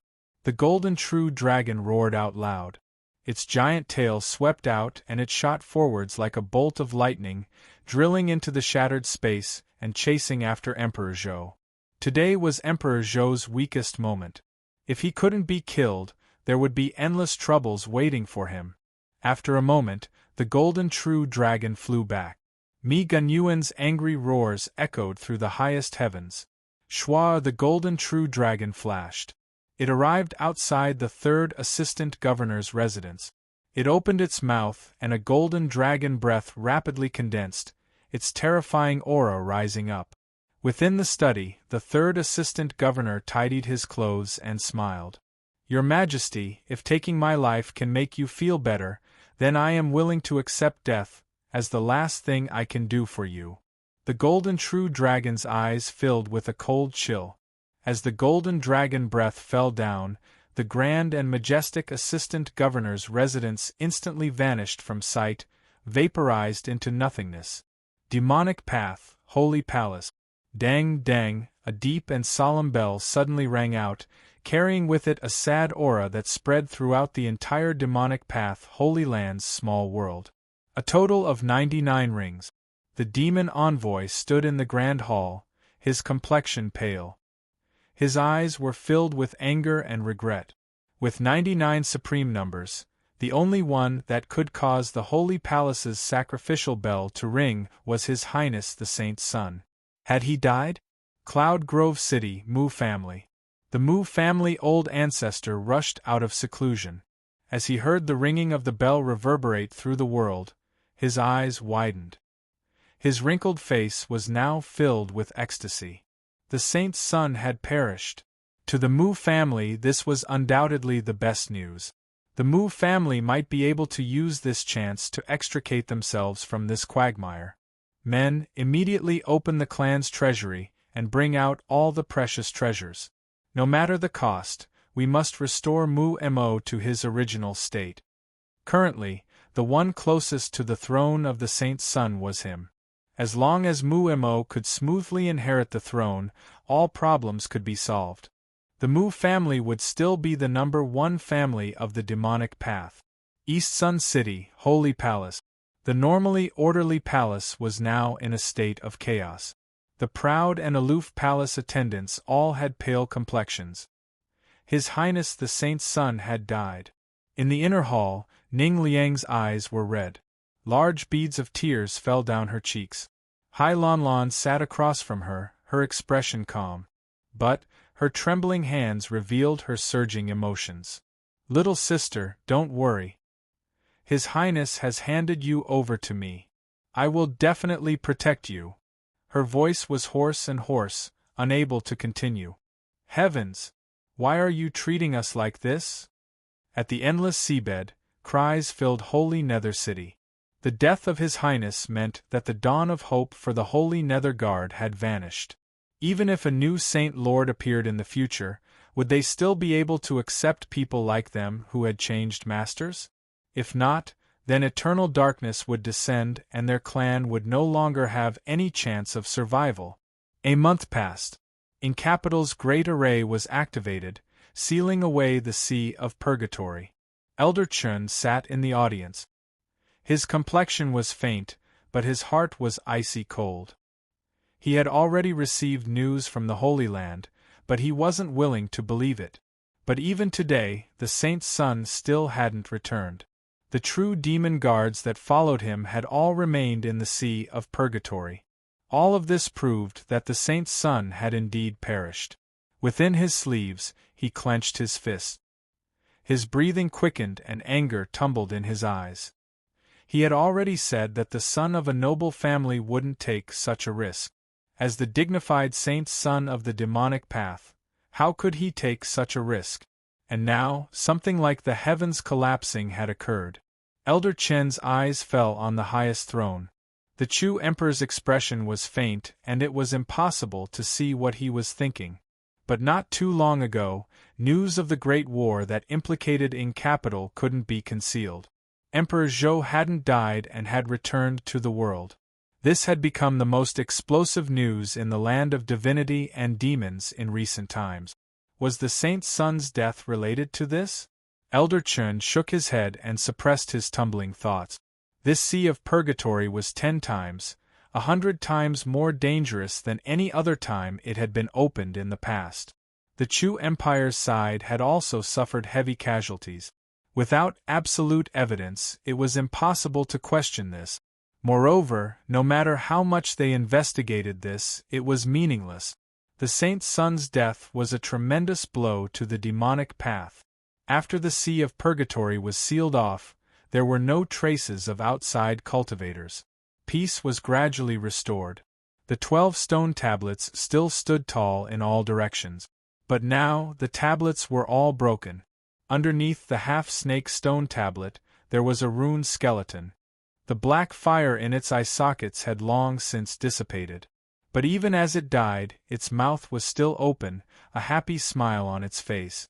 To play a game of chess with the Chu Emperor and obtain a complete victory in the end was certainly something to be proud of. Of course, they also had to thank Emperor Zhou for this. If it weren't for his existence, things wouldn't have gone so smoothly. Deep within the sea of purgatory, the spirit veins that gathered together continued to pour their strength into the great sun. The pool below was quiet without the slightest fluctuation. If it weren't for the surrounding broken mountains and the terrifying cracks that hadn't yet disappeared, who would have thought that a destructive strength from beyond the world had descended here not too long ago? His gaze continued to move, entering the shockingly hot pool. Only then did he discover that it was unexpectedly deep. Down, down, all the way down, until a mountain peak appeared in his line of sight. It was only 1,000 feet high. Half of it was flowing with magma and the other half was covered in ice and snow. Moreover, this mountain peak was still sinking. It was unknown where it would end. In the vast sea of stars, countless stars dotted the darkness. Not too far away, a burning star illuminated this broken continent. Pieces of land tumbled through the nothingness as they floated into the distance. They constantly disintegrated, becoming smaller and smaller. Occasionally, one could see burning palaces and panic-stricken lives, begging for mercy from the heavens. It was just that they would never have imagined that in their moment of despair and helplessness, 2 great figures that could save them were standing in the skies above the broken continent, talking to each other. "You have crossed a boundary." The person across from him frowned before immediately composing himself. "I know, but there is a reason for this." The other person shook his head. "There is no reason. Crossing a boundary is crossing a boundary. The remnant space channel is an extremely unstable factor. I will solve it." "Just like what you're seeing?" "No." The first person to speak turned and left. "You have already attracted attention. Don't cause any more trouble for the time being." "Humph." The other person's complexion darkened. After a long time, he coldly sneered and left. From start to finish, the 2 of them didn't care about the collapsing continent or the desperate and pleading lives on it at all. They were nothing more than lowly ants. So what if 1,000,000,000 lives perished? It wasn't worth wasting their strength. Qin Yu finally woke up from his coma. The first feeling he had was that he had slept well, and the second feeling was that she smelled really good. This caused his thoughts to turn slower than usual. In addition, he hadn't woken up yet. As he saw Shen Yuanin's face so close to him, he found it hard to regain his composure. How could this icy cold woman be so fragrant? Moreover, why was she here? And where was she right now? Questions popped up one after another, causing Qin Yu's already muddled mind to become even more confused. "You're awake." A cold voice entered his ears, like a cold wind blowing against him. Qin Yu's mind was shaken and his eyes became clear. He really was a miserable wretch. Shen Yuanin stood up. The lingering fragrance scattered. She seemed to guess what Qin Yu was going to ask. She directly said, "We were pulled into the pool of soup. We should still be in the sea of purgatory." Qin Yu only remembered that his ancient demon body had been cut apart by a sword and Shen Yuanin had been controlled by the rotten corpse. What happened afterwards? A dignified look appeared in Shen Yuanin's eyes. A terrifying aura descended upon the sea of purgatory. Although I don't know what it was, when the rotten corpse sensed it, it was scared away. Even when facing the heaven-shaking Emperor Zhou, the rotten corpse didn't have any thoughts of retreating. Just this point alone was enough to prove just how terrifying that aura was. The rotten corpse had fled and Shen Yuanin had regained her freedom. But why hadn't she fled? Why was she here? Qin Yu's thoughts raced. He couldn't help but glance at her several times. As he saw Shen Yuanin's faint expression, he coughed and changed the topic. "How long have I been unconscious for?" 17 days. Qin Yu nodded. "It's been so long. Thank you for looking after me." He suddenly stopped, his body stiffening. "How long?" Shen Yuanin lightly said. "You didn't hear wrong and I wouldn't miscalculate. If I'm right, then the Sea of Purgatory should have been sealed off by now." At this time, Qin Yu really couldn't remain calm. The Sea of Purgatory was connected to Ying City's Great Array Formation. If the Sea of Purgatory was sealed off, that meant that unless they broke through Ying City's Great Array Formation or if the outside world opened it on their own, they would never be able to leave. The former was clearly something that was impossible to accomplish. The latter required him to wait for at least several million years, or perhaps even longer. Looking at the indifferent and incomparably calm Shen Yuanin, Qin Yu couldn't help but rub his temples. This woman's heart was far too big. If they couldn't break through Ying City's Great Array Formation, would they have to stay here for the rest of their lives? After a long period of silence, Qin Yu let out a long breath. "No matter what, we are still alive. As long as we don't die, there will definitely be a chance." Deep in Shen Yuanin's eyes, a fluctuation flashed. She seemed to hesitate for a moment, but in the end she didn't say anything. Qin Yu rubbed his face. "Let me formally introduce myself. I am the demonic path's Yao Bin. Shen Yuanin." It really was her. Qin Yu had already expected this. This woman was a female cultivator from the immortal sect. With such a cultivation at such a young age, and what she cultivated was the sublime lost emotion code, she could only be the new master of Nine Heaven Mirror Moon Palace. Although he was already prepared, he still couldn't help but have a strange feeling when he heard her personally admit it. One was the saint's son of the demonic path's holy palace, and the other was one of the 3 giants of the immortal sect. Even if they didn't immediately kill each other upon seeing each other, they definitely wished for each other to die without a grave. How had he and Shen Yuanin become like this? "You save me. I save you, you save me. I save you." They were just playing house. If this matter were to be known by others, regardless of whether they believed it or not, they would definitely laugh their heads off. The relationship between the immortal sect and demonic path. Don't joke with me. Qin Yu rubbed his nose and dryly laughed. "I've heard so much about you. It's a pleasure to meet you." Seeing that Shen Yuanin didn't have any intention of responding, he could only broach the subject. "Palace Master, I have a matter that I hope you can honestly tell me." Shen Yuanin lightly said, "It does not involve the secrets of the immortal sect." This woman was really boring and inflexible. She didn't even think about what sort of situation they were in right now. How could he have any other thoughts? Of course not. After a moment of hesitation, Qin Yu said, "I heard that before Palace Master succeeded the throne, you worshipped Great Elder Purple Moon?" "Yes." Qin Yu was overjoyed. He hurriedly asked, "Then, Palace Master, do you know a woman named Ning Ling?" Shen Yuanin shook her head. "I don't." How could you not know her? Palace Master, think about it carefully. According to what I know, Xin Yuanin is also a disciple of Great Elder Purple Moon. Xin Yuanin lightly said, Your information is wrong.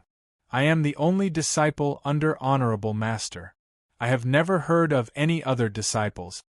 Qin Yu frowned and his complexion darkened. With his understanding of Shen Yuanin and their current situation, there was no need for her to lie. But Ning Ling was clearly a disciple of Purple Moon. She had personally experienced this matter, so there was absolutely no mistake. Just what had happened here? Where was Ning Ling? Shen Yuanin looked at his angry and restless expression. For some unknown reason, she subconsciously frowned. This woman, is she very important to you? As she asked this, she furrowed her eyebrows even tighter. Was she concerned about his matters? Qin Yu didn't notice her expression. He took a deep breath and nodded. Palace Master and I can be considered friends who have gone through life and death together. If I can leave this place in the future, I ask that Palace Master consider this friendship and help me search for her in the Immortal Sect. This woman is indeed very important to me. If it were anyone else, they might have used Ning Ling as a method to threaten Qin Yu. But he believed that Xin Yuanin wasn't such a person. His words conveyed the trust in her. Xin Yuanin was startled. Her eyebrows relaxed and she nodded. Of course. Seeing Qin Yu solemnly thank her, Xin Yuanin thought for a moment and said, There is something I need to tell you. If we stay here, we won't be able to last much longer. Qin Yu's complexion changed. Xin Yuanin pointed at the barrier above their head. You will know once you sense it. The fusion of water and fire was formed by their auras. Qin Yu closed his eyes and his mind smoothly fused in. Soon, his complexion became incomparably ugly. He opened his eyes and said, Palace Master has been awake this entire time. According to your estimation, how much time do we have? The destructive strength of the pool was constantly corroding the barrier of ice and fire. Once the barrier was pierced through, the result could be imagined. Xin Yuanin lightly said, It should be around 3 to 5 days. The corners of Qin Yu's lips twitched. With his shrewdness, he also wanted to curse out loud. Being trapped in the sea of purgatory was one thing. Even if it was the Ing capital's great array formation that was known to be unshakable by calamity immortals, he still had the confidence to fight it out. But there was only 3 to 5 days of time. What the hell could he do with that? For a time, Qin Yu fell into a daze. It seemed that all he could do now was wait for death. No one spoke. The air was quiet, making one feel restless.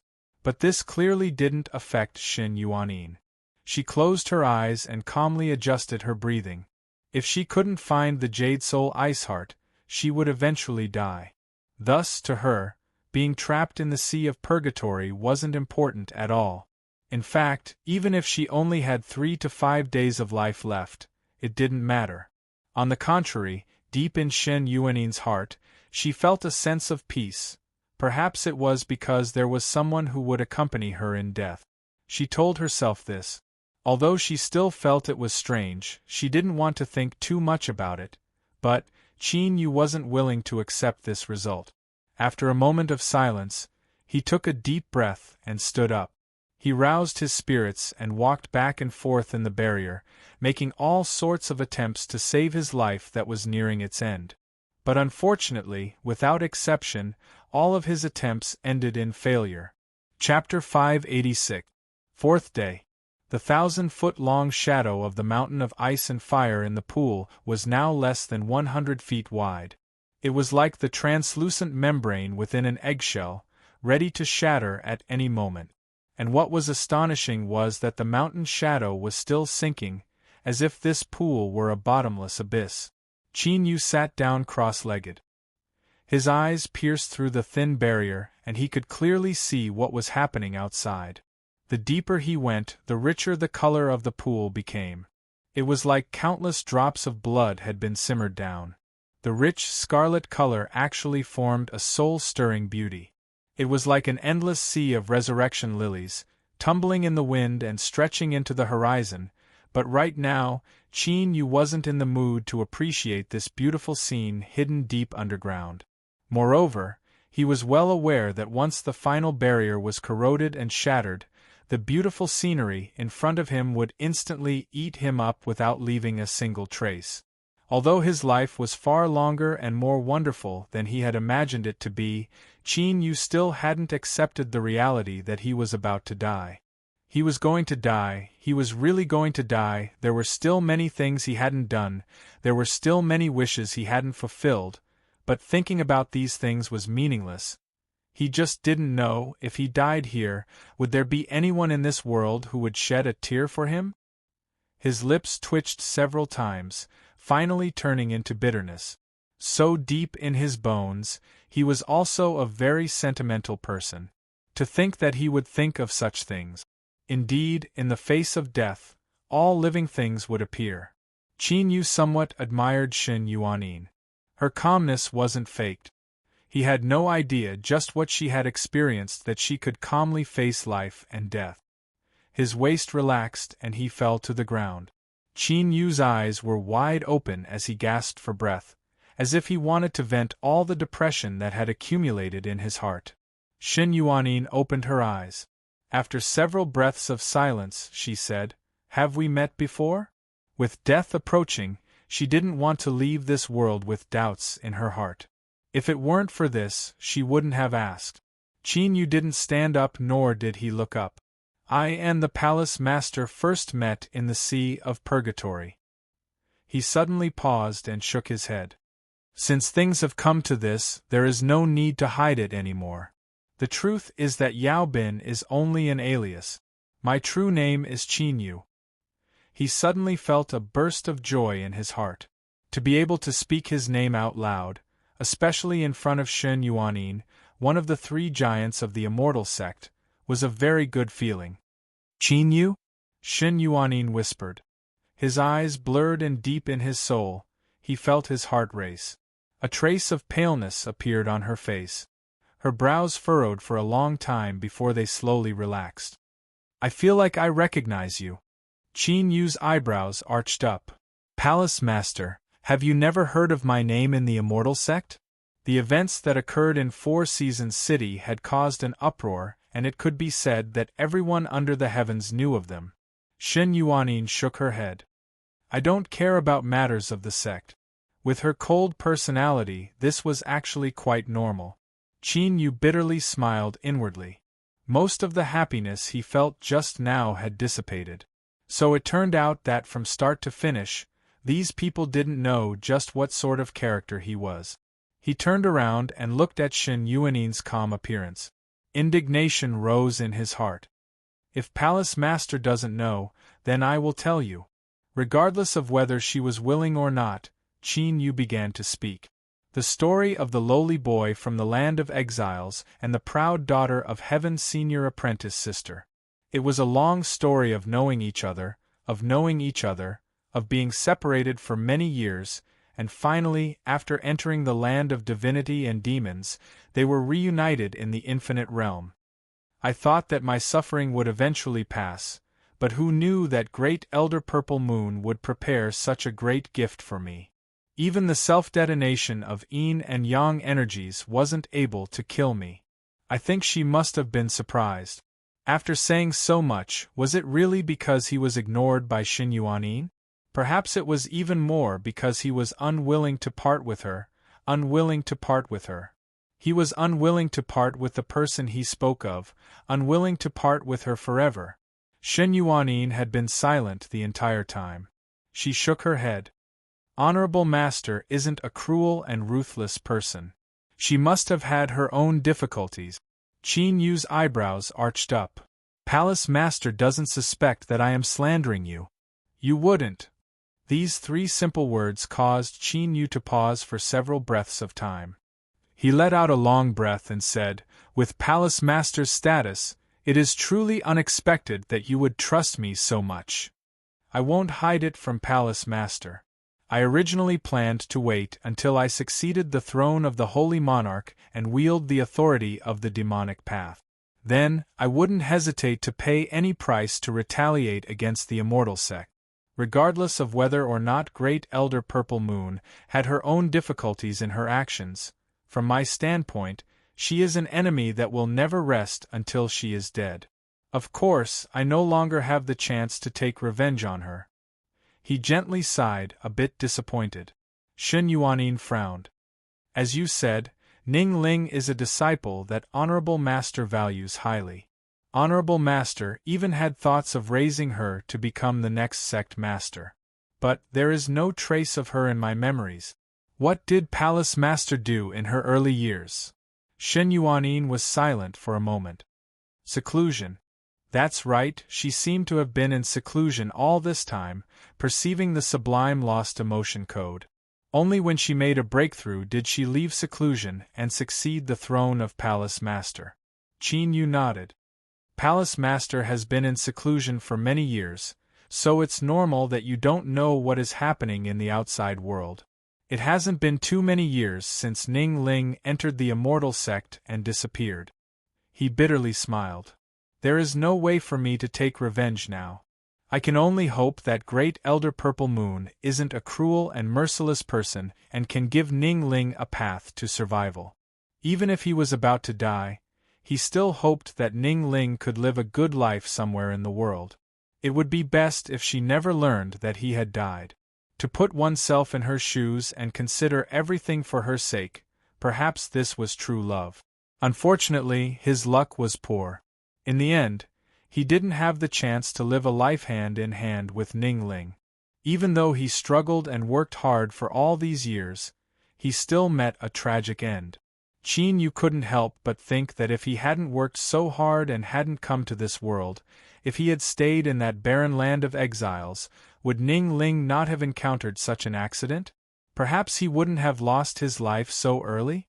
Of course, these were all meaningless thoughts. Qin Yu didn't have any intention of gathering them. In these past years, he had lived a sufficiently calm and cautious life. Now that he was about to die, what did it matter if he indulged himself a little? In a trance, his thoughts drifted far away. Across from him, Shen Yuanin lowered her head, as if she were also thinking about something. However, her complexion seemed much paler than before. Although they didn't explicitly say it, the two of them were well aware that they were strangers to begin with. Although they had experienced some things together, they didn't have many common topics to talk about. Moreover, on the edge of death, who would be in the mood to waste their breath? They might as well save their strength. Without accident, the two of them would remain silent like this until the final moment arrived. But the matters of the world were always unpredictable. Just as Qin Yu accepted his fate and waited for death, an accident suddenly appeared in front of him. The crimson color in front of him had been separated at some unknown time, replaced by a pure black color. It was like a deep sea, cold and silent. Qin Yu blinked his eyes.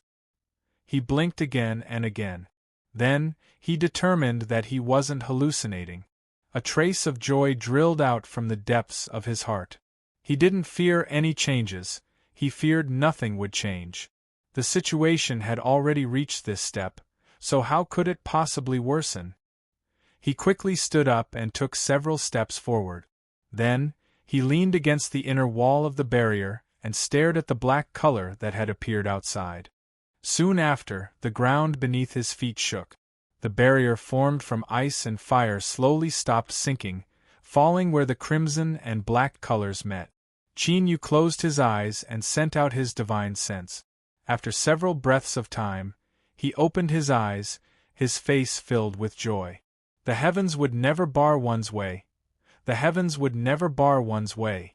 The black color that appeared in the depths of the hot spring was an unknown cold energy.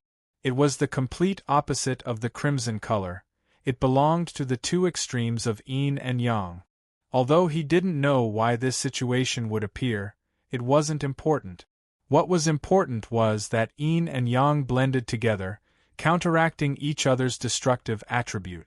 The terrifying corrosion that the barrier had suffered had already disappeared. In other words, as long as they stayed between the black and crimson colors, they wouldn't be in any danger for the time being.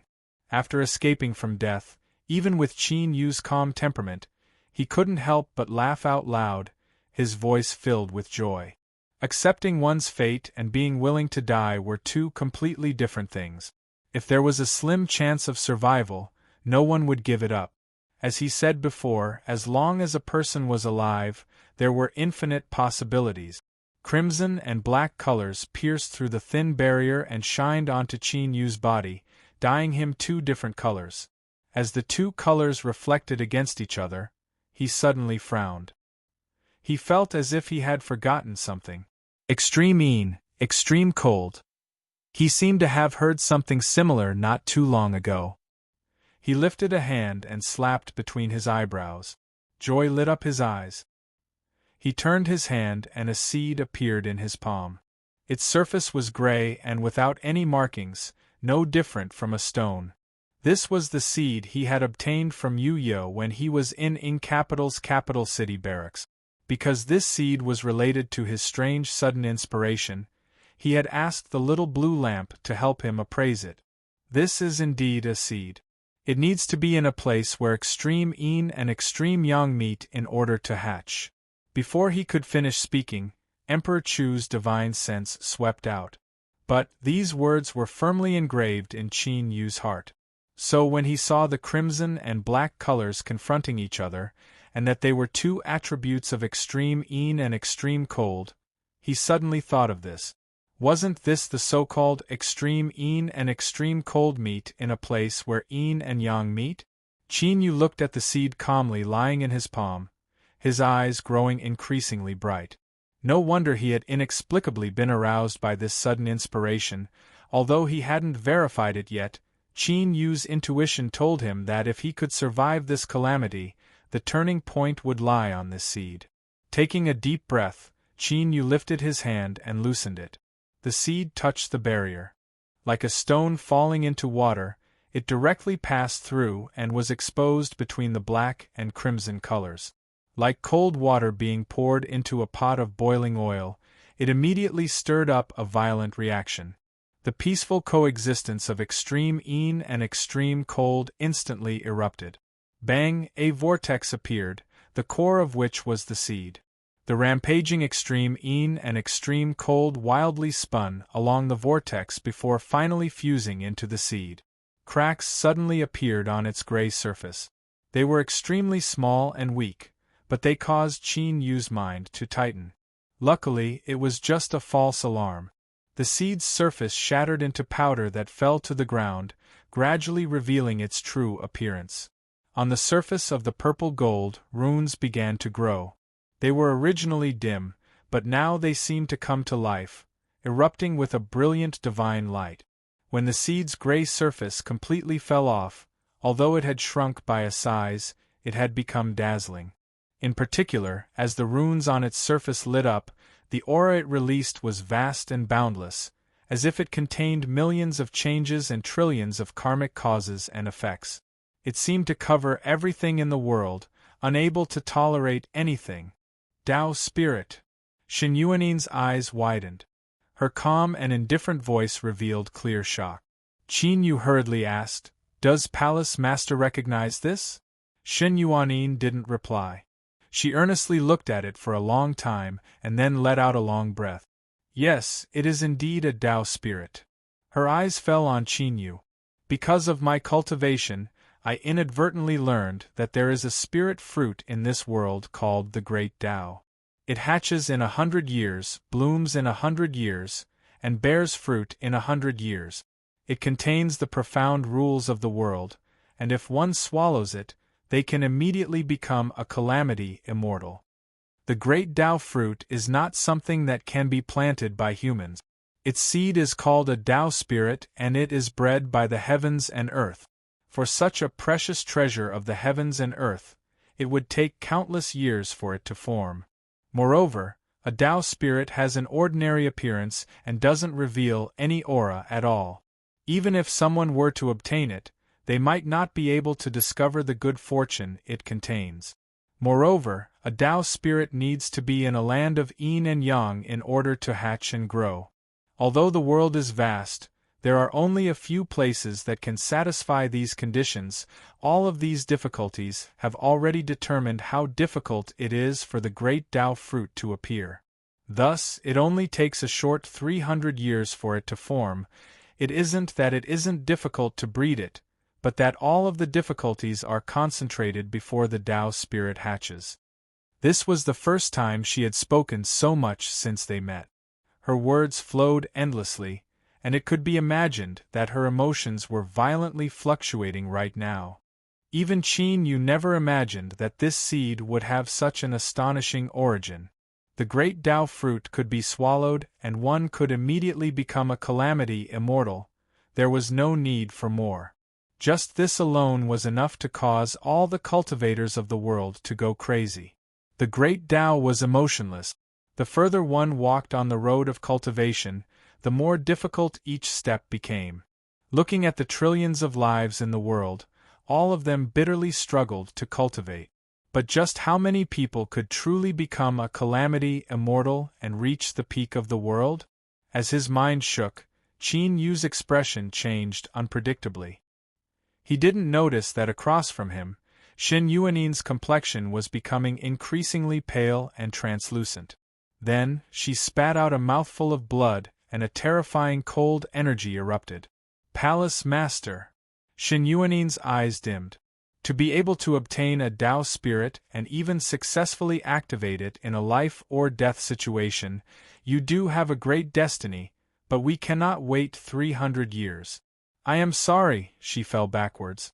A layer of frost appeared on the surface of her body, covering her eyelashes and long hair. Qin Yu's heart shrank. Whatever great Tao fruit, he tossed all thoughts of it to the back of his mind. He stepped forwards and held her in his arms. A bone-chilling cold erupted from within her, constantly invading her body. But Qin Yu didn't care about this at all. He probed her body with his aura. Shen Yuanin's voice became weak. Because of my cultivation method, even though I have extinguished all emotions and desires, I still feel awe towards death. The reason I was calm was because I already knew that whether or not I was trapped here, I would still die. Looking at Qin Yu's gloomy complexion, her eyes dimmed. It is indeed because of me that I ruined your monstrous lucky chance. Otherwise, if you obtain the great Tao fruit, you might have had a chance to escape in my life. I have never owed anyone anything but you, Qin Yu shouted out loud. Shut up. I won't let you die. Listen clearly, I won't let you die. There was only worry in his words, not anger at all. Xin Yuanin was stunned. Then, she gently sighed, I really feel like I've seen you somewhere before. I keep feeling that you look familiar. Before she finished speaking, she closed her eyes.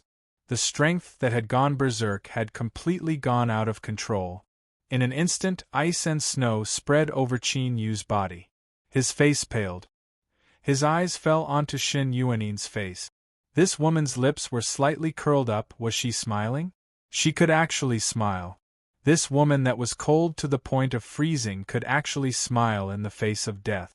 Qin Yu's heart fiercely shrank, as if a giant hand was gripping it. It was so uncomfortable that he couldn't breathe. I didn't tell you, but in truth, I also feel that we know each other. Xin Yuanin, I still haven't investigated you. Just who are you and how can you so easily shake my mind? How can you die? You absolutely cannot die. He gathered strength in his arms and held her in his arms. The demon body revolved to the limit and billowing heat erupted. At the same time, Qin Yu clenched his teeth and roared out, Little blue lamp. He couldn't care about anything else. There was only a single thought in his mind, and that was that he could not allow Xin Yuanin to die. The great Tao fruit could immediately allow one to become a calamity immortal. It contained great good fortune of the heavens and earth. It could definitely save her. He couldn't wait for 300 years, but he had a method to shorten this time. Between the black and crimson, the world suddenly collapsed inward and the phantom of a great sun descended. But it didn't do anything. It only remained silent, looking at Qin Yu. I know that this place contains a great secret and summoning you out is inappropriate, but I have no other choice. Qin Yu said in a low voice. I want to save her. Just consider it as me begging you. The great sun phantom sent out a thought fluctuation. I will do my best, but whether or not she can last until the great Tao fruit ripens will depend on her own good fortune. Shua, the great sun phantom appeared. Light sprinkled down from the vortex where the Tao spirit was, covering it within. The runes on its surface suddenly became even brighter. They trembled and hummed as if they were cheering. The power of extreme yin and extreme yang was galvanized, forming a vortex that rapidly expanded. Round after round. The range of the vortex rapidly expanded. After several breaths of time, it filled the entire field of vision, having expanded by 100 times. This meant that the growth of the great Tao fruit had been accelerated by 100 times. It only needed 3 years. This speed was astonishing enough. But there wasn't the least bit of joy on Qin Yu's face. With Shen Yuanin's current condition, how could she last for 3 years? As if it knew what he was thinking, the little blue lamp's thoughts fluctuated. This is the limit of what I can do right now. Qin Yu said in a low voice, Is there any other way? After several breaths of silence. There is. But you must understand that to do extraordinary things requires extraordinary method. If you want to save someone, you will be in danger. Even if the barrier around you breaks, I still have a way to ensure your safety for 3 years. Qin Yu, you must consider this carefully. If he abandoned Shen Yuanin and obtained the great Tao fruit 3 years later, he could immediately reach the calamity immortal realm. He might even have a chance to escape from the sea of purgatory. On one side was a shining future filled with infinite vitality. On the other side, he didn't know if she was dead or alive, but the dangers were endless. Qin Yu decisively said, I want to save her. The feeling this woman gave him was becoming more and more different. He didn't know why, but his intuition told him that if he allowed Shen Yuanin to die, he would regret it for the rest of his life. The little blue lamp didn't try to dissuade him again. It directly gave him a solution. My strength is limited right now. I need to draw support from external forces to increase my strength. To do this, I will need to sacrifice your lifespan. In addition, although the Tao spirit is tough, if the strength it absorbs surpasses its limit, it will still collapse. I will need to draw out your blood essence to strengthen its ability to withstand this. Qin Yu nodded. I can withstand it. The great sun's void image trembled, releasing dazzling radiance. A portion of it separated, condensing into the void image of an altar. 2 beams of light shot out from the altar phantom. One connected to the great sun phantom and the other shined on Qin Yu's body. His body suddenly stiffened and he let out a muffled groan. His forehead was instantly covered with fine beads of sweat. Although he was prepared, the pain of sacrificing his lifespan was like having all the marrow in his body extracted. All living beings in the world had a limit to their lifespans. To be precise, lifespan should be referred to as vitality. This type of power was formless and immaterial. It was one with living beings, supporting them as they traveled between heaven and earth. When its life force was exhausted, it would die. At this time, Qin Yu could clearly feel his life fading away. A faint chill rose up from deep within his heart. Bang! The vortex that had swelled to 100 times its original size suddenly expanded once more. With a loud rumble, it swept up the scarlet and black colors, transforming into a world-shaking tide. In the blink of an eye, it had grown to a shocking size of 1,000 times. In the center of the vortex, the speed at which the Tao spirit absorbed the power of extreme yin and extreme yang also increased by 10 times. The runes on its surface grew brighter and brighter, almost surpassing that of the great sun, making it impossible to look directly at. Ka-cha, a A small sound spread out from within the Tao spirit, like gears grinding against each other. The little blue lamp sighed. The Tao spirit cannot withstand 1,000-fold acceleration. Qin Yu clenched his teeth and roared, "Take my blood essence!" Another beam of light fell down. Qin Yu subconsciously looked up, blue veins sticking out from his neck. After that pure white light touched his body, it immediately turned scarlet red. It was like a blood vessel condensed from light, drawing Qin Yu's boundless blood essence into the vortex. Drip, drip, like drops of water falling from the eaves after the rain, dark red beads of blood condensed on the other side of the light and fell onto the Tao spirit.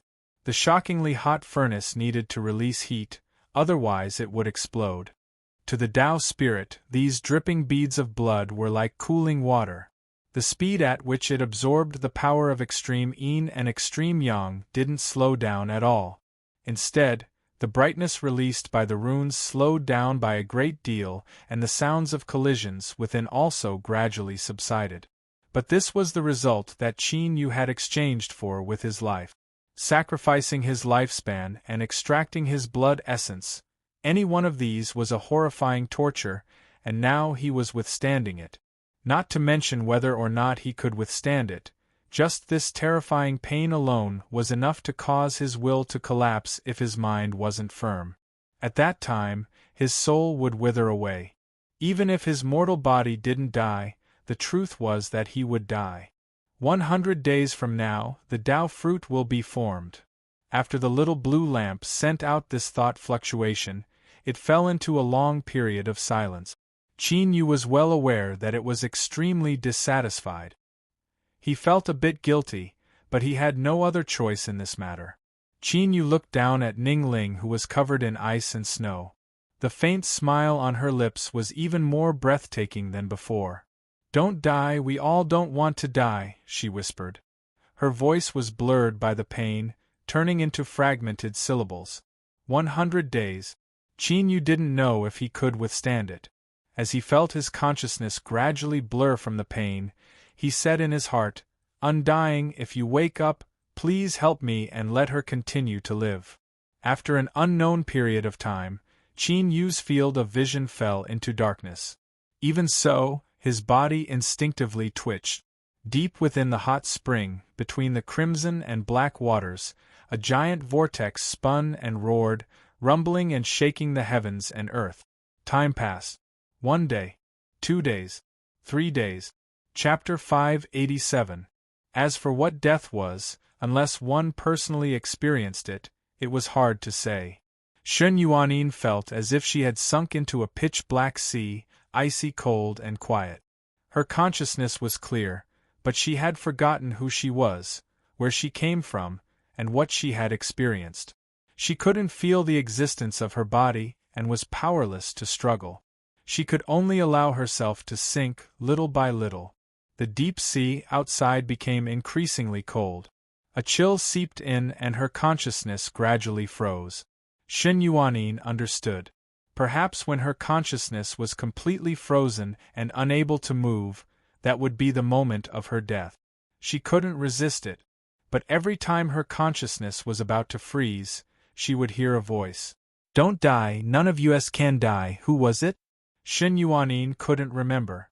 But this voice seemed to contain an invisible magic that stimulated her potential every time. It became increasingly cold, and she lost the ability to think. But her consciousness remained, maintaining the last trace of vitality. This was because she suddenly discovered that she couldn't bear to part with this voice, and she also wanted to know just who was the one who spoke these words. "Don't die, none of us can die." The person who spoke these words must be lonely and helpless. "I can't die, because only by living can I accompany him." But just who was he? Who am I? In the pitch-black deep sea, time lost all meaning. It was like thousands, tens of thousands of years had passed, an incomparably long period of time. Suddenly, in that calm and tranquil deep sea, fluctuations began to appear. It came from above her head, becoming increasingly strong. It was unknown what was happening. In the next moment, Shen Yuanin's sinking body, seemed to be grabbed by an invisible hand and pulled upwards. The icy cold began to fade. Her blurry consciousness began to gradually awaken. The crimson and black vortex wove together. It was still spinning, but its area had returned to its original size. It was no longer as vast and mighty as before. At the center of it was no longer a Tao spirit, but an ancient tree. Its winding branches exuded the aura of endless years. This aura of time wasn't because it had existed for a long time, but because it was born from a seed. A Tao spirit was bred by the heavens and earth. Only after countless years could it become a Tao spirit. But now this ancient tree seemed to have lost all vitality. Its leaves were yellow and filled with death energy. Not too far away from the ancient dying tree, between the barrier of ice and fire, Qin Yu gently placed Shen Yuanin on the ground. Her face was flushed with blood and her chest was rising and falling. It was clear that she had escaped from the clutches of the Grim Reaper. The power of the Tao fruit was healing her injuries. It wouldn't be long before she woke up. The corners of Qin Yu's lips lifted up in a smile. His withered skin and layers of wrinkles squeezed together, adding a bit of desolate twilight to his appearance. 100 days of sacrificing his longevity and extracting his blood essence had turned him into a white-haired old man. An aura of decay filled his body, but his face was calm and placid. He did not consider whether it was worth it or not, because compared to death, the price he paid was nothing.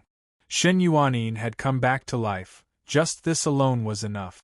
The phantom of the great sun floated above the ancient tree. Its thoughts fluctuated. Your current state is very poor. Don't waste any more time. Qin Yu smiled. I understand. Thank you for this time. He hesitated for a moment and then wrote down a few words on the ground. He had only used a tiny bit of strength, but his chest violently shook and his face paled. Finally, he couldn't suppress it any longer and spat out a mouthful of blood. The great sun phantom coldly coughed. A bright beam of light howled out, wrapping around Qin Yu and pulling him out of the barrier. As he fell onto the withered and dying ancient tree, its rough and cracked skin suddenly turned soft, as if it were mud that slowly swallowed up his body. For a woman, you have tossed yourself into such a situation. How stupid! The great sun phantom stared at the still unconscious Shen Yuanin in the barrier. An icy cold aura appeared. But after a moment of silence, it didn't do anything. Like a shadow, it vanished from sight. Shen Yuanin opened her eyes. After a brief daze, countless memories gushed out from deep within her mind. She remembered her identity and knew her current situation. She also thought of the voice that she heard in her death. Qin Yu. She fiercely stood up and swept her eyes around.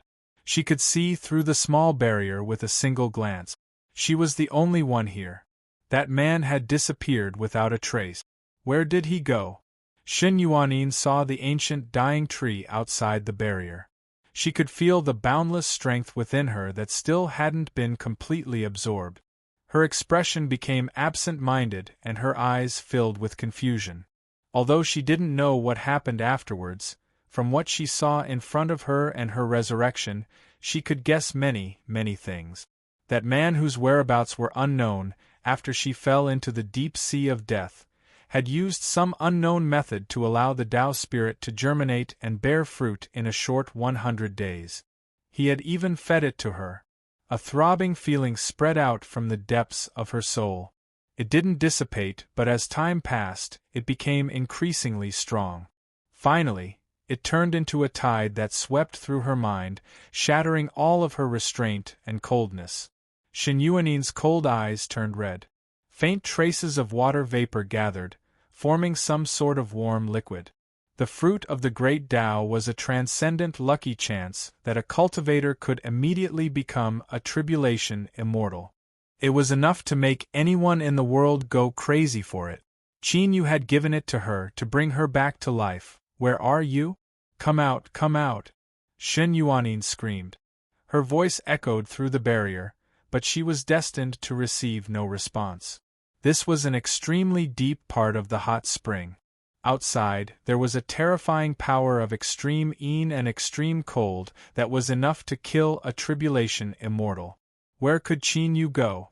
Inexplicable panic, fear, pain, all of it gushed out from the depths of her heart. Her eyes became increasingly sour, blurring her vision. She already had a judgment in her heart, but she didn't dare to believe it. This was because there was no reason for all of this. There was no need for him to do such a thing for her. Suddenly, the words on the ground fell into her line of sight.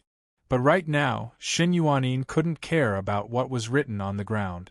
All of her eyes fell onto the dark red bloodstain. She slowly squatted down and touched the surface of the bloodstain with her fingers. In the next moment, she couldn't hold back her tears any longer. They fell down her cheeks, shattering into pieces as they hit the ground. Although the blood had already dried up, Xin Yuanin could still feel Qin Yu's aura from it. Old, decaying, dying, there was also the unconcealable exhaustion. Because she had experienced death, she was even more sensitive to this scent. This blood was filled with the scent of death. Qin Yu had died, he had died. Xin Yuanin could no longer lie to herself.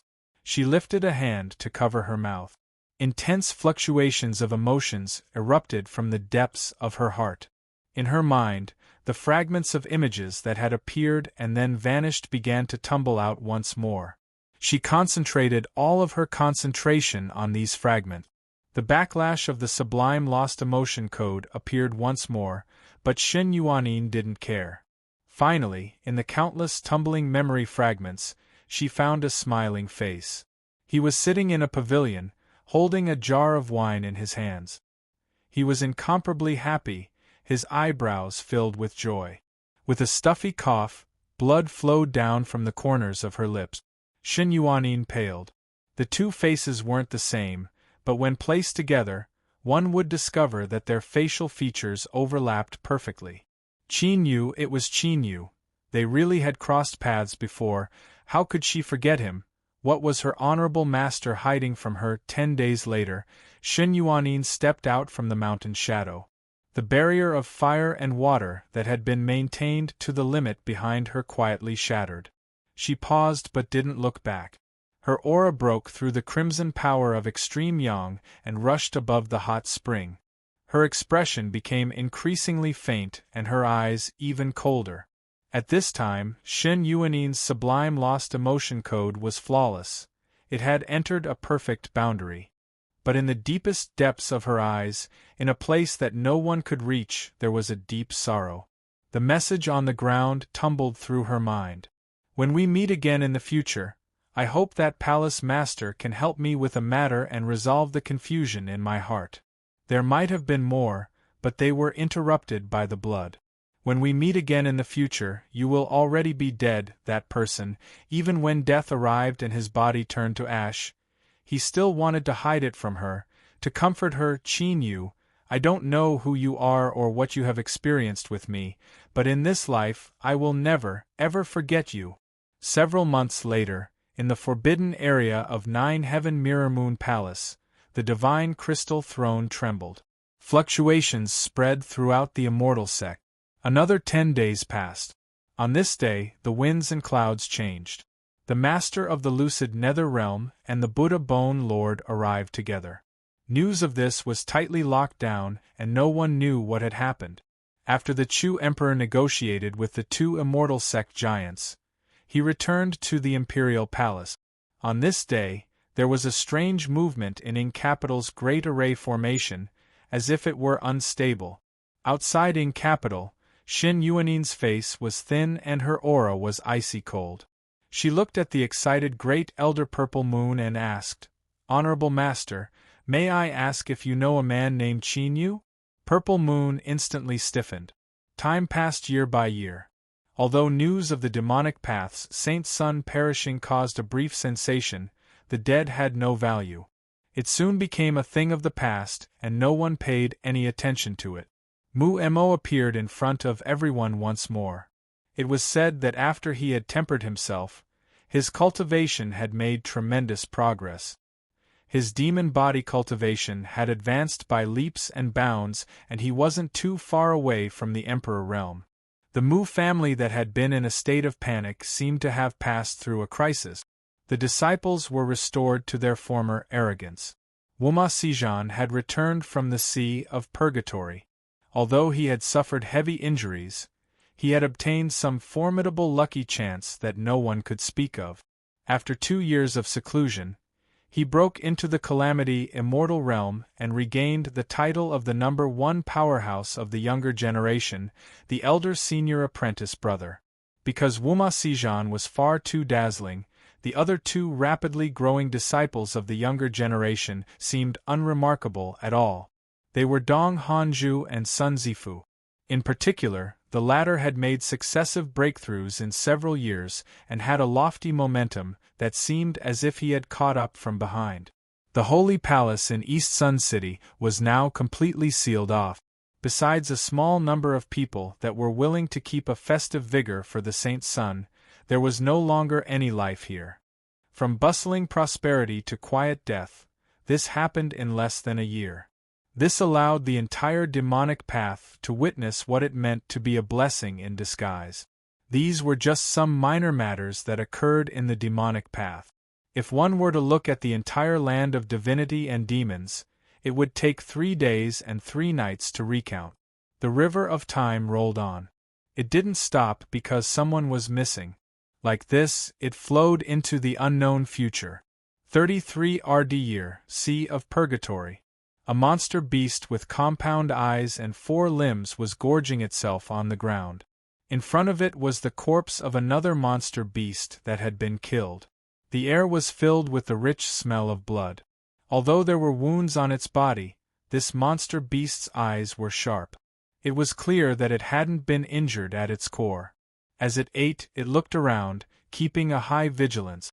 Without warning, the scales that covered the monster beast's body suddenly tightened. It seemed to sense an extremely terrifying aura. But before it could escape, there was a loud cracking sound. The monster beast's neck twisted at an exaggerated angle and its massive body crashed to the ground. There was the sound of light footsteps. A black-robed man appeared in sight. His expression was calm and his face was fair and handsome.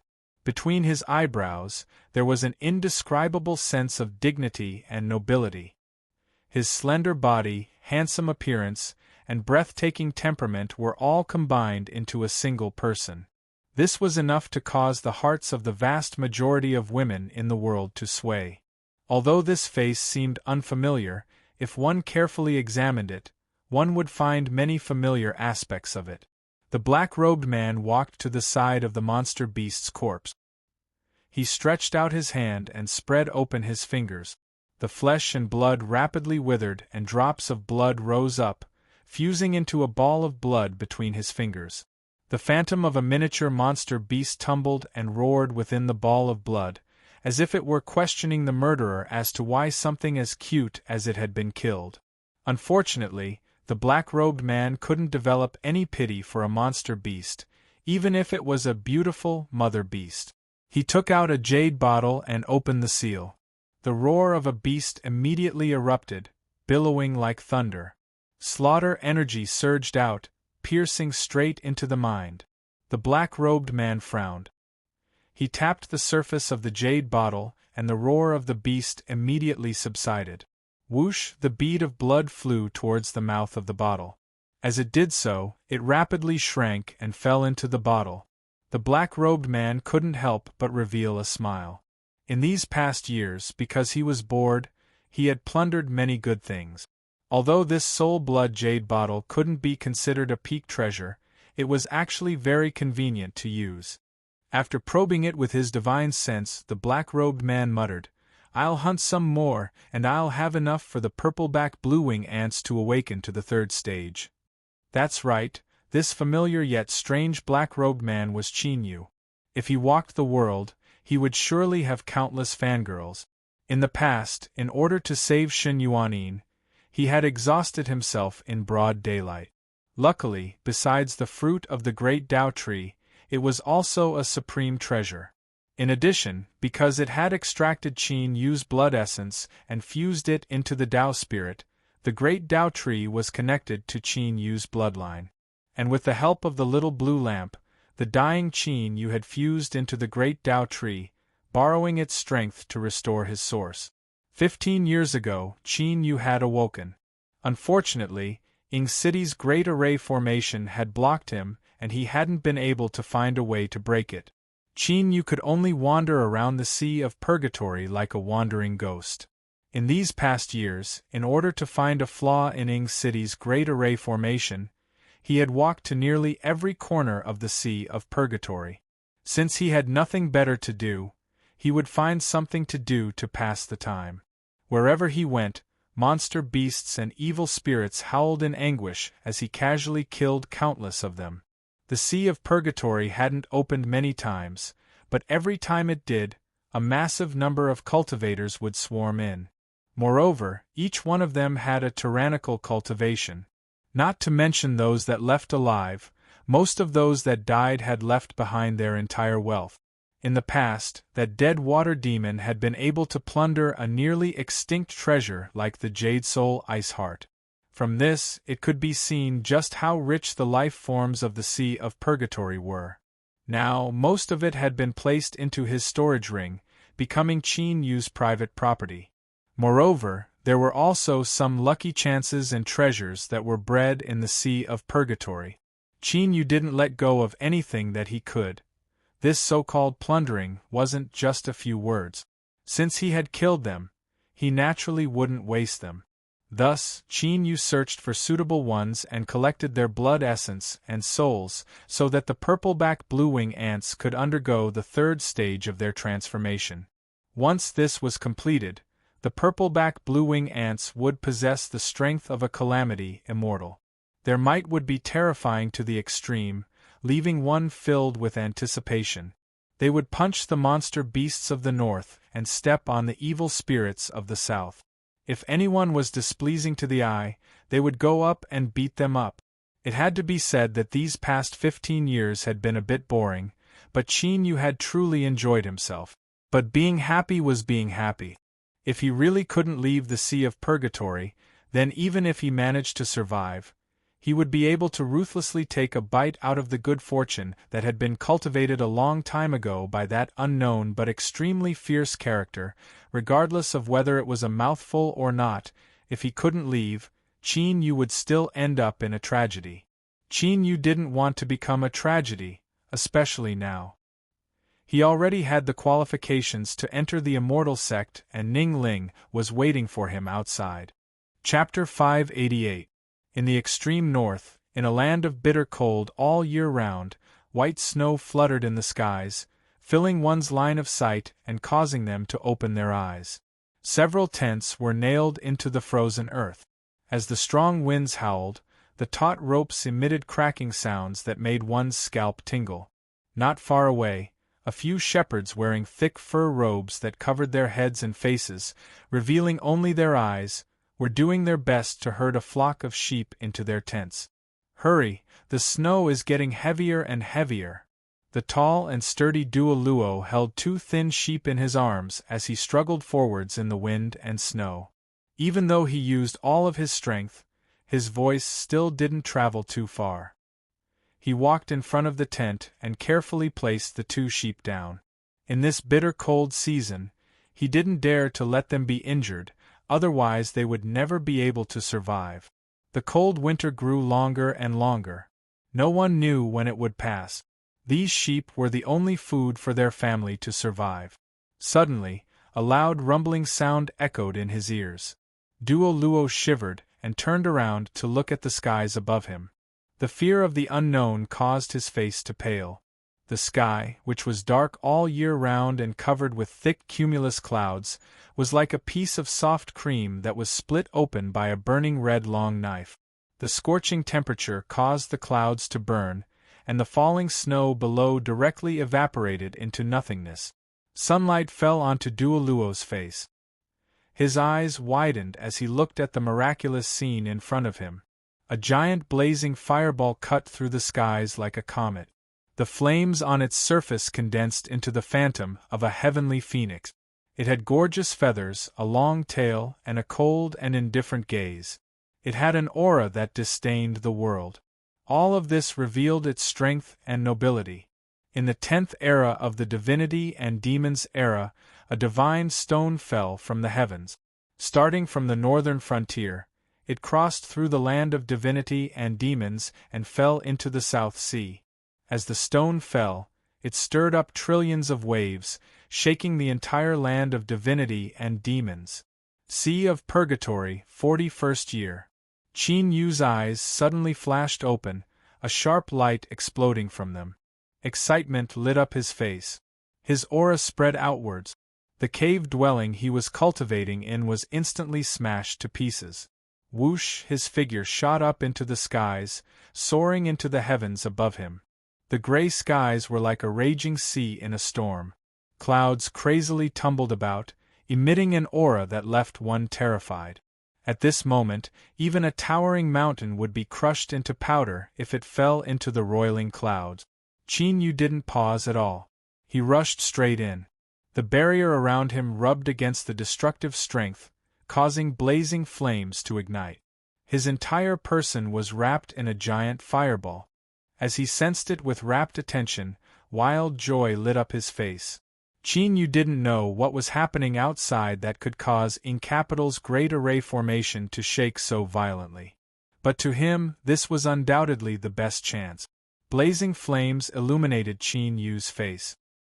His expression was dignified as he erupted with his divine sense. The tremors had just appeared, and the destructive power was not yet at its strongest. Wait a minute more. The tide of his heart was like the sea, synchronized with the quaking, producing wave after wave of great waves. The waves grew stronger and stronger, until several waves merged into one, forming a monstrous wave. Now, Qin Yu stepped forwards. The space beneath his feet fiercely twisted and began to rapidly collapse. His figure howled as he flew forwards like a burning meteor. He lifted a hand and punched out. His body fiercely shook, and he could hear the painful groans of his bones as they trembled. A wild strength fused into the great waves of shaking, wildly impacting the defenses of Encapital's great array formation. Kacha, a faint cracking sound spread into Qin Yu's ears. His pale face lit up with joy. Without the slightest hesitation, with a thought, his figure instantly escaped into the tear in the spell formation. The moment Qin Yu entered the crack, he paused for a moment. Then, he revealed a look of understanding. No wonder this place had become the weakest point of the array formation. From the crack, he could feel an extremely cold strength that hadn't completely dissipated yet. This strength carried with it the aura of Shen Yuanin. She had left from here. In these past years, he had searched through every nook and cranny of the Sea of Purgatory but hadn't found a single trace left behind by Shen Yuanin. Although he had already expected that she had left, it was only now that he was able to confirm it. Only then did he truly relax. A completely different aura appeared in his senses once more.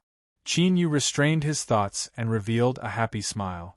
Land of divinity and demons, he had finally returned. Great Chu Imperial Palace. Mi Ganyuan furrowed his eyebrows. He looked in the direction that the divine stone had fallen. The scene of the divine stone flying over Encapital replayed in his mind. That aura was so strong that it caused one's heart to tremble. At this time, a strange fluctuation appeared in his senses. Mi Ganyuan's complexion changed. He took a step forwards and vanished from sight.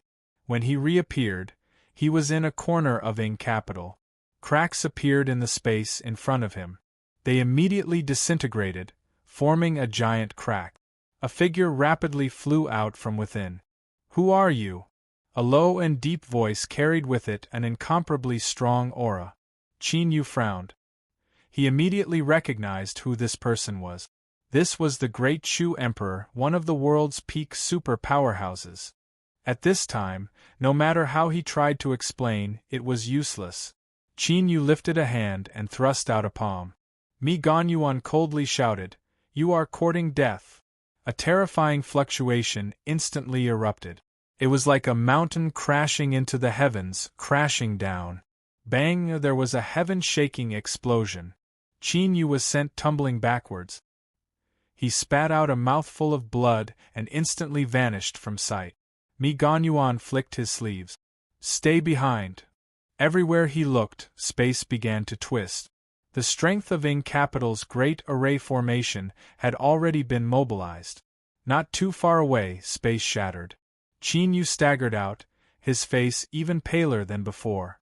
The Chu Emperor's strength was unrivaled under the heavens, and he also had the support of Ing Capital's great array formation. He absolutely could not be defeated.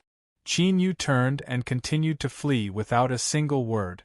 Behind him, the Chu Emperor's expression darkened. Deep in his eyes, there was an increasingly cold light. This cultivator was extremely unfamiliar.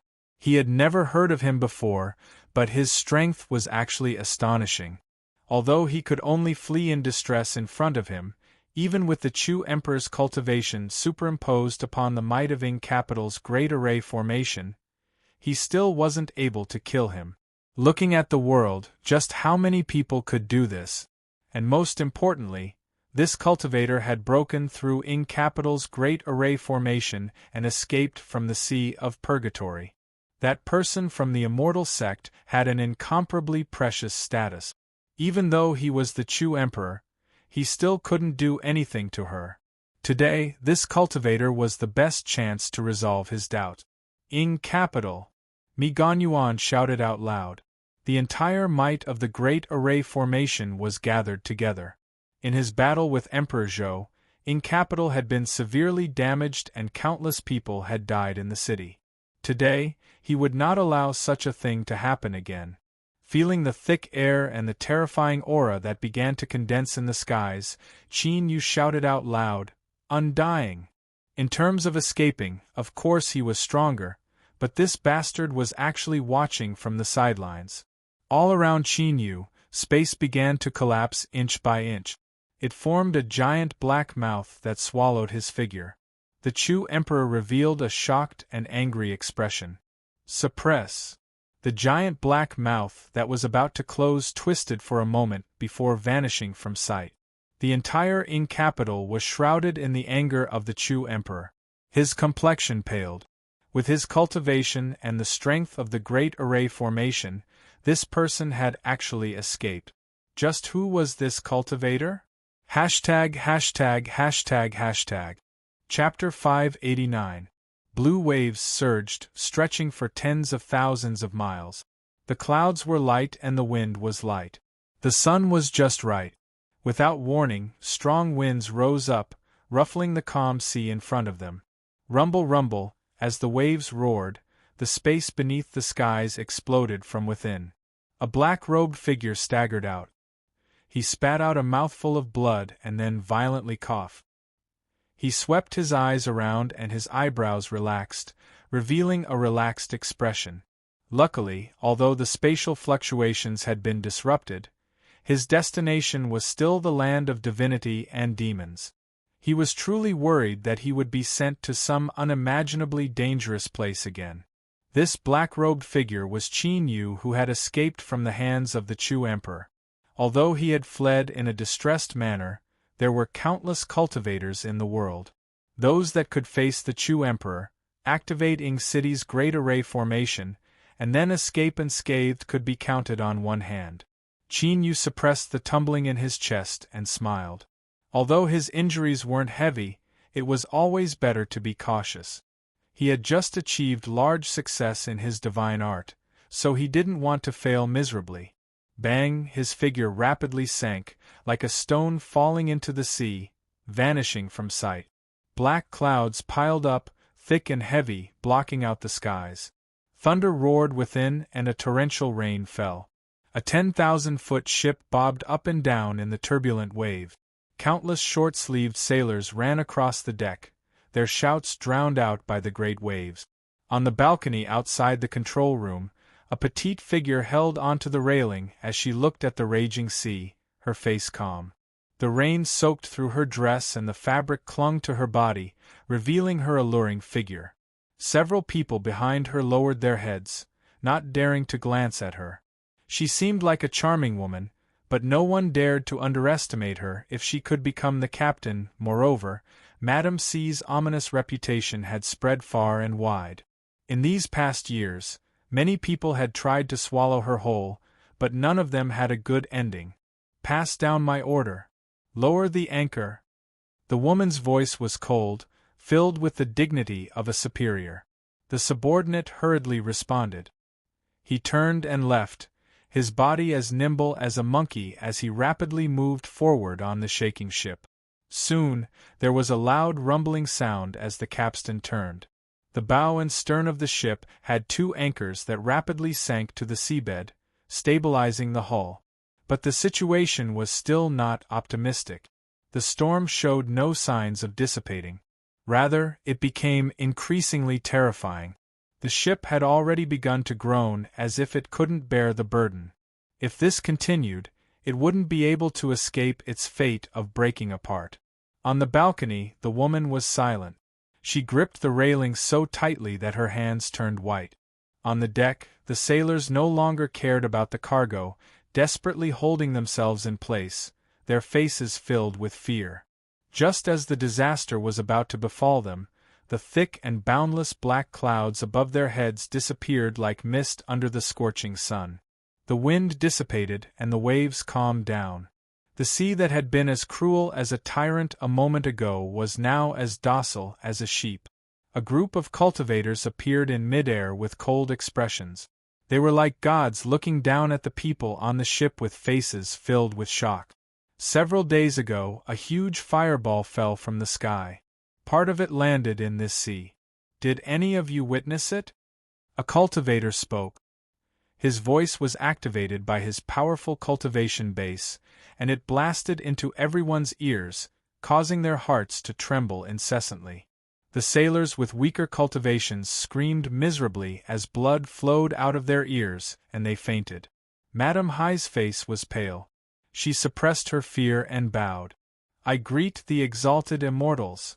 About 5 days ago, there was indeed a fireball that fell from the sky and headed towards the southeast. But my cultivation is too weak to investigate. I ask the exalted immortals to understand." In midair, the group of cultivators revealed looks of pleasant surprise. It seemed that their calculations weren't wrong. There was indeed a portion of the divine stones here. Amongst the crowd, it was clear that the leader was a purple-robed old man. He glanced at Madame High and then waved his hand. "Besides this woman, kill everyone else." This was the only group of people they had found who had witnessed the approximate range of the divine stones. Since they had obtained the information they wanted, they naturally wouldn't allow them to live, lest they be found by others. It had to be known that in this sea region, there were many people who were ordered to search for divine stones. Madame High paled. Exalted immortals are merciful, but who would listen to her words? An invisible strength descended, imprisoning her. In the next moment, sword light erupted. It swept across the ship like a brilliant lotus. Wherever it passed, heads shot into the sky and the stench of blood filled the air. "Put her down." An icy cold voice sounded out from behind. The purple-robed old man's complexion changed. He turned around and saw a black-robed young man standing less than 100 feet away. At such a close distance, before this person spoke, he hadn't sensed him at all. Thinking of this, the purple-robed old man's scalp tingled. He raised a hand to stop his subordinates from killing. After a moment of hesitation, he cupped his hands together and said, "I am the 7th branch of the demonic path, Acacia Path's Chao Yunshan. May I ask who this fellow is and why are you interfering in the matters of my demonic path?" The black-robed man narrowed his eyes. "Let her go." Seeing this person avoid the important points and not dare to speak of his origins, Chao Yunshan's heart relaxed. His voice became a bit colder. "We are here on the orders of a holy land to search this sea region. Fellow Taoist is making things difficult for us for no reason. Are you challenging the dignity of the demonic path? Hearing these words, Qin Yu felt as if he had eaten a fly. He flicked his sleeves and with a loud bang, Chao Yunshan's face swelled up and he was sent tumbling away. You dare to threaten me? Even if I kill all of you, no one will say a single word for you. The solemn saint's son of the demonic path would soon become the master of the holy palace. To him, the cultivators of several trivial branches were like ants to him. There was no exaggeration in his words. It was because of this that one could feel the confidence contained within. Just as anger rose in his heart, a bucket of cold water was poured over his head. Chao Yunshan paled. His intuition told him that this mysterious cultivator in front of him wasn't joking. Just who was this person? His face burned with pain. His lips twitched and he squeezed out a smile. Senior, please don't be angry. No matter how much courage I have, I still wouldn't dare to offend you. This is a misunderstanding, a misunderstanding. He turned and scolded, You disgraceful thing, hurry up and release this madam. But, his heart was dripping blood. He hadn't seen wrongly. Although this woman's cultivation wasn't anything special, she was a natural furnace. Right now, she was only cultivating some mediocre harvesting technique. If she could be taught by him, she would surely become top quality in the future, and it would be greatly beneficial to her cultivation. Unfortunately, after being seen by this person, no matter how unwilling he was, he could only offer her up with both hands. One couldn't blame Chao Yunshan for thinking like this. After all, how could the high-level figures of this world have nothing better to do? Since they interfered, there had to be a goal, and this woman was the best auspicious sign. Madame Hai glanced at Qin Yu, a dazed look in her eyes. But soon, she lowered her head and flew back, a look of panic on her face. To her, this was the same as escaping the wolf's lair and then entering the tiger's mouth. She didn't even dare to imagine what the result would be. As for running away, that was no different from suicide. Chao Yunshan and the others had the strength to scatter the storm and casually kill them, much less this person in front of them who was clearly even more terrifying. Chao Yunshan dryly laughed several times. If Senior has no other instructions, then we will bid our farewells first. Qin Yu had no expression. Wait a moment. Chao Yunshan's smile stiffened. He cautiously asked, What instructions does Senior have? Qin Yu said, You traveled tens of millions of miles to come here. What are you looking for? Chao Yunshan's complexion changed. His fake respectful expression revealed a cruel and ruthless light. Senior's cultivation is profound, so we don't dare to offend you. But what you are asking about involves the secrets of the demonic path. If we reveal anything, it will be difficult for us to escape cruel punishment. If Senior wants us to die, then we juniors will have no choice but to resist with our lives on the line. Qin Yu coldly snorted. His thoughts stirred and a suit of armor appeared around him. The aura of the demon body shot into the skies. The complexions of Chao Yunshan and the others changed.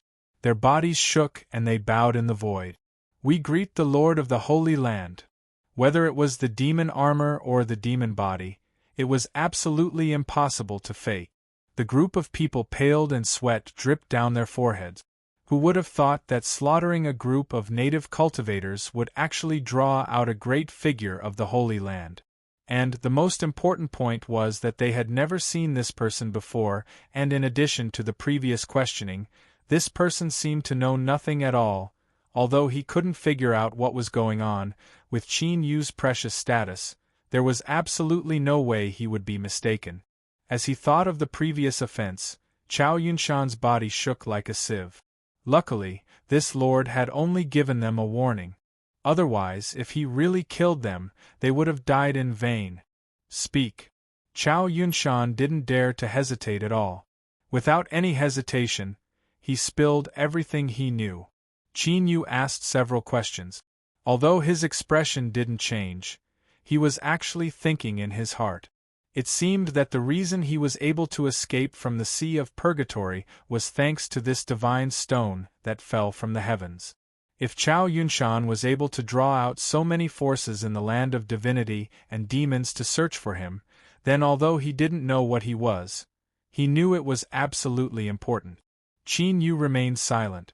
The people that knelt down didn't dare to stand up. Their complexions became increasingly pale. Just now, it seemed that Chao Yunshan had threatened this lord again. Could it be that he was prepared to keep his promise and kill them all? Thinking of this person, the fear in everyone's hearts increased. Their eyes fell on Chao Yunshan, wishing they could tear him to pieces. Bastard, if you want to die, don't drag us down with you. Just as these people were about to collapse, Qin Yu gathered his thoughts. He could see what they were thinking and didn't bother to waste words with them. He coldly said, "Screw off." At this moment, the people from the acacia path truly experienced the profound meaning of escaping from the jaws of death. They nearly cried tears of joy. Chao Yunshan kowtowed again and again. Seeing Qin Yu's impatient expression, he quickly climbed up and led the group of cultivators away, soon vanishing from sight. Qin Yu shook his head, no longer bothering with these bastards. He put away his armor and restrained his aura. Then, he turned and looked at Madame Hai. Compared to the past, she was much more gentle and beautiful. She had changed into the clothes of a married woman, but between her eyebrows, there was still a sense of enchantment. After several breaths of time, Qin Yu slowed his voice and said, "It looks like you've already found someone you like, Little Hai." Madame Hai fiercely looked up. Her eyes widened with shock. Besides her dead husband, no one else knew this name. Qin Yu smiled. "What, after not seeing each other for so many years, have you forgotten about an old friend? On that stormy night in the past, you even thought of sacrificing yourself for me." As she spoke, she felt a bit of regret. She was now a married woman, and this joke was a bit inappropriate. Madame Hai looked at the strange yet familiar face in front of her. At first glance, the strange feeling she felt rapidly magnified. "Qin Yu, you are Qin Yu." Seeing Qin Yu nod, Little Hai's eyes rapidly turned red. Large drops of tears fell down her cheeks. She suddenly threw herself at Qin Yu and tightly hugged him. Her heart broke as she cried. Although he didn't know what Little Hai had experienced, when he heard her cry, Qin Yu felt his heart ache for a moment. In the past, this girl had saved his life. When they parted, she had smiled happily, filled with longing for the future.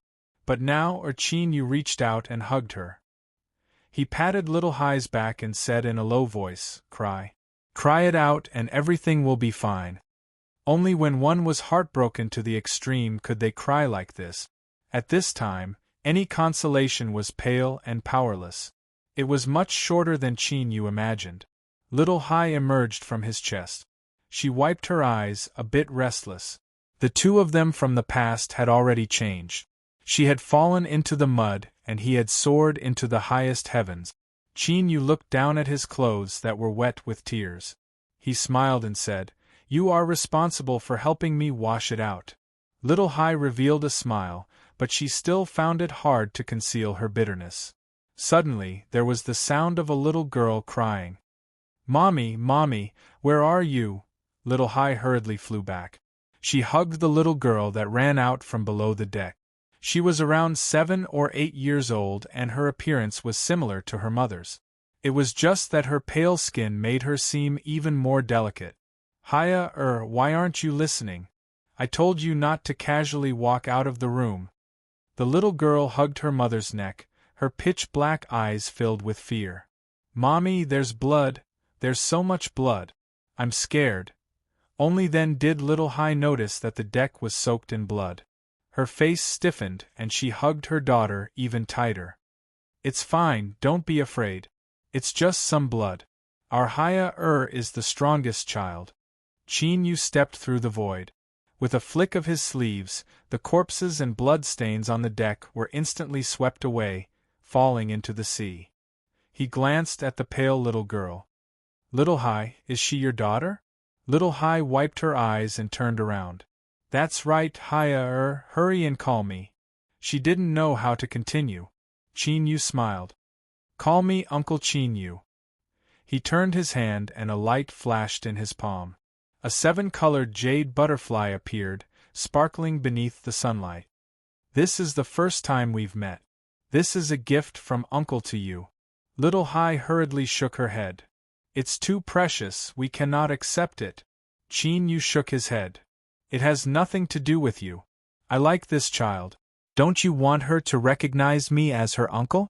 Faintly sensing the meaning behind Chin Yu's words, Little Hai's eyes brightened. She hesitated for a moment and then nodded. Haya, hurry and thank Uncle Chin Yu. Haya received the jade butterfly with both hands and bowed. Thanks Uncle Chin Yu. She blinked and turned her head, a confused look on her face. Mommy, is he really Uncle Chin Yu?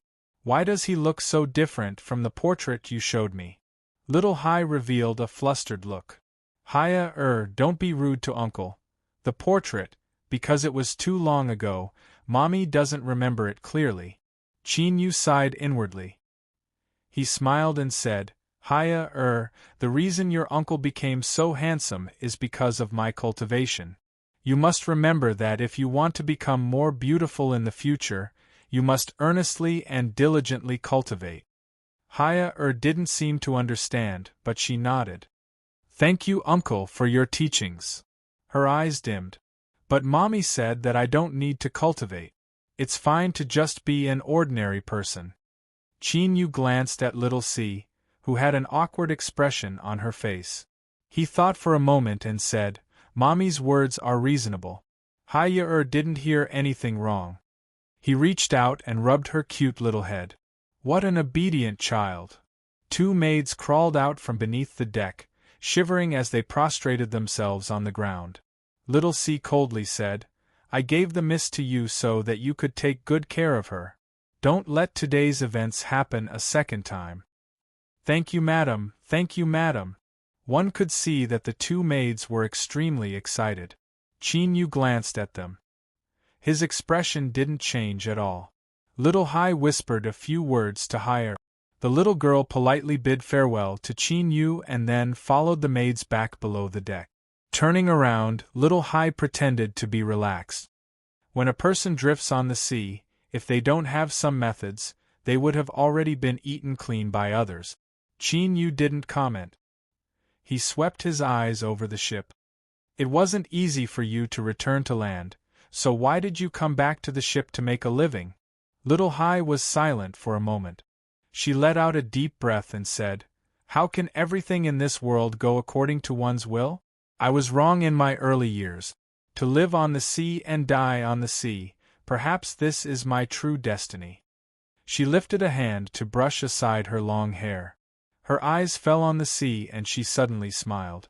To be able to see you again, I am really happy. You must stay and let me entertain you for 2 days. Chin Yu shook his head. I can't stay for too long. Without waiting for Little Hai's expression to dim, he continued to say, But I have enough time to eat a meal. It's been many years, and I miss the fish soup you made. Little Hai's face lit up. Of course. My cooking skills were passed down from my mother. The ship has the best fish. You will definitely like it. Those who made a living at sea were used to seeing life and death. Although nearly half of the sailors were injured or killed, those that survived were able to quickly recover. After weighing the anchor, the ship continued to move forward. Occasionally, their eyes would fall on the highest floor of the ship, their eyes filled with awe. Those that were close to death were more likely to worship powerhouses. In the eyes of these cultivators on the ship, Chin Yu was undoubtedly a character from the highest heavens. And what surprised them even more was that Madame Hai seemed to have an unusual relationship with this powerful cultivator. Although their imaginations were wild, they didn't dare to reveal any of it on their faces. Instead, awe and reverence rose up in their hearts. If these people were only respectful on the surface before, then after today, none of them dared to have thoughts of betrayal. What nonsense! With a powerhouse of this level as a backer, who would dare to make things difficult for Madame Hai? The fish soup is here. Little Hai smiled and carried a stone basin up. Qin Yu turned his eyes away from the sea. He could sense that the cultivators on the ship were looking at him, but he didn't care at all. He arranged the bowls and chopsticks and placed a spoon over. Have a taste. How does it taste? The milky white fish soup was boiled down his throat and into his stomach. It was incomparably delicious. Qin Yu gave a thumbs up in approval. Little Hai brightly smiled. A table of dishes and a bowl of fish soup were all made by Little Hai. In truth, the taste was much better than Qin Yu expected. It had been a long time since he had eaten a proper meal. He decided to relax and eat until sweat dripped down his forehead. After burping, Qin Yu laid down his bowl and chopstick. He let out a comfortable breath. I'm full. Little Hai had already prepared tea. She poured a cup and placed it in front of him. Qin Yu took it and drank it in 2 or 3 gulps. He put down the teacup and thought for a moment. I won't ask what happened these past years if you don't want to say it. But, what do you plan on doing in the future? His eyes fell on the deck. Life at sea is a bit bitter. Hai-er will gradually grow up. You don't want her to hide in a cabin forever, do you? Little Hai bit her lips. I've always kept Hai-er in a cabin. Besides considering her safety, I also didn't want her to be contaminated by the customs of drifting at sea. Originally, I had already made arrangements. When Hai-er grew a bit older, I would send her ashore. She looked over and respectfully bowed. Today, it is all thanks to you that we mother and daughter were saved. I shouldn't have asked for anything more, but for Hai-er, I can only thicken my skin and say this.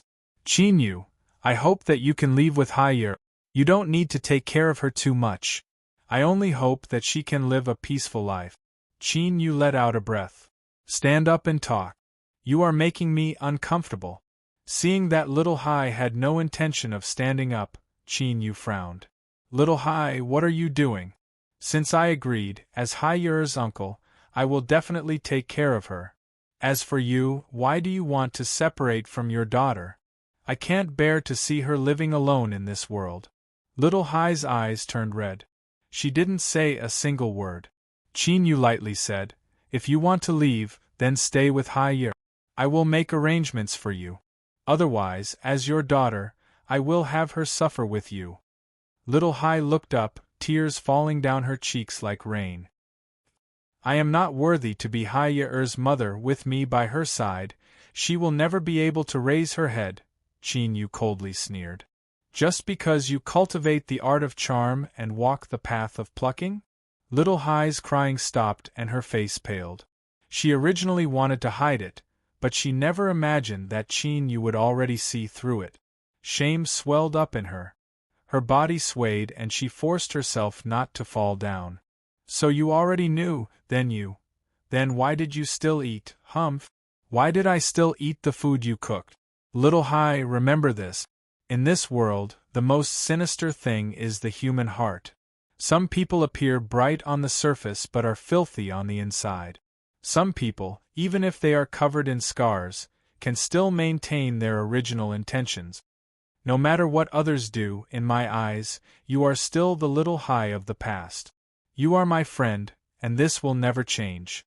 Little Hai cried out in pain. She wanted to vent all the sorrow and grievances in her heart. Qin Yu didn't stop her. He watched as Little Hai cried herself hoarse and finally fainted. He picked her up, feeling as light as a feather, as if a gust of wind could blow her away.